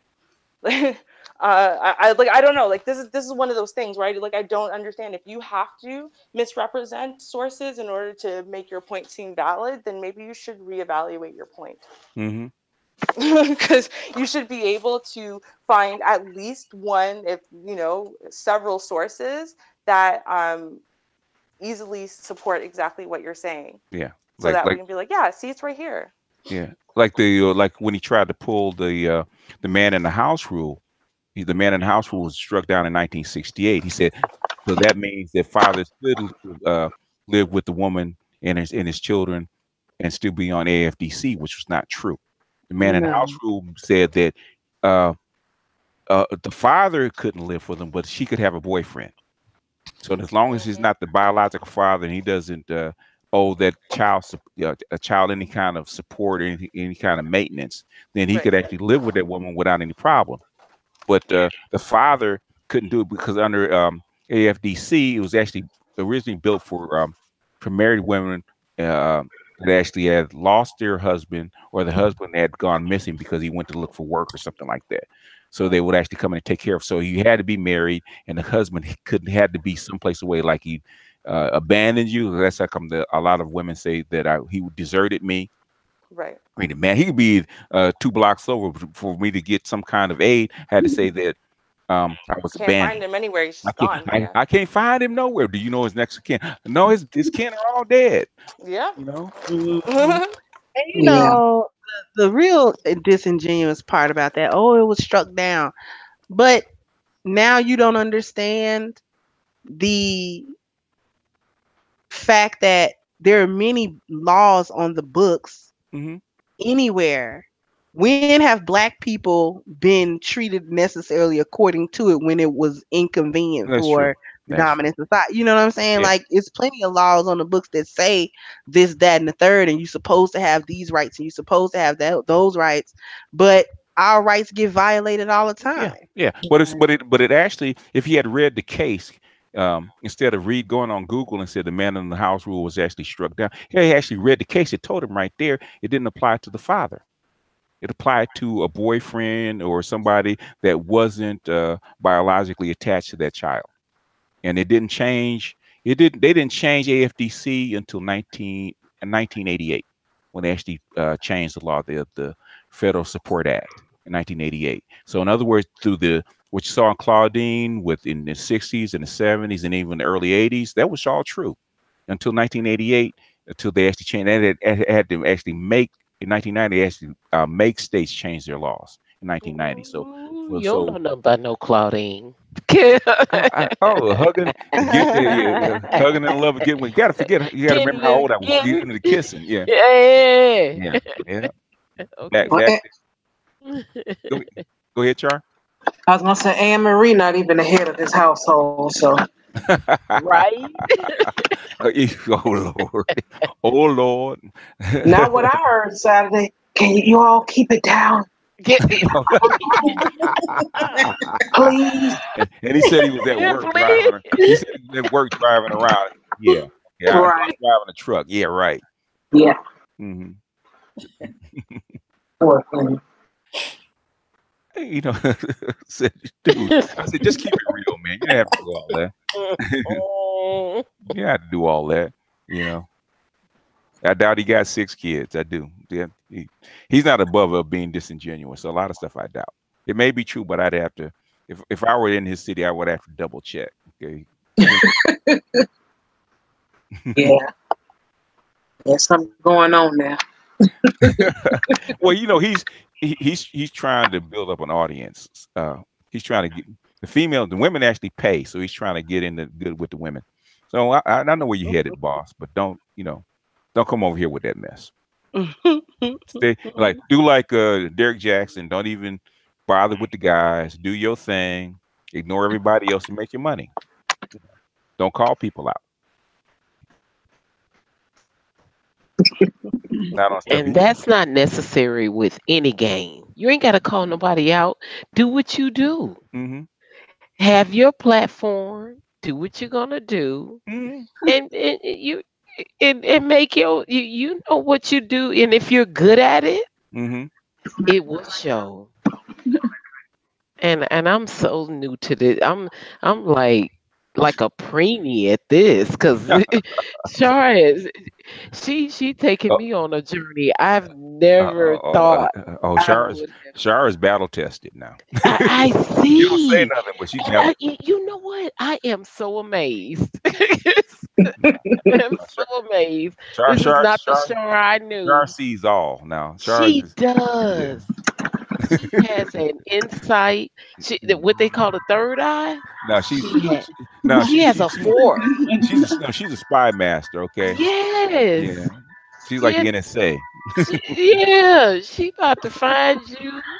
And Uh, don't transfer her oh over shit. to immigration, cause she gonna find you. Oh my goodness. Yeah. This is a new y'all. This is so Is new it- for me. yeah, Mm. Shar sees you when you're sleeping. Sleeping. She knows She when knows you're when you're awake. awake. She knows if When you've you been Been bad bad or or good. good. For the good fuck For so sake. you goodness better sake. be good. You better. I You told y'all better. she's the scariest person I know. I'm telling you, like she'll just be like, literally, she'll just be like, "Hey, Ruby, I just want to talk to you for a second." I'm like, "Oh shit, what did I do wrong? Okay, okay, let me You think. start Was going was it through a your time I did this? Oh mind. shit, Yeah, say, what? oh Right? shit, I'm what's never wrong? in trouble, but I always think I'm gonna be, and I'm scared. Like mama called me So into the mama kitchen, calling you. right? You're Yeah. like, God damn, what did I She do What called now? did I you. do? Mama called you by her full name, by your full Full By name. name. your full name, right? I'm like, Yeah. Oh God yeah. damn, I'm in so much Oh, trouble. I don't want to be in trouble with Shar. Can't we fix this, Shar, man? Please, can't we just be friends? And then Shar's like, I'll get into the room and Shar will just be like, hey, so, I just wanted to catch up with you. I haven't talked to you in a while. And I'm like, what? Like, Is damn, that it? what went on in the last Right? couple of days? I know I was Right? hang So out. sweating and I'm everything, in this chat room. tears. And then I did say a little wayward joke. I wanted to see that going through your mind about all the shit that happened within the last 72 hours. Yep. Right? I'm trying to think, like, who did I talk to? What did I say? How Yeah. so did what I did say I it? Was my tone say? of voice? Yeah. God damn. Because you get that JPEG to show up with the capture. Didn't you say this back on this date at this certain time? And then the funny part is she's always calm. She's Yeah. never upset. Yes, She's she never is. raising her voice. Nope. It's Nope. always, well, and when So she get and that slow so. and then ask you a question, Yeah. you know Oh you done shit. fucked You done up. fucked up. Right? Just like, I just don't want it That's to be my me this time, okay? friend. I'm tired, y'all. Oh, I can't thank get in you. trouble. Not by Shar, please. And hey, Uh-uh. and there's nobody to kick the chair either. Right? No, And the nobody's thing gonna is, like you save said, you. Nobody's gonna save you. and like you said, she's ultra calm. She's not yelling Yes. at you. She'll just talk Mm-mm. to you. And I listen to her talk to other people like, oh my God, there's so much trouble. But she has the calmest voice. Just like, hey, so I'm just wondering, I saw you speaking here and you said this. What's up with that? And she'll just Mm. say that. I'm like, oh God, that person's dead. They don't even know. Hmm. Right? And she'll just talk. Yeah. Oh, Yeah. We gonna but start calling. y'all, We gonna start calling Char Ice Pick. cause Right? y'all, Yeah. when I tell you she's been like that since eighth grade, Really? Okay. Oh, really? she has been Hmm. that calm Okay. since eighth grade. Yes. Calm and deadly. Okay. Yes. This is not, Hmm. yeah, this Hmm. is nothing new for me Hmm. to hear her, that tone in her Hmm. voice. Hmm. Yeah, even going to get pickles at the YMCA across the street from Michelle Clark. This is Oh, not when I tell you. This is not. I used to go to Michelle Clark. Oh, did you? Oh yeah. Hmm We Graduated up out of there. okay. So when did you graduate out of high school or out of eighth grade out of Eighth there? Cause grade. eighth grade. Okay, cause now it's a high school. I Yeah, it heard, was a just middle school when I was going. and that was what it was when we were going when we Yeah. attended. And there was a YMCA across the street, and we would go and get pickles, and Charlene was still okay, Char. Okay, Char Willie. She's always had that calm presence. Like, we're not gonna go right now. We're gonna go at another time because there's too many people over. She's always had that. I can And imagine. I'm Mhm. thankful. It's perfectly Oh, practiced. It's perfectly formed. It's just she has it. She yep, has it down to got a it. science now. Forget form. That's a science. Right? What did they call it? One of the young guys that talk about it, got ice water in my veins. Yeah. She has it now. Oh yeah. Making me All smile over all right, here. Sergeant Ice Pick. Yes, right. Sergeant Ice Pick.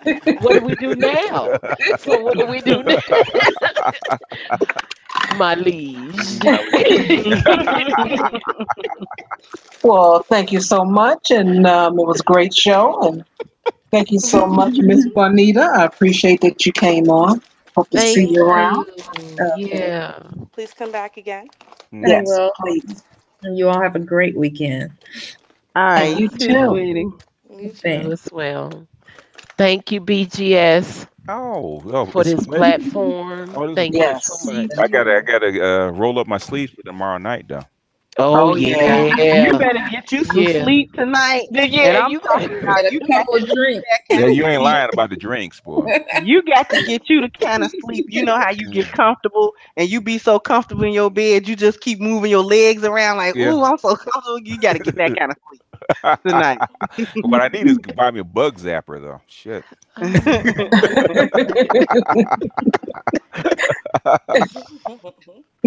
Oh, Thank you, everyone. Thank you so much. Well, All thank you, right. everyone. Have a Thank you Good great so night. night much. tonight, y'all. Good All night. right. all Good right, night. Have a Good great night. one. Thank all you. right, all right, Good Good night. folks. night. Sweet dreams. Thank you. See you guys Peace. next week. All right. All right.